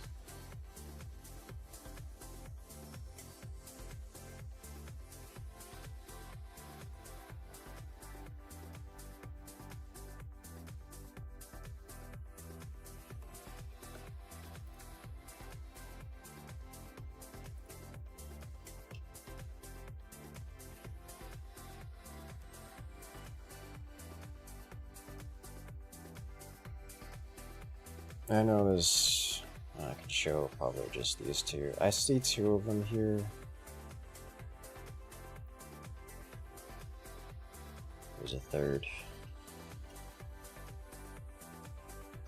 I'll just stick with these three for now.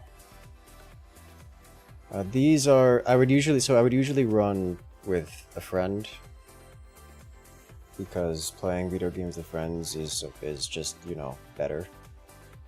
And from these perspectives, you can actually see a lot of what we're doing.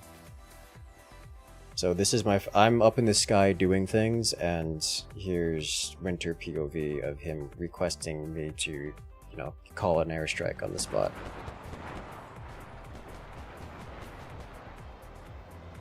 So he's marking the tank.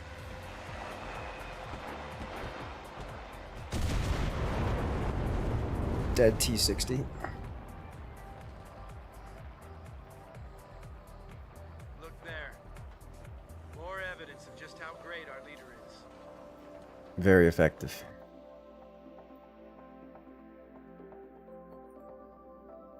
Here's another one. This one... Let's see, which one is this one? Oh, this is one where I spawn camp in the enemy team. You come up here, look at all the dead tanks. Like here, look at, it's just the entire region, like all the cover here is just dead tanks. Because I was quite literally spawn camping. There's another clearing of the point, another T-26 gone. Look at the dead tanks. It's just 1, 2, 3, 4, 5 dead tanks. This is their spawn point, by the way. Look, there's three of them in that one spot. Well, the air support's quite good, quite effective. Let's see what's going on here. Looks like he's just sniping and calling in airstrike on that thing in particular.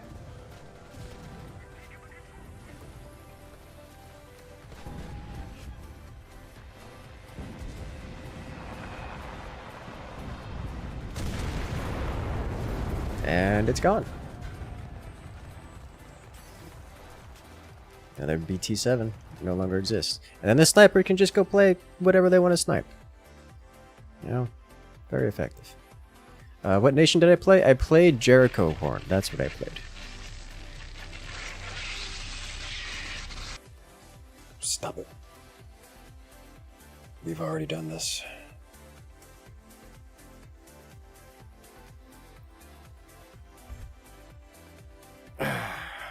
From this strategy, you need friends? Yes. Yes. Friends are the best strategy. Who'd have thought that?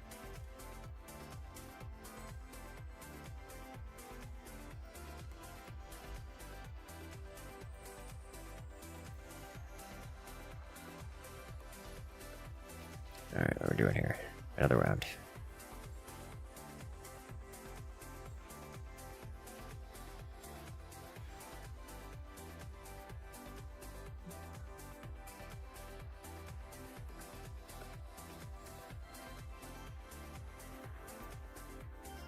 Let's do it.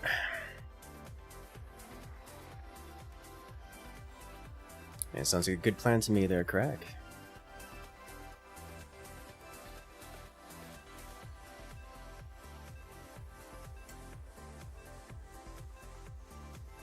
Remember there was another moment where we were trying to push through. It was on the castle map, and it was like an attack and defense. It was an attack and defense mission type on the castle map, where you have to actually push into the literal castle.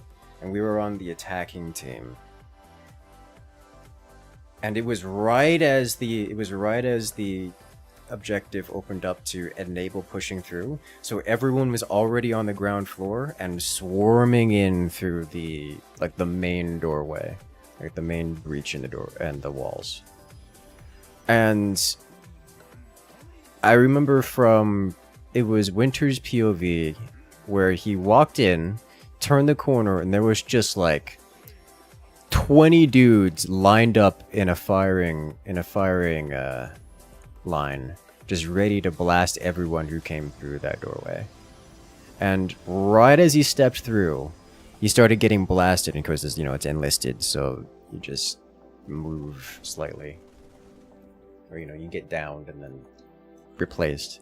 But as he's walking through the door, you can hear the Jericho horns come in. A bomb lands right in the middle of the entire cluster, the firing line. And as he's switching perspectives, the entire region just explodes. And he's the only survivor because friendly fire is off. And you can just bomb with absolute impunity and not have to worry about... It's like, oh, there's enemies on my friend. Let me just clear the entire area around my friend. Very effective.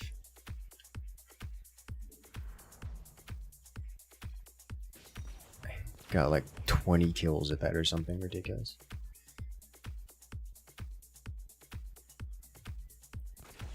I did have a lot of fun with that game. I really did have a lot of fun with that game.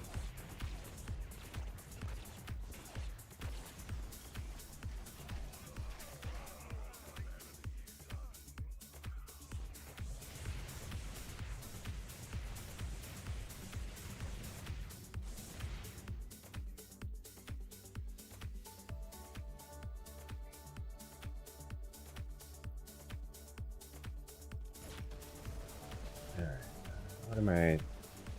This is versus Max, correct? He just has... just basic troopers, guardsmen. And then pushing into Warzone, it looks. Okay. How do I want to play this?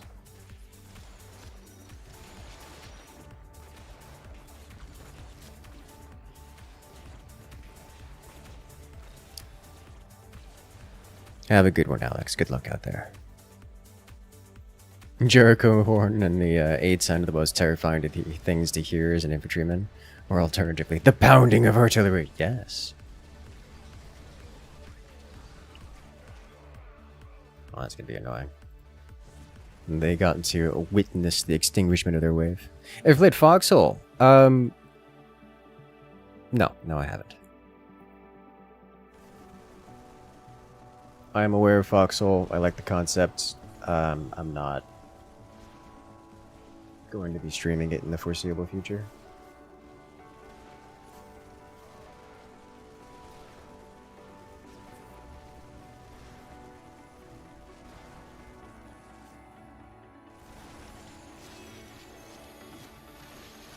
Haven't seen me in SC2 in a minute? Well, you're going to see a lot more of it.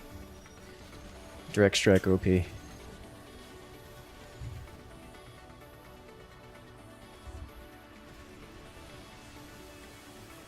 But Andromeda, is it tier 3 artillery? Mm-hmm.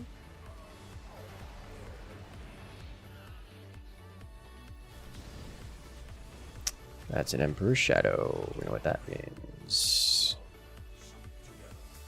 We're doing this and this. Did we ever play Ace of Spades back before it got bought out? Nope. No, I did not.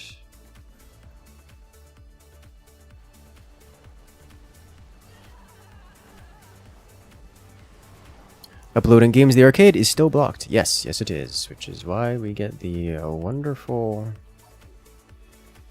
notification message at the start of every round here.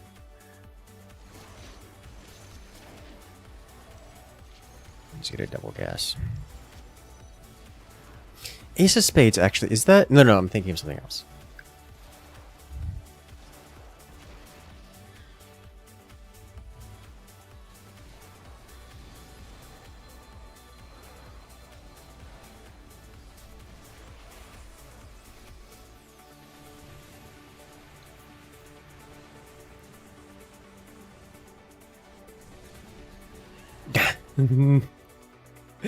The Emperor's Shadow is just plinking away at the Reaper. The Reaper's like, nah.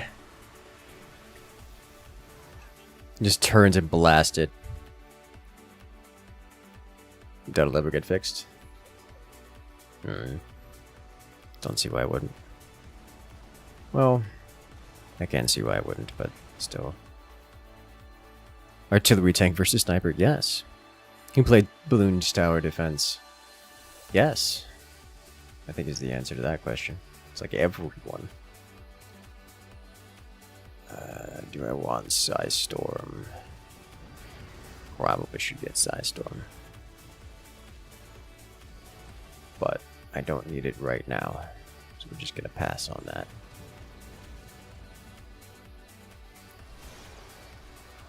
Dude actually knows how to play the matchup, I think. At least he's getting the right units.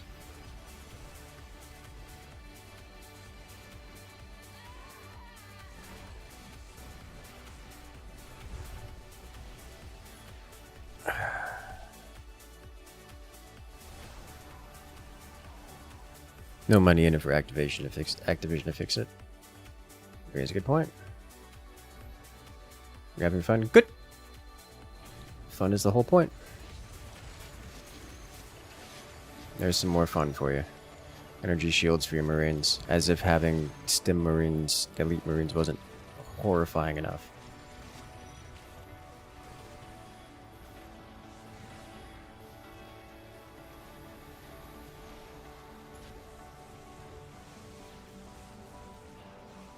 It takes space with the voxel shooter. You could dig around with the shovel. Ah, yeah, that one. Yeah. No, I never played that.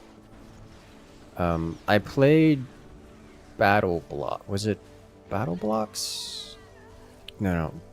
Yeah, but I think it was Battle Block Theater, which is functionally similar.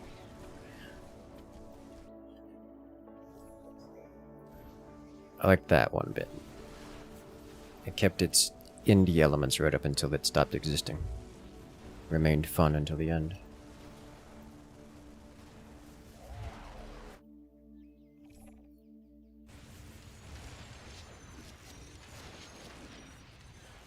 Surprised he's not using stasis. Are you though? Are you really?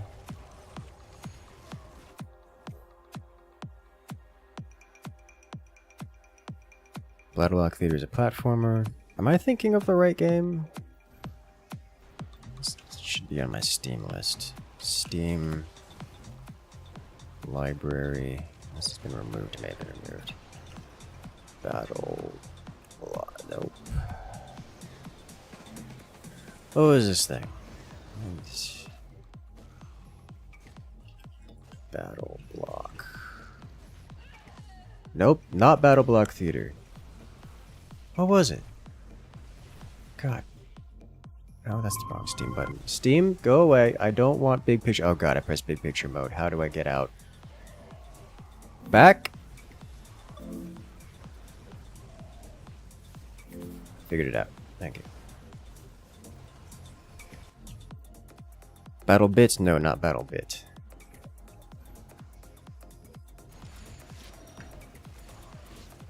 It was a MOBA. MOBA is not the right. No, MOBA's not the right word. It was an arena shooter. A 5v5 arena shooter.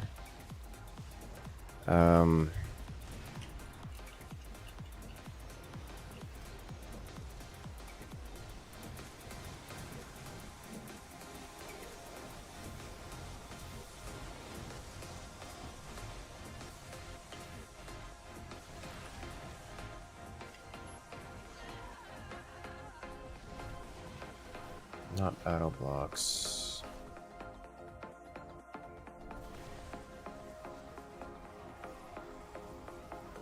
I don't remember what this thing was. This thing was called.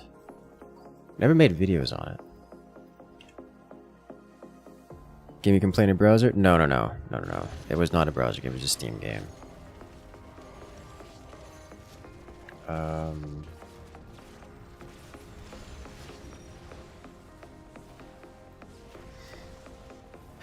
I can describe the mechanics, but I don't think that's going to be super helpful.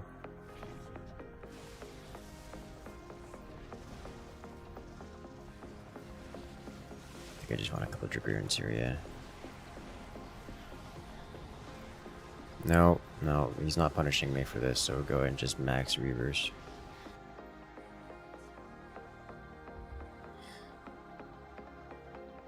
Romero found the clips. I'm impressed. Nice job. Yes, those are the clips, Romero. Very good. At least those are the 3 I posted.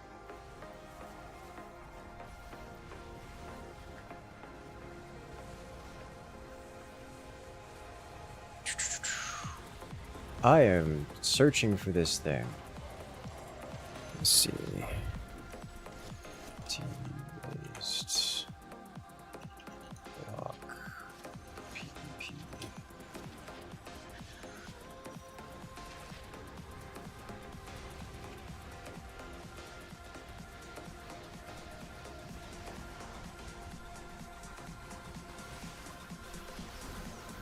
No, not Minecraft.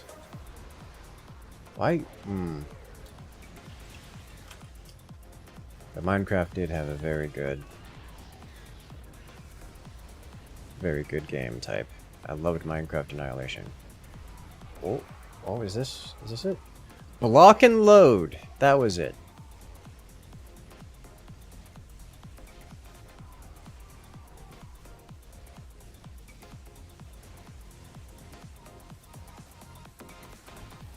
Let's see, what's the player count up right now? Also, good job, team.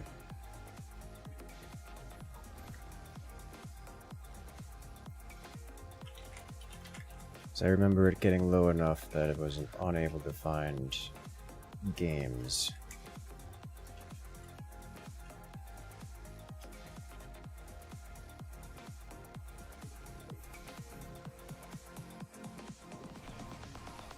It's down to current players of 2.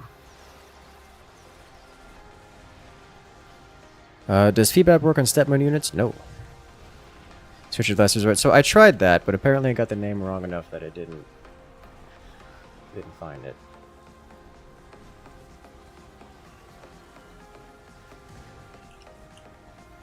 Oh yeah, there it is.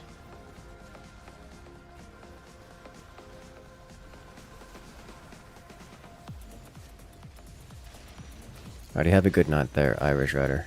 Yeah, block and load was a good time. I like that. Yeah, it fell off pretty hard. It was good fun while it lasted.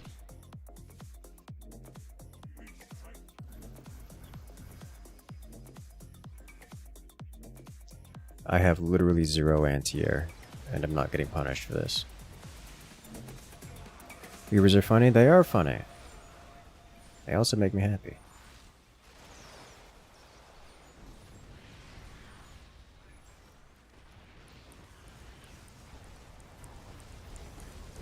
There's no way Vorazern defends this, right?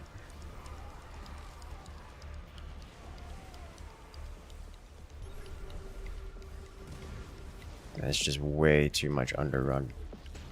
Yeah, it's dead. Okay.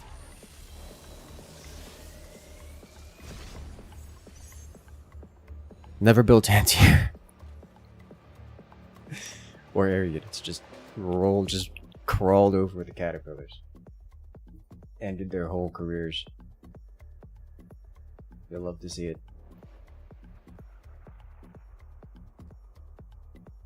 Reaver spam is peak disrespect. I know, right? I was like, what?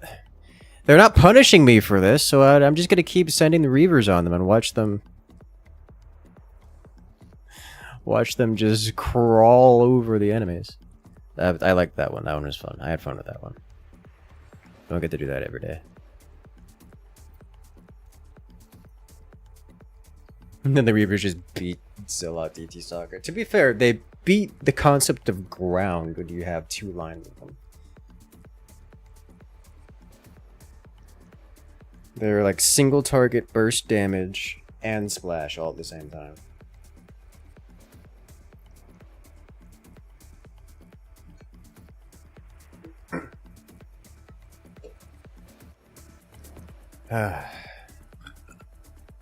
Have a good night there, Craig. Catch you later. How does Manx beat Reavers? Kind of sort of in a straight up fight. Also siege tanks. It turns into Reaver versus siege tank with like chaff in between. Manx also has Warhounds, which are both chaff tanky units and good damage against mechanical and single target things like the Reavers. So you just kind of fight them head on, and then eventually you probably get like a Pride of August grad or something.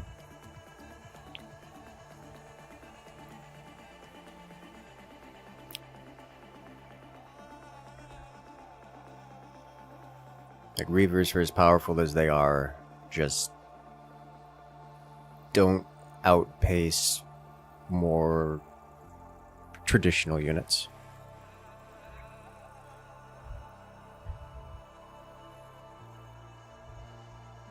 Like the Reavers worked because I was allowed to get that many. Not because they're uncounterable or anything of the sort. I was allowed to get that many because my opponent, despite getting approximately the correct units, did not get the correct units at the right time. and let me offset. So I just kept building Reavers until things stopped existing on the floor.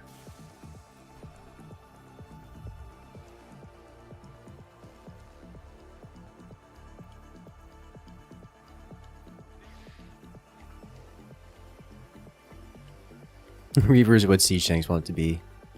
Yes. Go, Zergling, go. And executed. That's a Kerrigan. Kerrigan not in the second position. It's a Rainer in the second position.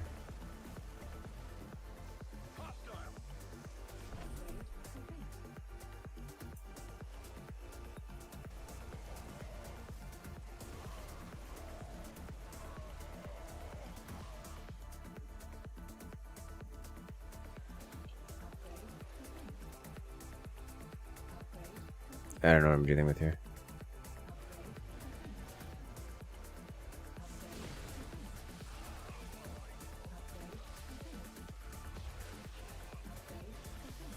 But yeah, once you get to the late game, Pride is kind of always good. Because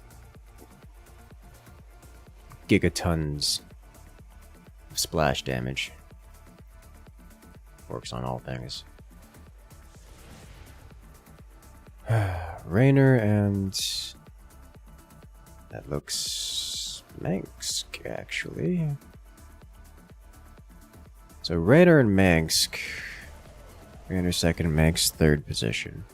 No idea what's here, so I'ma just do this. Because what's he gonna do about it?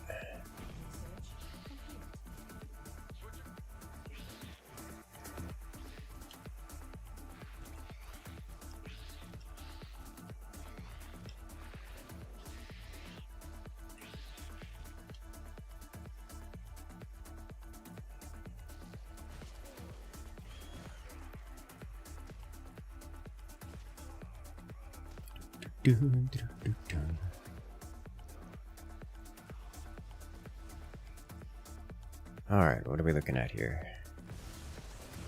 It's the Kerrigan! Alright, so it is the Kerrigan and the... You see, I knew that, actually. We knew there was a Kerrigan, and we determined what the other two were, so I didn't need to do this. Why am I like this? The knowledge was available to me, and I did not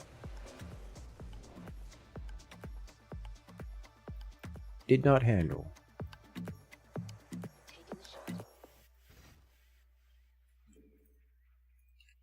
Alright. Definitely want one of these. Target locked. I think honestly I just need some basic troopers here to start. This scanning begins. Oh, well, basic troopers. Love to see it.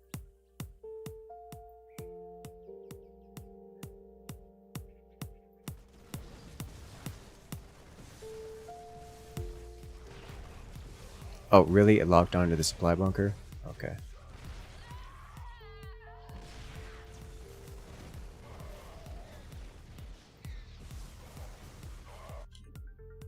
I don't know what this dude's doing. Target locked. I have concerns that I'm gonna need, like, Marauders or something. Because he's dropped, like, 4 Ultralists on my face.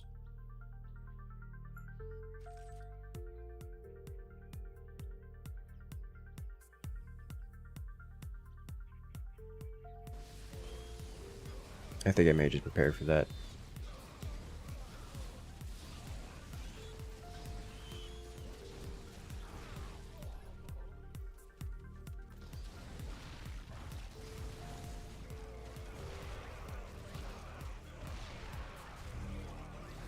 Nope, it's lurkers.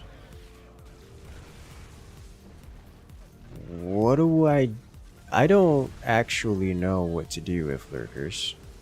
I don't know that I've seen someone go lurkers. this early into Mengsk. It's a weird build.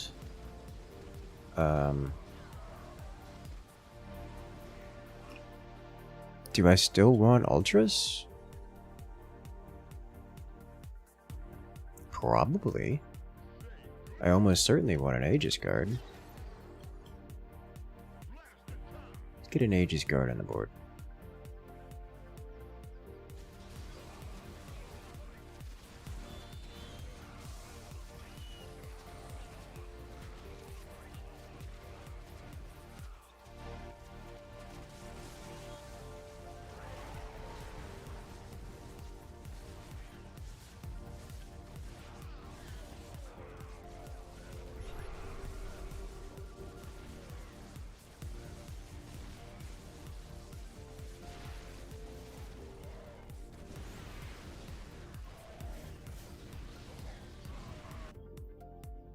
Shadow is strong.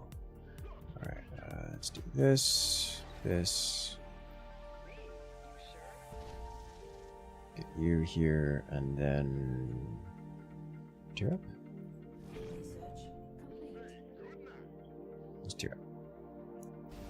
Get some ultras of my own. Force the problem. Oh, wait a minute. I need one of you first. There we go.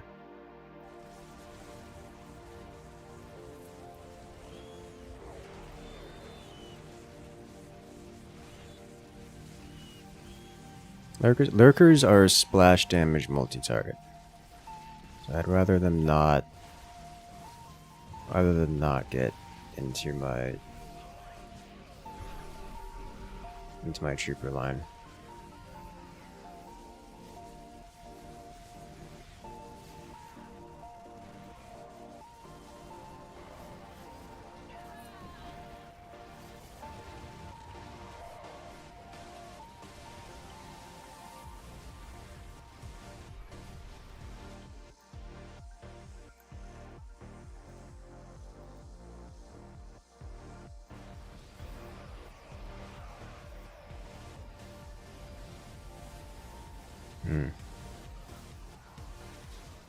The force carry up mutas. I mean, I have an Emperor Shadow on the board, which basically does that.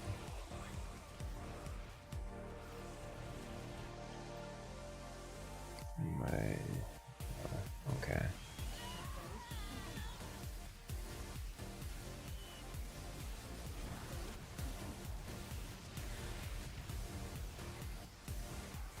Kill the Kerrigan.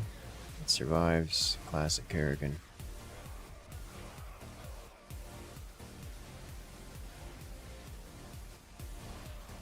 Where are those Banshees? Here. Nuke the Banshees.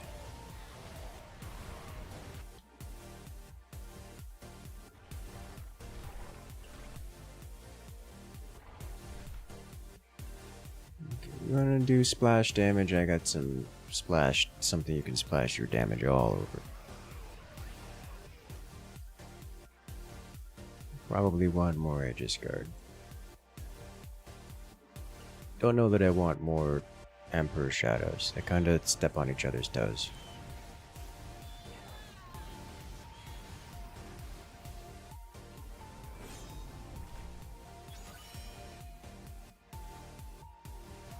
Almost certainly want more Medivacs though.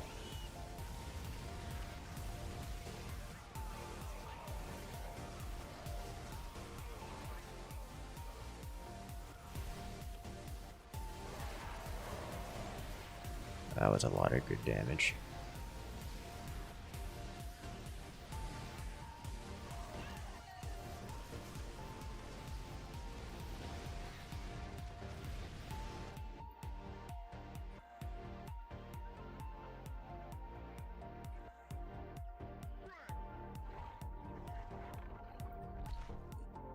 And time to crash upon them with the force of tons of Zerg.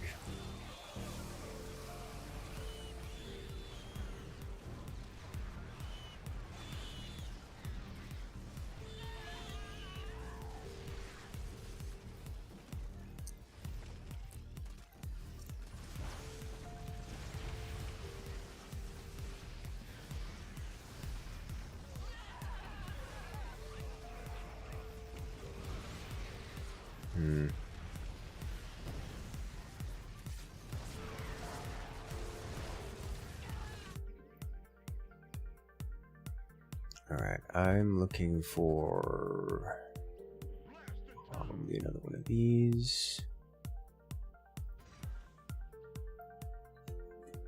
Followed by another one of these, but after getting medevac and upgrades.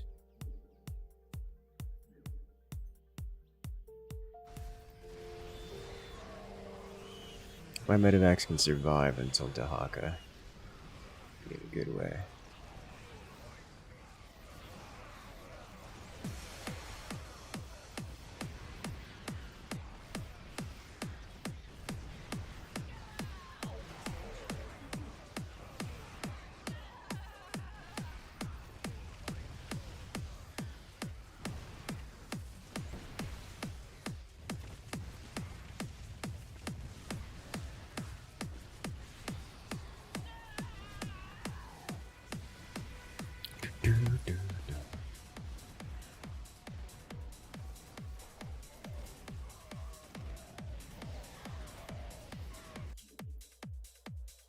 It's like the lurkers really can't kill the Aegis guards. I just need... Okay, just slide these guys back.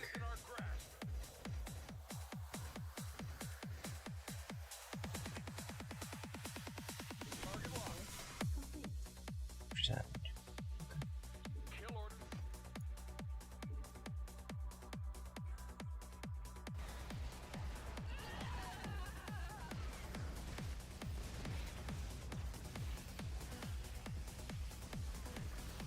I need another Emperor's Shadow too, because we're honestly kind of pushing into a lot here.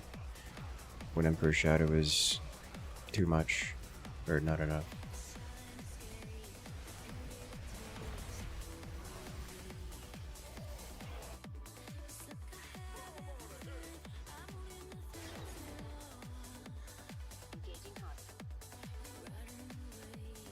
Let's get another one. Hello there, Dead Tech. Welcome in.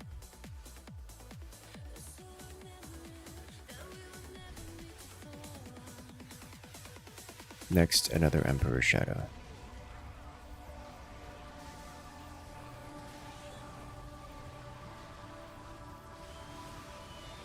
Although the game is very well. It's been a good time.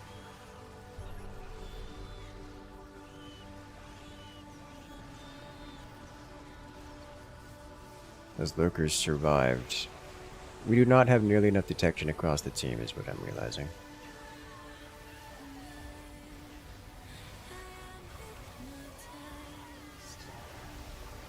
I'm lacking single target damage to burn through Kerrigan quickly, aren't I? I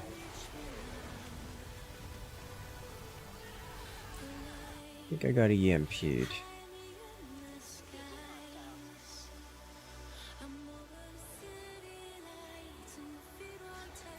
Let's slide you back.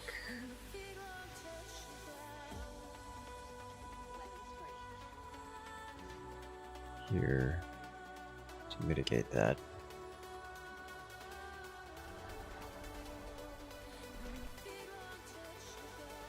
And I think I would like to invest into the Earth Splitter.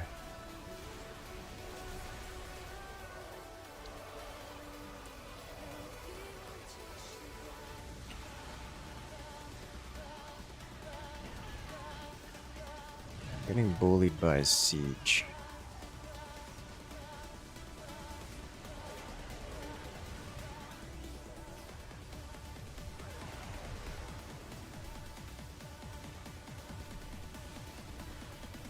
Okay.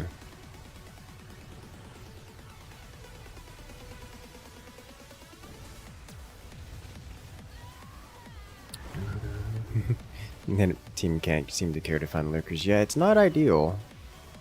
That's for sure. Like we're pretty certain there's no detection.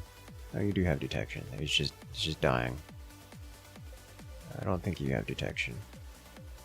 The Dahaka doesn't have detection. I don't think he has worms either.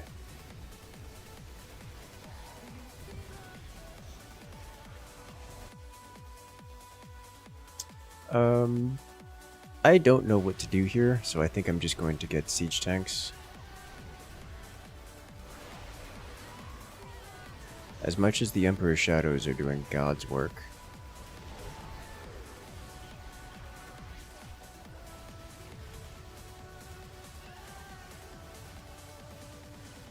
I think I gotta get another Emperor's Shadow. I think they're just doing way too much.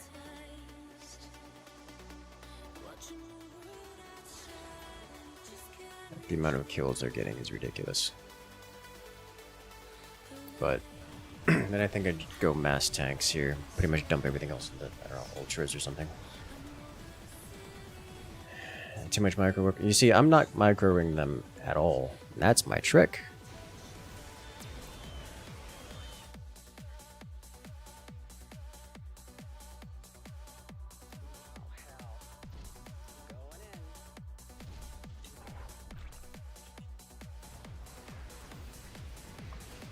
I am not capable of microing at this point in time.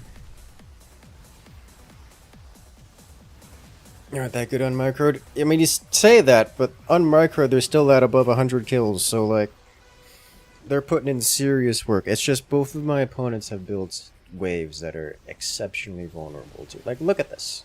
Look at this.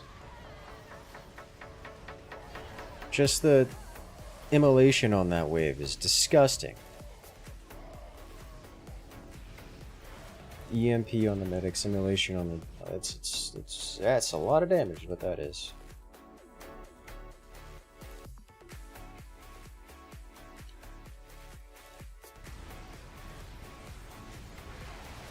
Carriers won the game. They're doing good work.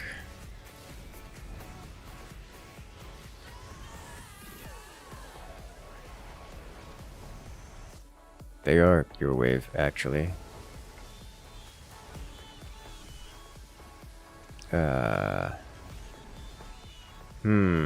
They are his wave, and I don't know that he knows that, which makes that even funnier.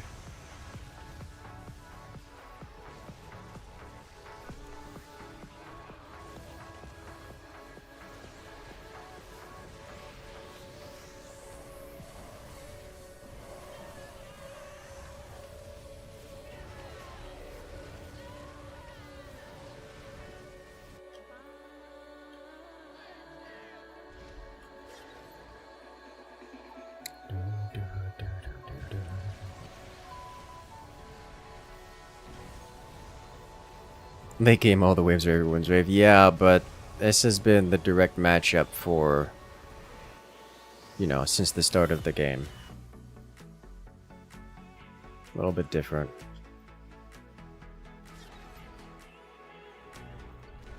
Okay, and thicken the line of ultras.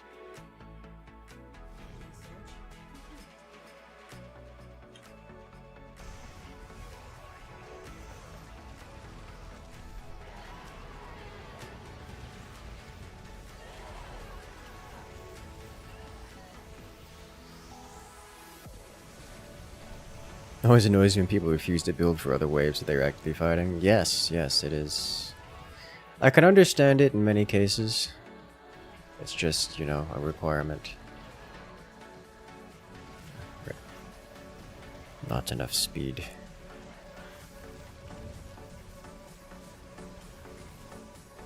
No +3 armor on the carriers yet.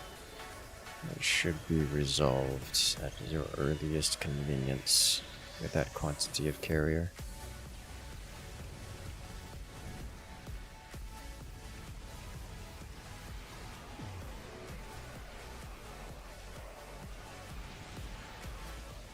Got EMP across everyone's waves.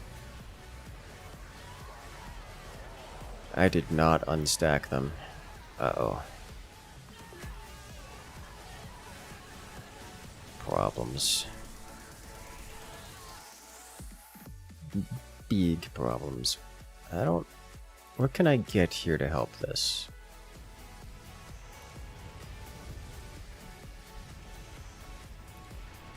I don't think there is. Yeah, it's over. I don't get to spawn again.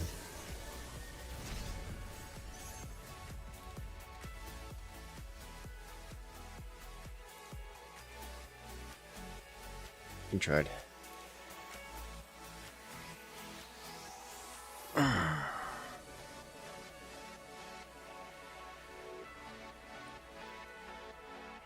Let's do it.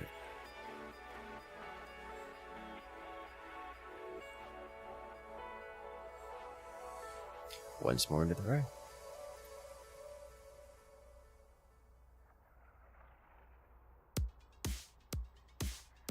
Okay. He quit. He's scared.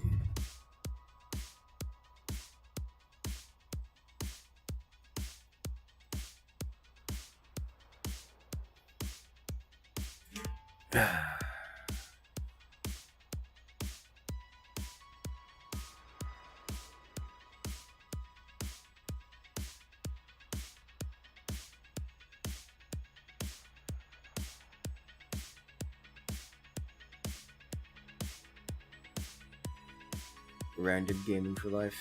A few Vikings or probably Skyfury make most of that carrier wave wasted minerals. Yes. Longest wait time you've seen in a lobby while streaming the game. Yeah, well, game doesn't have long queue times to begin with. This is one of the longer.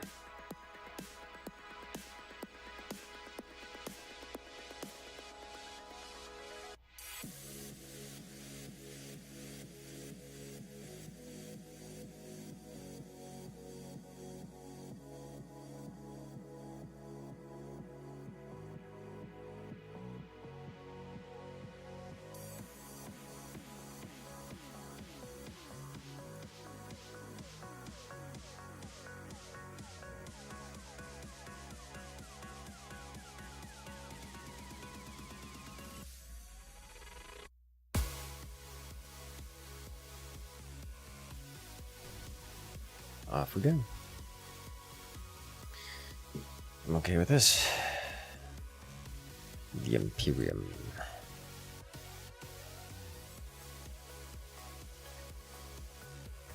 Alright, what are we fighting?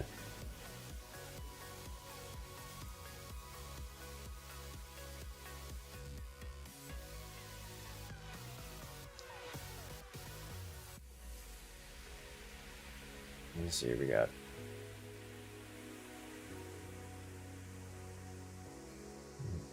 No one spawned in the first, so we don't have any info there. Looks like Zagara in the first position.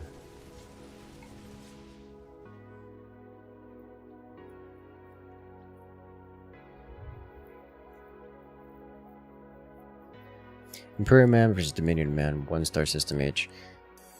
Assuming it's just... Oh, God. Why are you like this? I would actually assume Dominion of Man, because Dominion is actually a functional organization, whereas the Imperium just falls apart on its own. You know, unless that one planet is like literally is like Terra or something that's actually already built up and can commit crusade. I would say in combat, Imperium would come out on top, presumably, but logistics win wars, and the Imperium logistics sucks.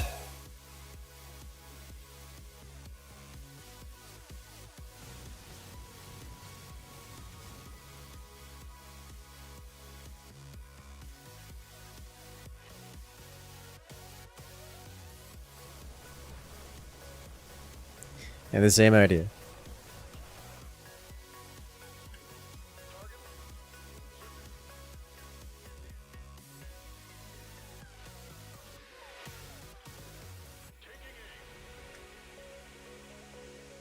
Oh, I gotta do this.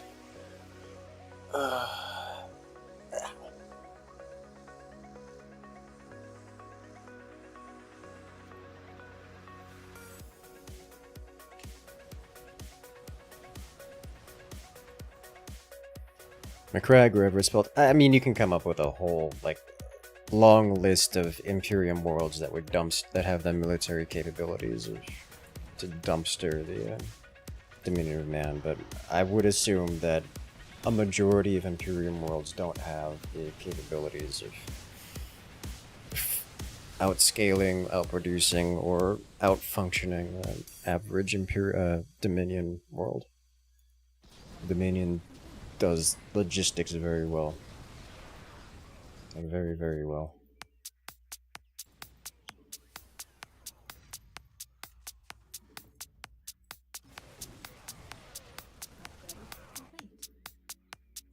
Upgrade complete.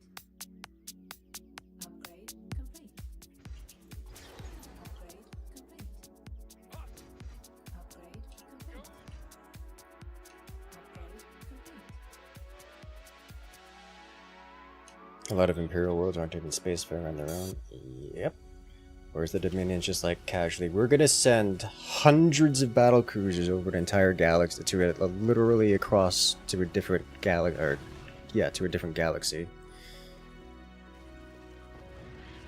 Just to see what's there.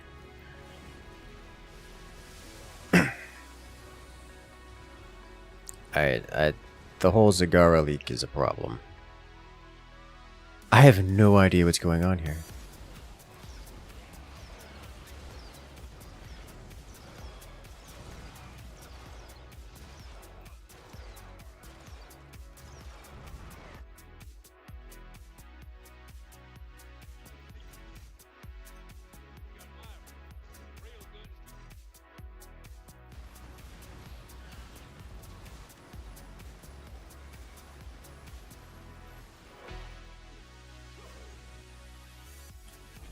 That's the wrong button.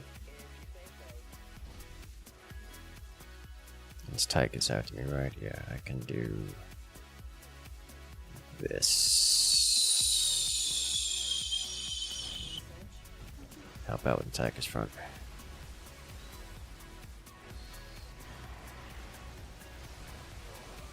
Or not.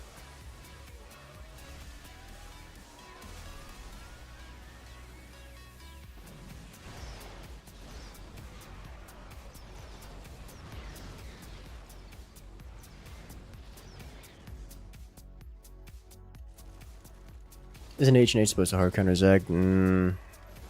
It's one of the late game commanders that can handle Zag, but it isn't late game. And handling Zag in the early game, in an interesting twist, you kind of got to get tricksy.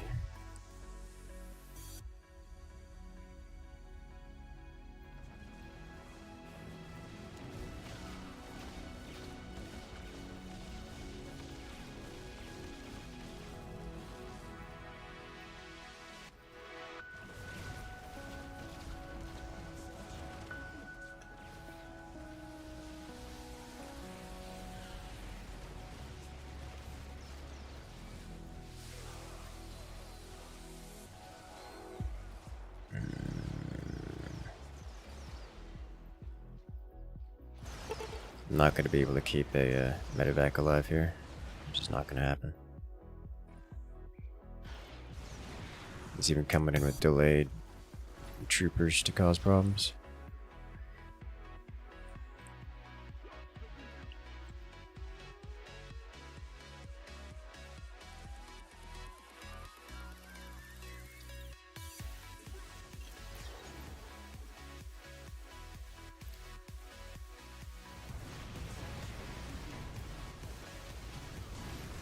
Tier 3 for the Sovereign Battlecruiser? What's happening here?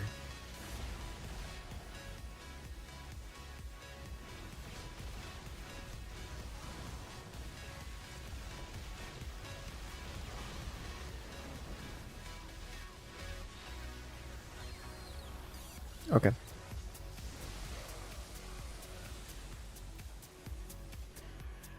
Pub runners. It's a haunted horror.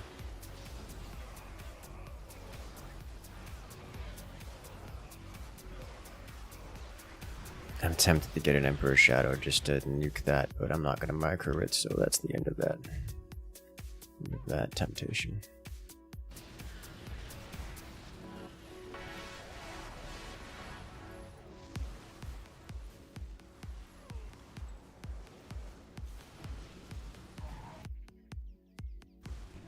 You saw BC immediately jump through it. There's no surviving that. Well, good news is that it was the call down and not an actual purchase, but also it means he's tier 3, which is why.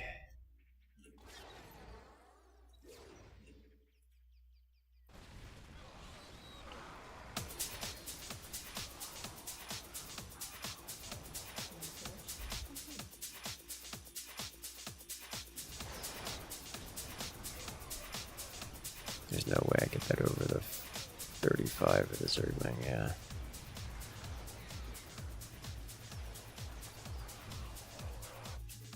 Alright, so if I'm going to be dealing with Zagara, I think I just need more Aegis Guard and Siege Tank. Which is, you know, pretty much what I've been doing this whole time. But I gotta focus a little harder on it. Those Hun and Horner mines, however, doing great work.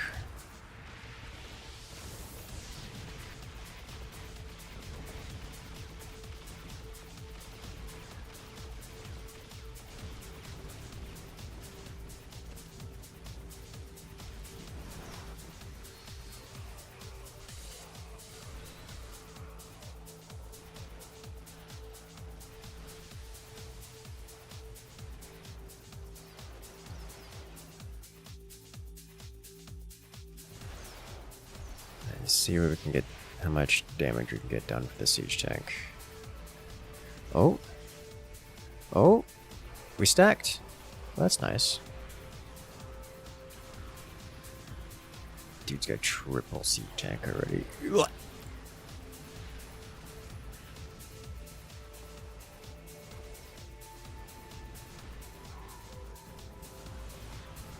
Man's doing more damage with his defensive structures than with his waves.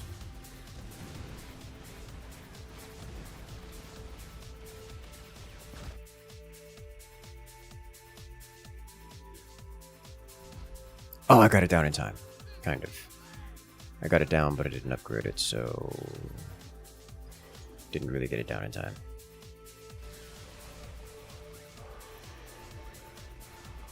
I think next I need one Aegis Guard. One more Aegis Guard. Which isn't going to happen for a while, because... I need a...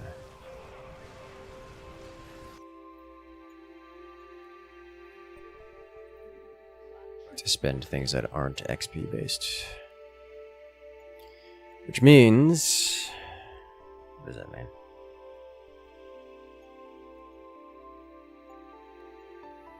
I guess like ultras or something. Which means... I don't know, let me throw some Zerglings in front to catch some Banelings maybe. Let's go tier 3.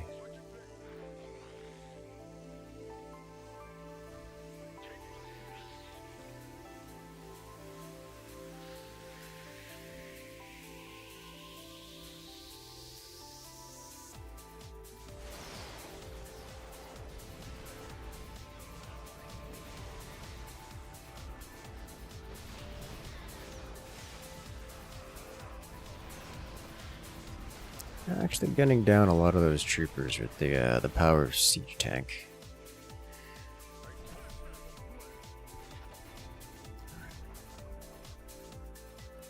Ultra.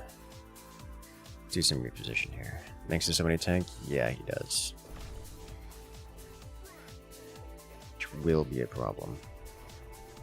That is a massive problem.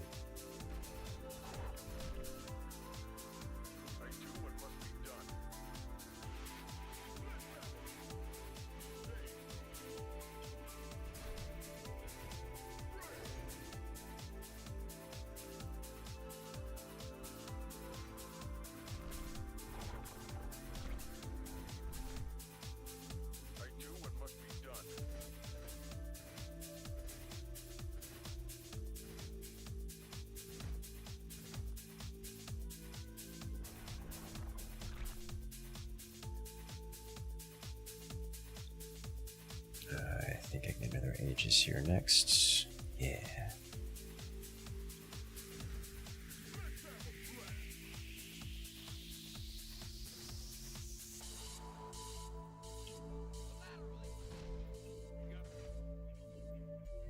Voice line is amazing. Collateral is my favorite kind of damage. Doesn't get old. We're looking alright here. Target locked.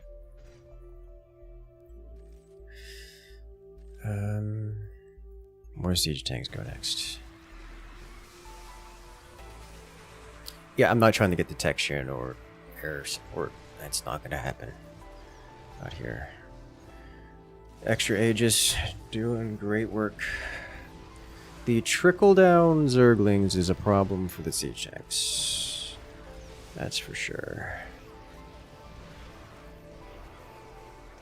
The 5th DSS Eagles trick. Oh no. And we actually get a surviving siege tank. Love to see it.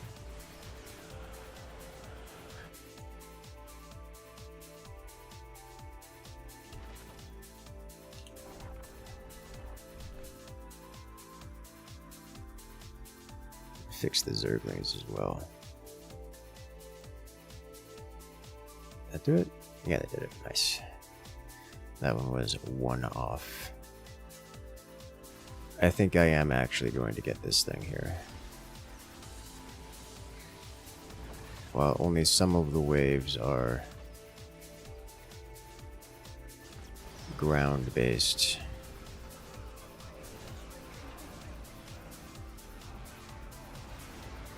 Most recent Ultra is out of place.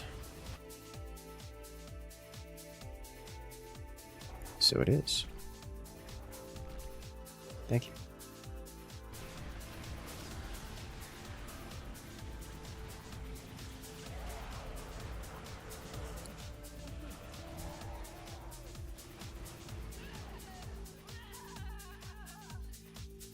Alright, next up should be Siege Tank.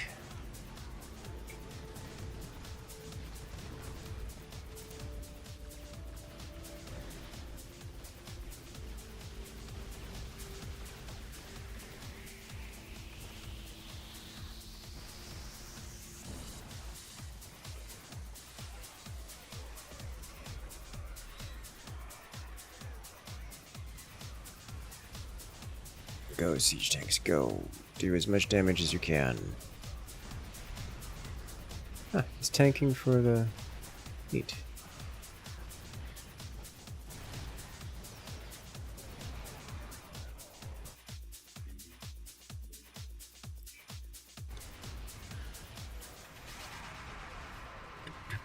Agent Edge really screwing the pooch. A little bit. There's a spare flame trooper on the right. Oh, so I do. How much kills does it have? 6. Goodbye.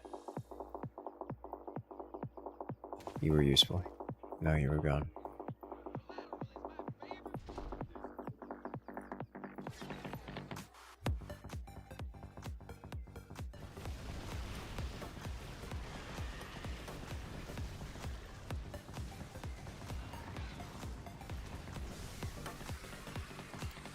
Wondering if I should get a couple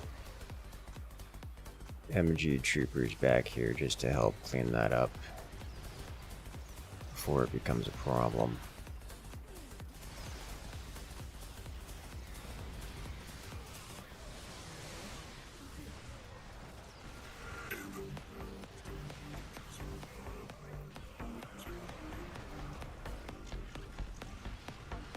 Oh, mind controlling the tank. Neat. Goodbye, tank. You'll be missed. That's funny. The scouts are getting netted to the ground, and the siege tanks are finishing them.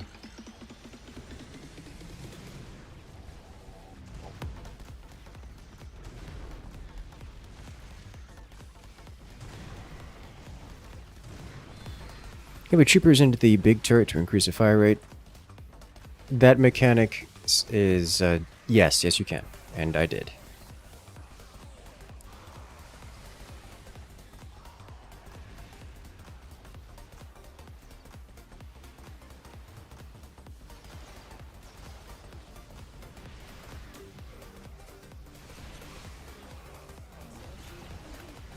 Okay, new tank coming soon. Oh, that's a Pride of August grad.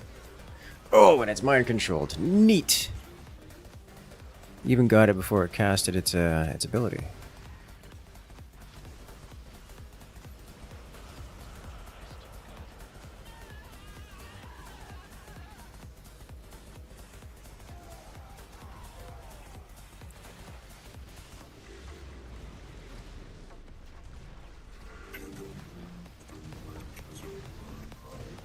Siege tank coming soon, and by soon I mean next wave.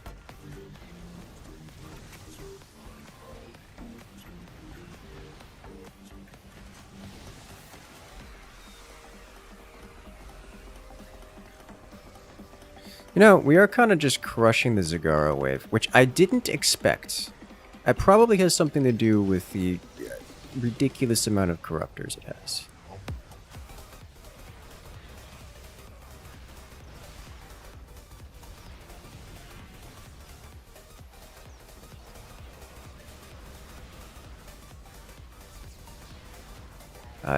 Vega's mind controlled everything but the pride.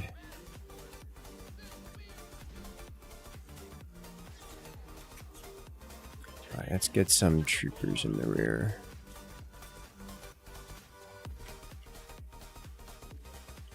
There we go. H&A seems like a new player. He does. Today he shall learn.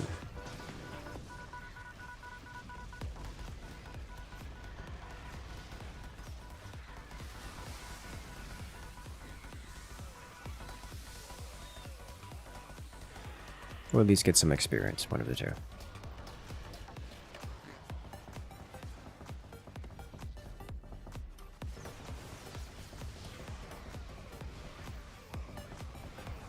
Nice.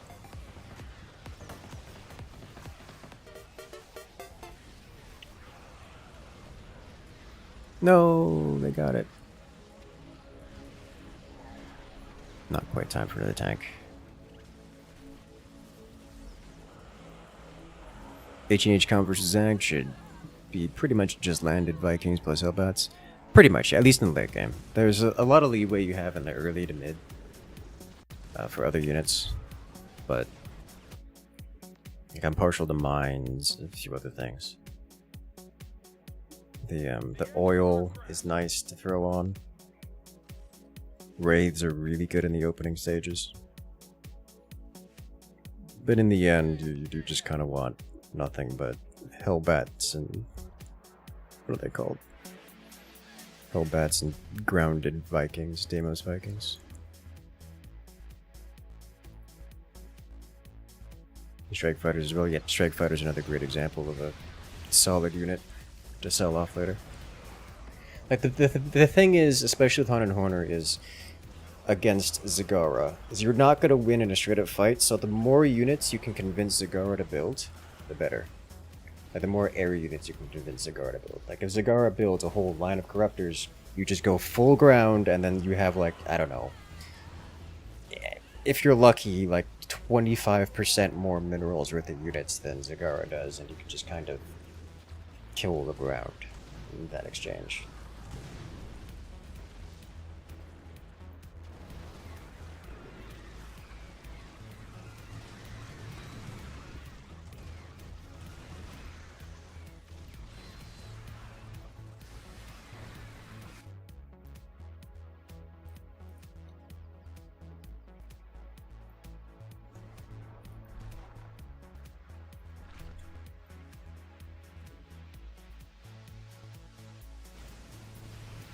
Zagara went heavy corruptors? Yes. They corrupt the next wave? They do. But assuming the next wave doesn't have any air, such as me, that's not a big deal. Not compared to the amount of, you know, damage they lose by not having real units.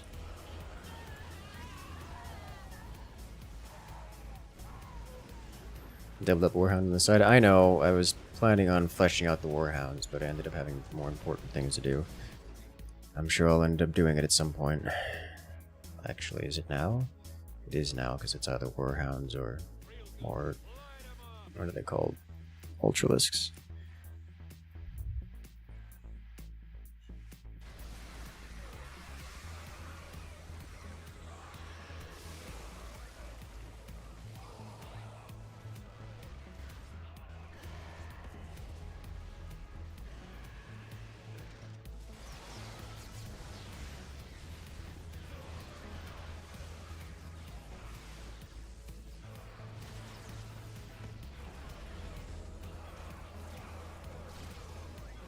Confirmed auto loss attack, as this is true. I found that throwing some bait units, like 1 or 2 wraiths,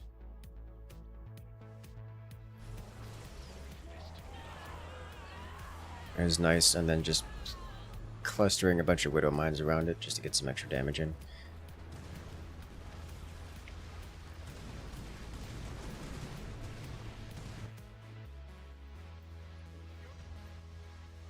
Works pretty well.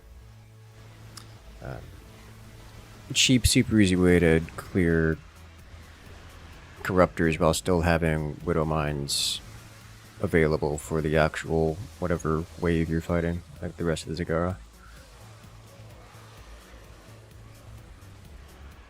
And I'm clearing the Zagara just fine. Zag asking people to build airs or something to do. I know. He definitely made a mistake with the overinvestment into the corruptors.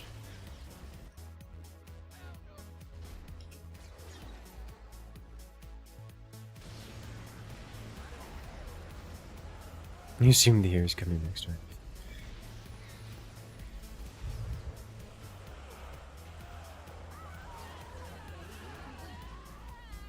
I appreciate this, man.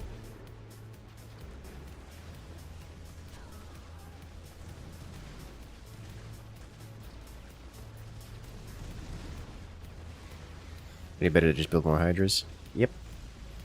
Hydras and aberrations. It's actually a lot of aberrations. It's mostly aberrations is the ideal.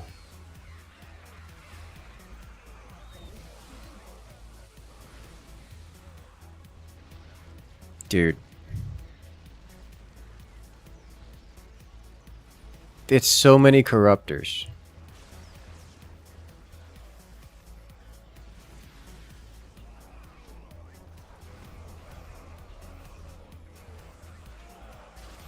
Zach is almost always a little more aberrations than hunter killers. Yes.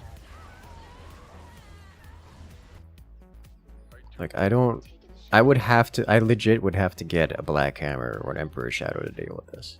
To deal with those. Would a Black Hammer even be good? I don't think so.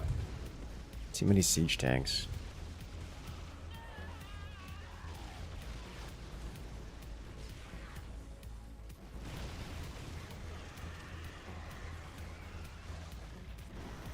These buildings come online, but...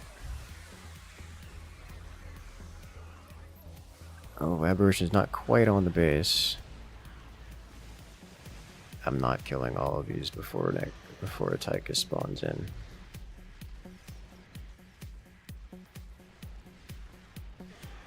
Or I am. Nice. No ability casts needed.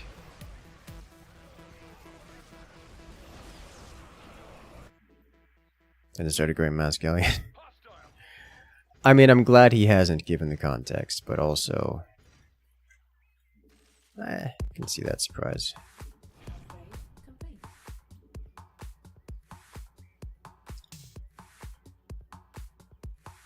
Our siege tank, please. Wonder how long a single Sky Fury would last. Not very. The Scourge deals splash damage, so it avoids the whole damage mitigation stuff. It just hits.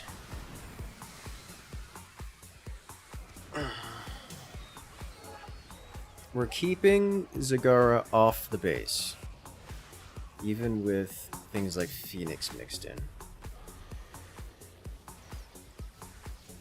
But also, this is a very limited time experience.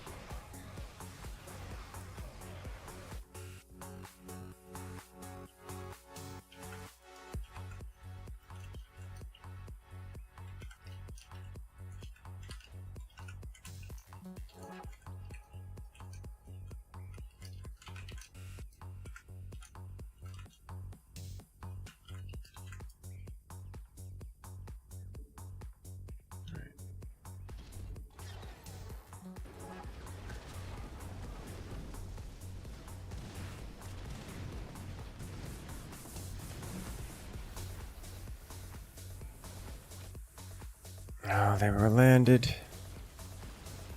They were landed. Oh, it's frenzy. Oh, it's bad. Guardsmen held the line and died trying. Too late.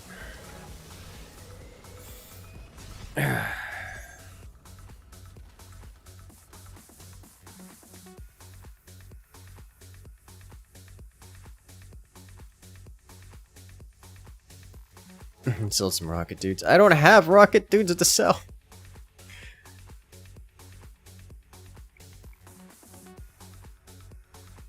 Cadia, in fact, did not stand. Everyone died. They did, however, outlast the. They did. Ooh, Kung Fu Jeff coming in with the bits. The 177. Thank you. Much appreciated. The guardsmen did survive. They did their job. They killed all the aberrations and all the banelings and all the mini banelings that spawned from it. And then they died. And then the Hydras just kind of killed everything else.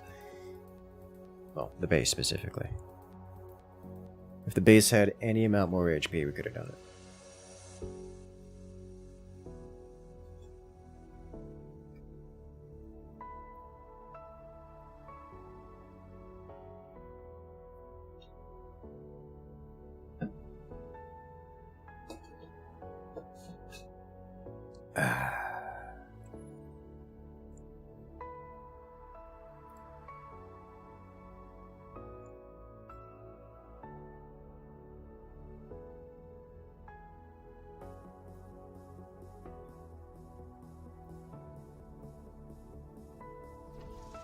Well, I guess we're the Imperium now.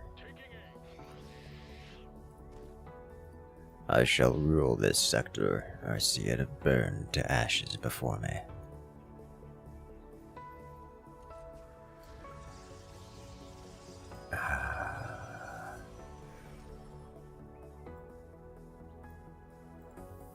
Good, good.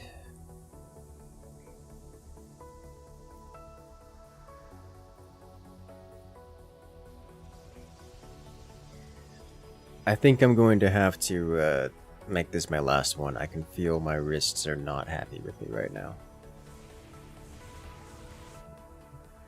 I think it's the mouse movement, the drag camera is doing it for me. The floor always wins. It does. It does. Alright. Purple is Nova, right? Yeah, it's purple. Got this.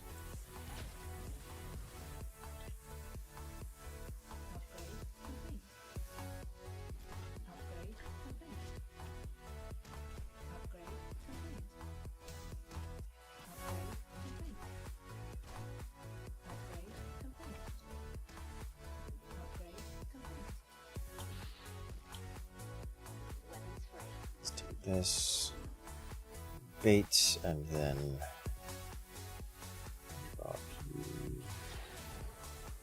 it happened anyways. Good.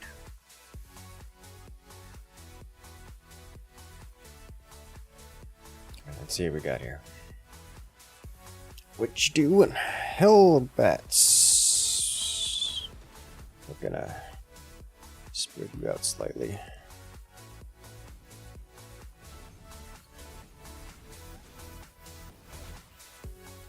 Ooh, snipe. Die, Nova. Good. If that's the case, we're gonna go with these.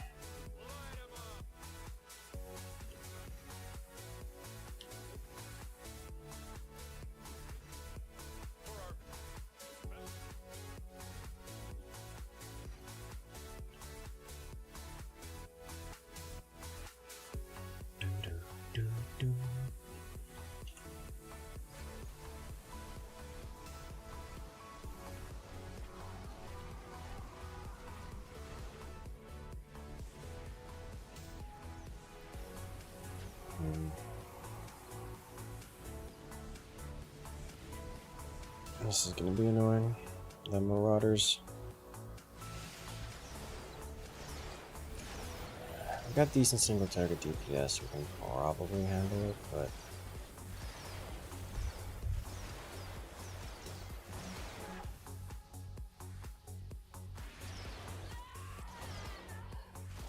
well, that happened.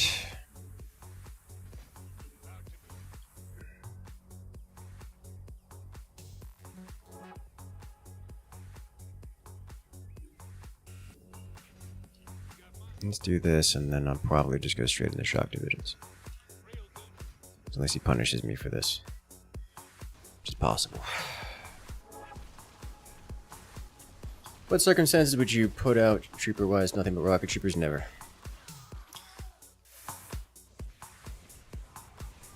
Rocket troopers are single target, anti-armor, anti-air. If you need splash damage, you go black hammers. And then you also have Sky Furies, which are also single target anti-air. Or single target anti-armor, anti-air. So, troopers are a support type unit. You mix them in if you need to elect your anti-armor. But there's no condition where you want like nothing but them.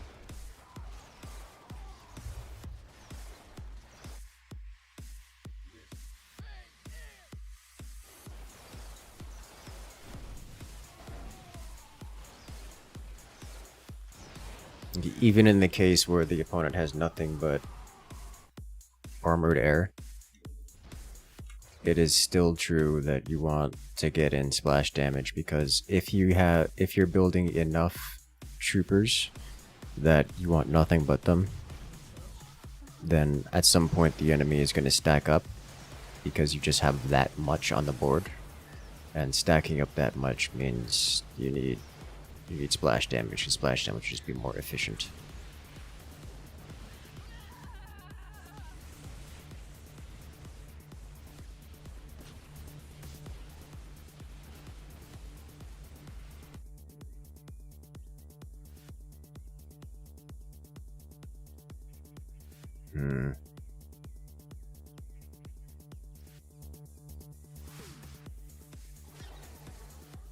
Thinking real hard about Ultralisks right now.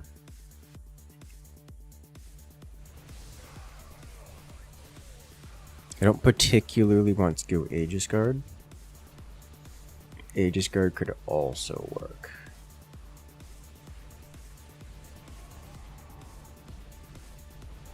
Now, honestly, having a Black Hammer for the extra defense boost would be nice too.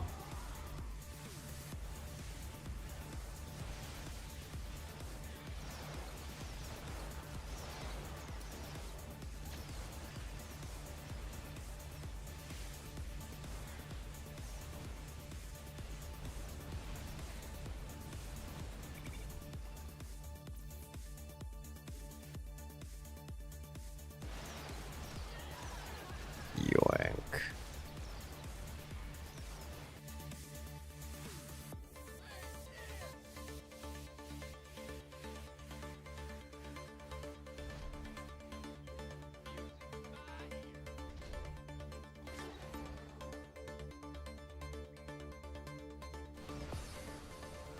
Do Banks Blimps do anything other than show in Vizier? Yes, they give a big AoE buff to rate of fire to all nearby enemies, or all nearby teammates, which is quite the good.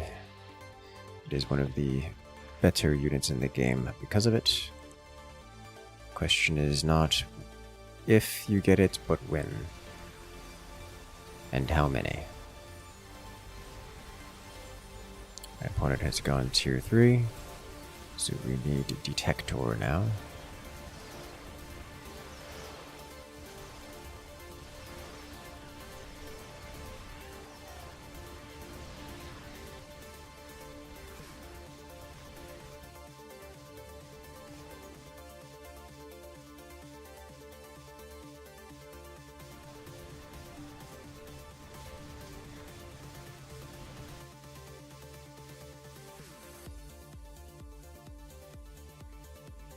I need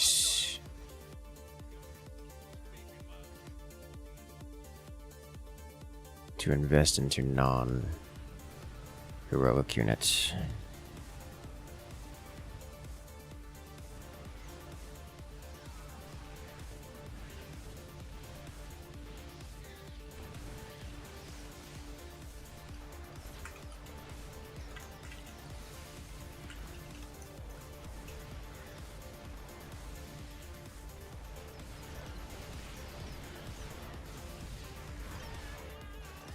You didn't get the ignite, did you? No.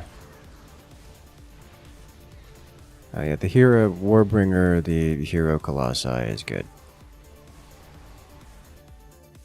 The other one's less so.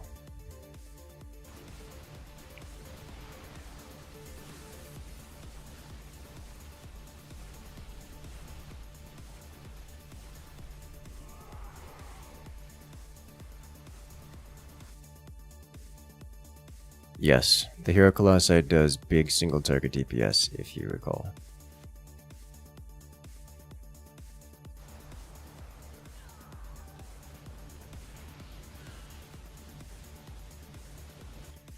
I'm gone. I'm just gonna go ultras. This reeks of wanting ultras. Like, I know he's got a bunch of marauders, but I need something in front.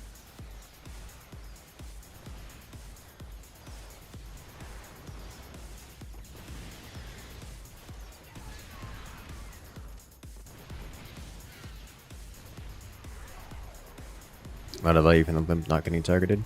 Even better, it's got 350 health, so it gets targeted, doesn't die, and then just sits there being a big support buffer.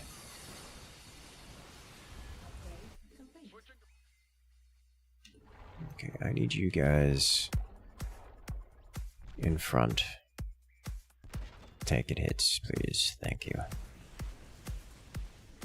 Floaty morale meatball? Yes.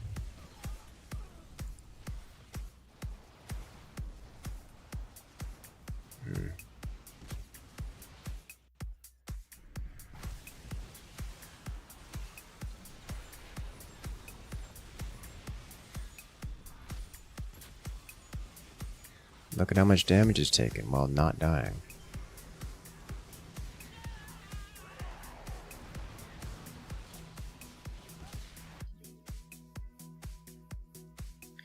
More siege tank. Not had meatballs in every 8 months. Okay.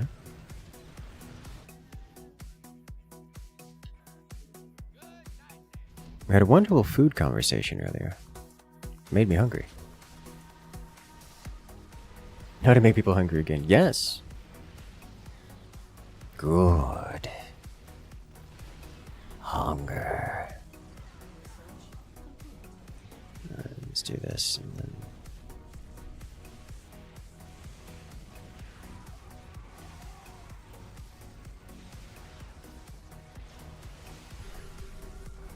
This is why we get second.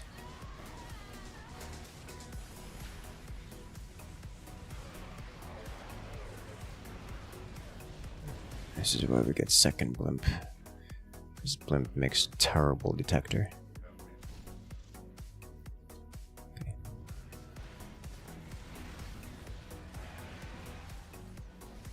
You're the worst person to be around during a diet. I've come to this realization or this conclusion myself.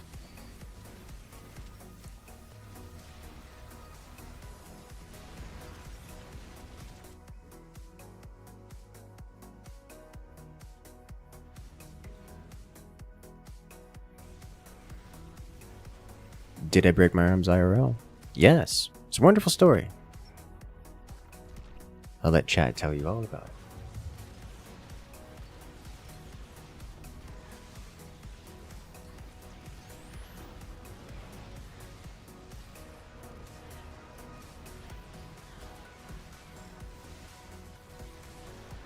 Okay, well soon. Thank you.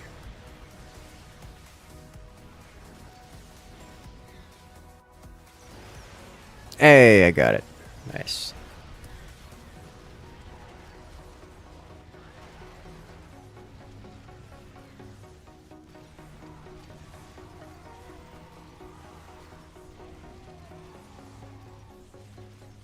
Everything is on fire! Everything is always on fire. Hope you're healing well, sir. Smiley face. Long Thank you. time lurker.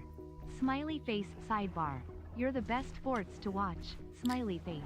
I'm glad Why you no enjoy. webcam? Just been curious. Smiley face. I don't typically do webcams for streams because I'm terribly stoic. I don't gesture a lot or such. I'll do it for some of the lesser interesting content, but for something like StarCraft that's, you know, interesting on its own, I usually keep it off. But also today specifically, my AC died earlier. Didn't notice until after the local AC repair shops closed, so I'm gonna have to get it taken care of tomorrow. So I have substantially less clothes on than would be appropriate for a typical webcam experience. At least, you know, on Twitch. And sometimes YouTube. Certainly less appropriate than what is acceptable on the channel. Much as I'm happy to show off my abs, let's skip that one today.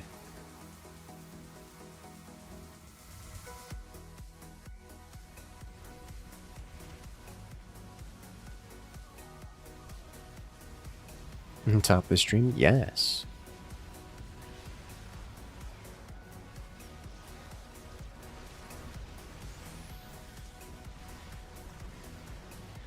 See those ultras running in and dying? It's beautiful.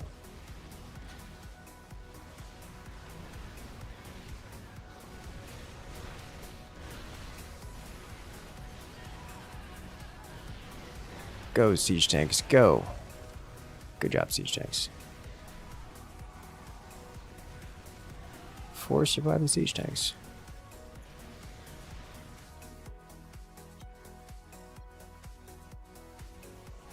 Some Impalers. Impalers are a good unit.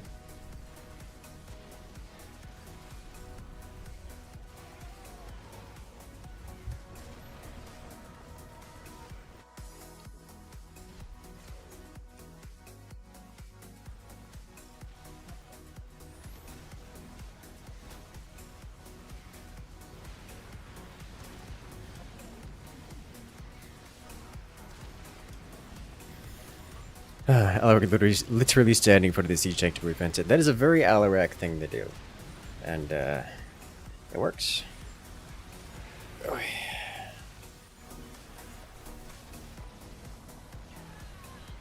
I have half a mind to get a second Emperor Shadow, just so that when he beats the first one, I have a second one to cast Immolate across everywhere, but also...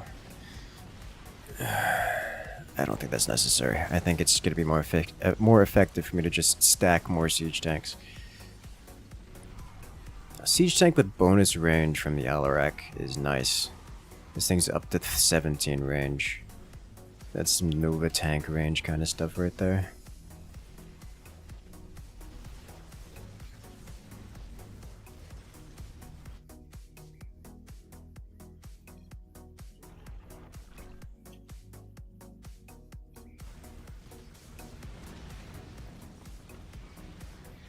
Could do POA and force even more offset. I'm going to at some point.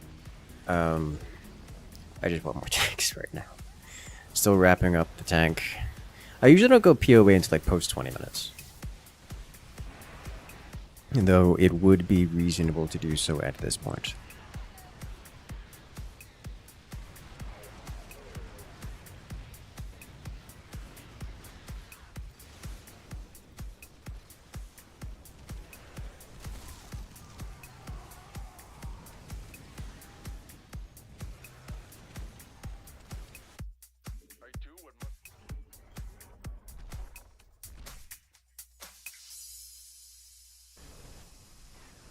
What's POA and Pride? They're the same thing. The name is Pride of Augustgrad, shortened to POA.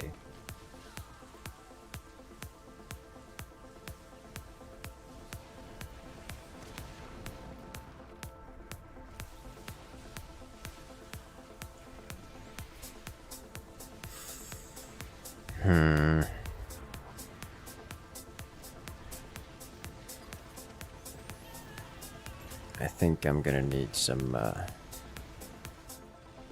hefty anti-air now. These are really starting to cause problems. Blame my your mechabellum addiction on me. Good! Do it! I accept your blame. Why are they ignoring the Dahaka to shoot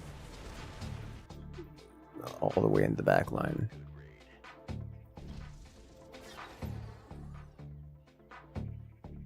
I don't know that I can get this. No, level 3. Rip. Just cut up on our imaginary perspective. Oh, that must have been a fun one. There. Like, it's not often that you get to play Zagara and just kind of mess around. And have things go crazy. It was funny, I will say, it was funny watching all those corruptors stack up on the base. And, like, have so many of them stacked on the base that my wave couldn't even kill them. Before, you know, Tychus spawns in. That was hilarious. That was a good one. I like that one.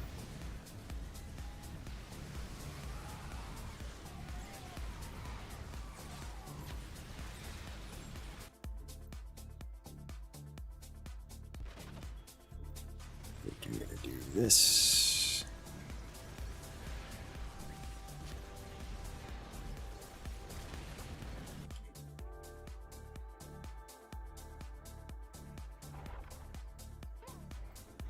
Is it pride time? It's a solid 20 plus of corruptors just sitting on the base chilling. Yeah. That was funny. I like that. What are we doing here?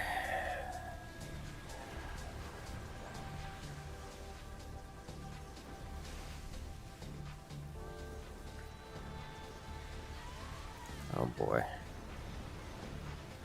The Void Rays are going to tear all of this apart. Alright, well, if we're dealing with this... This, for the record, is what rocket troopers are for.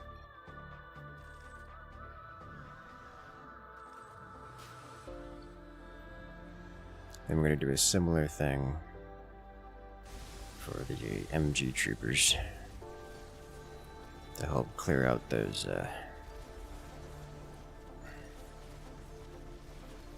oracles.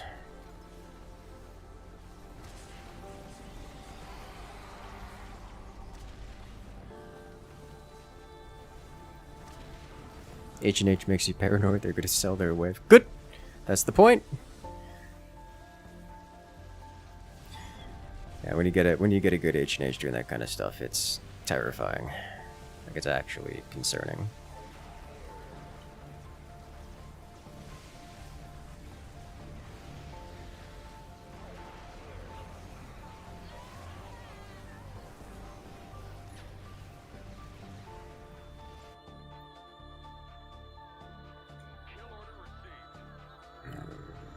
Let's get another one of these first.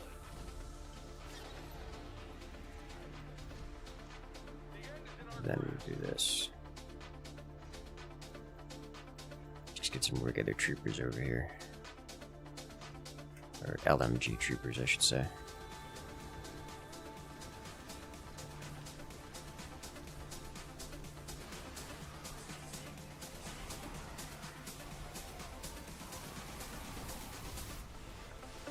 Building nothing but science vessels, oh my god.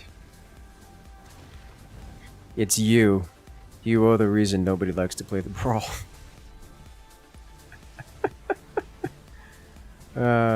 Lord have mercy.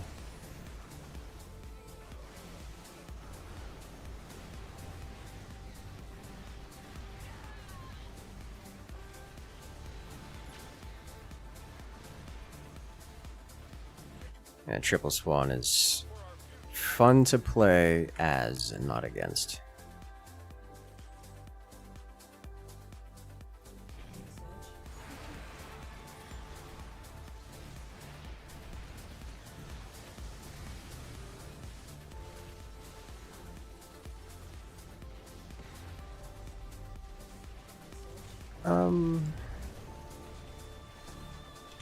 My...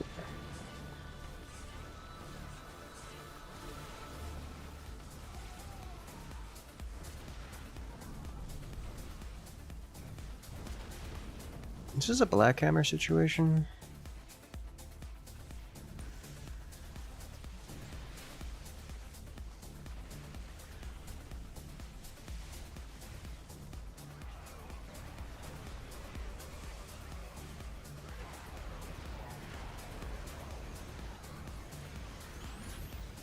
This is a Black Hammer situation, isn't it?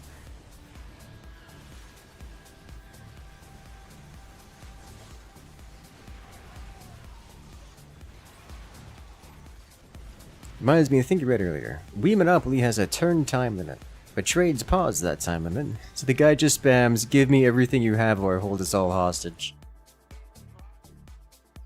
Taking the Sans approach to winning the game.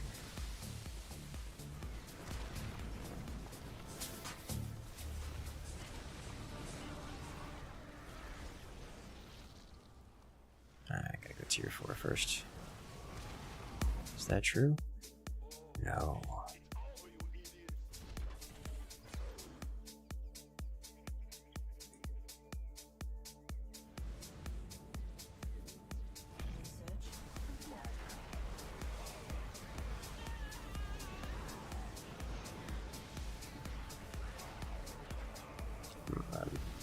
Scanning is physically difficult, so we're just gonna let it happen.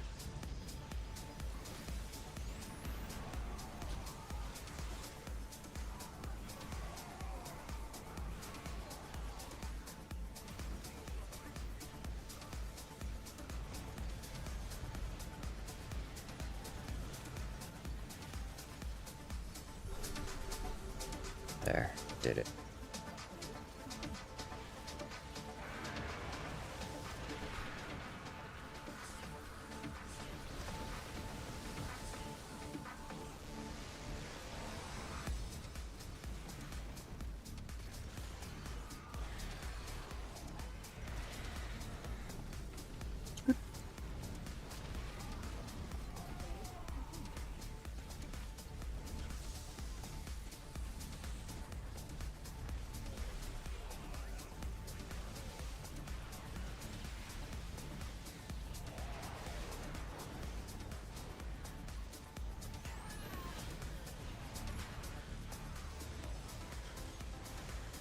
Oh, now you go into... Okay.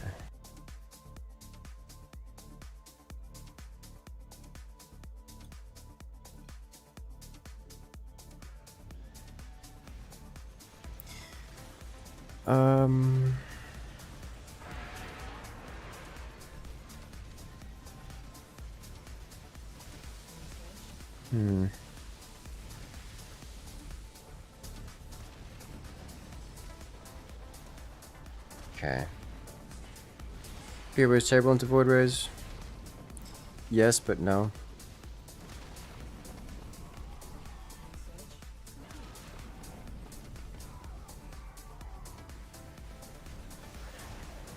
POA is generally terrible into everything, but it casts one spell and then everything is dead, and that's how POA works. So like, yes, but no.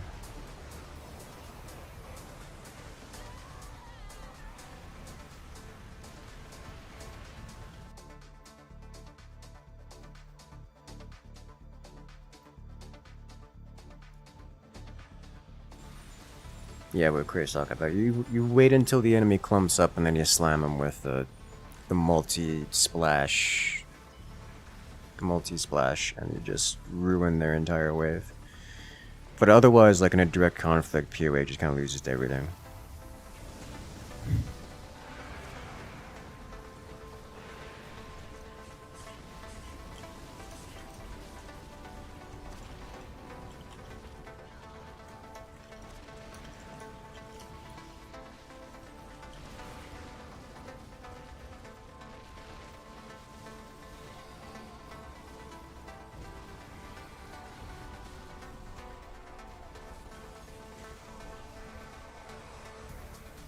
More Sky Furies. More Sky Furies aren't the answer. What I need is splash damage, but it's too late.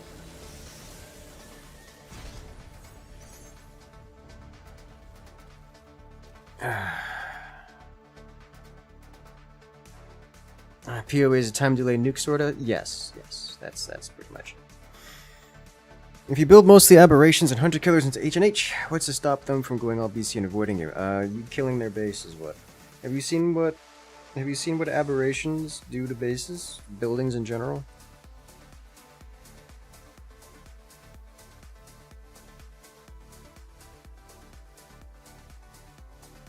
Like if you're running past each other, it turns into a base race. One of those wins really hard. And God forbid, you know, the enemy's next wave spawns and intercept you. Now you just have a crap ton of... You just have, you know, a char worth of Zerg just dropping onto someone else's wave. Which is going to get massive value anyways. And if they're all wave, then you just directly win the game. Or if they're all air, like, you just underrun them too, just directly win the game. So, like, that's the thing. Bane's at 2.5 splash radius, be like, yes.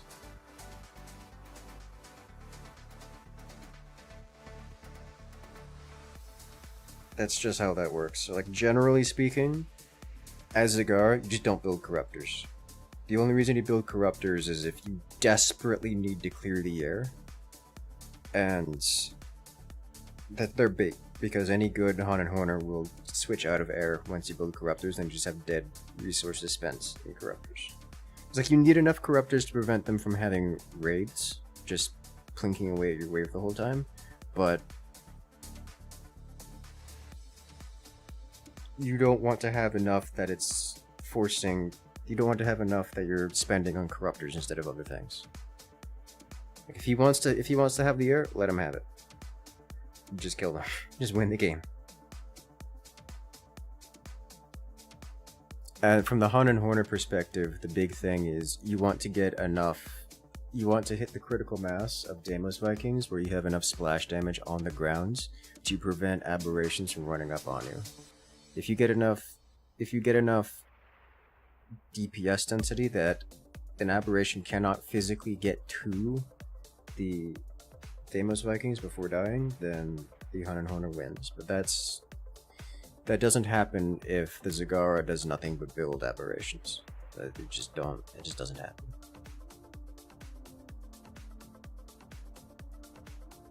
Sometimes make sure they can never have any error, so they had to tank your Banes and Abbas. And you see that the joy is, I can see the mentality there, but if you do that, then they will have enough ground units. Should have enough ground units that ignore your Corruptors, that they can just kill all of your Banes and Aberrations and Hydras. So you gotta be careful with that.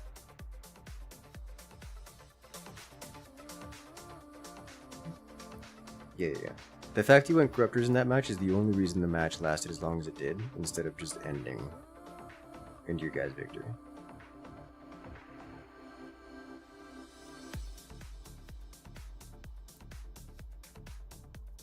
Pure Minds could have done anyone. It doesn't, because Aberrations, aside from tanking a lot of mine hits, spawn Banelings when they die, which in turn spawn tiny Banelings when they die.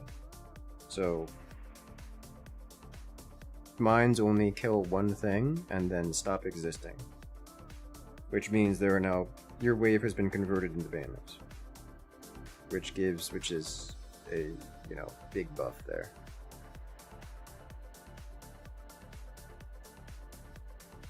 It's nice to have some mines to help blunt the edge of the... As Haunted Horner, it's nice to have some mines to help blunt the edge against the aberrations, but it is not a solution to the problem.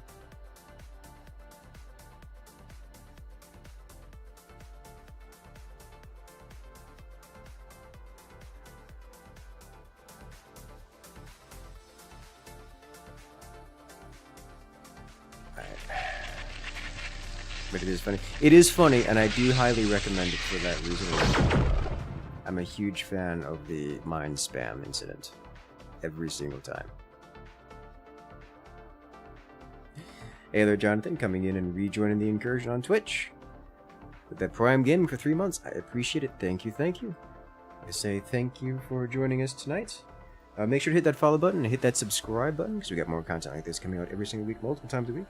As you guys may know, I have injured myself, and therefore I'm relegated to games like Auto Battlers for the foreseeable future, so I'll be doing a lot more StarCraft, or at least a lot more Direct Strike, coming very soon, for the next, foreseeable future.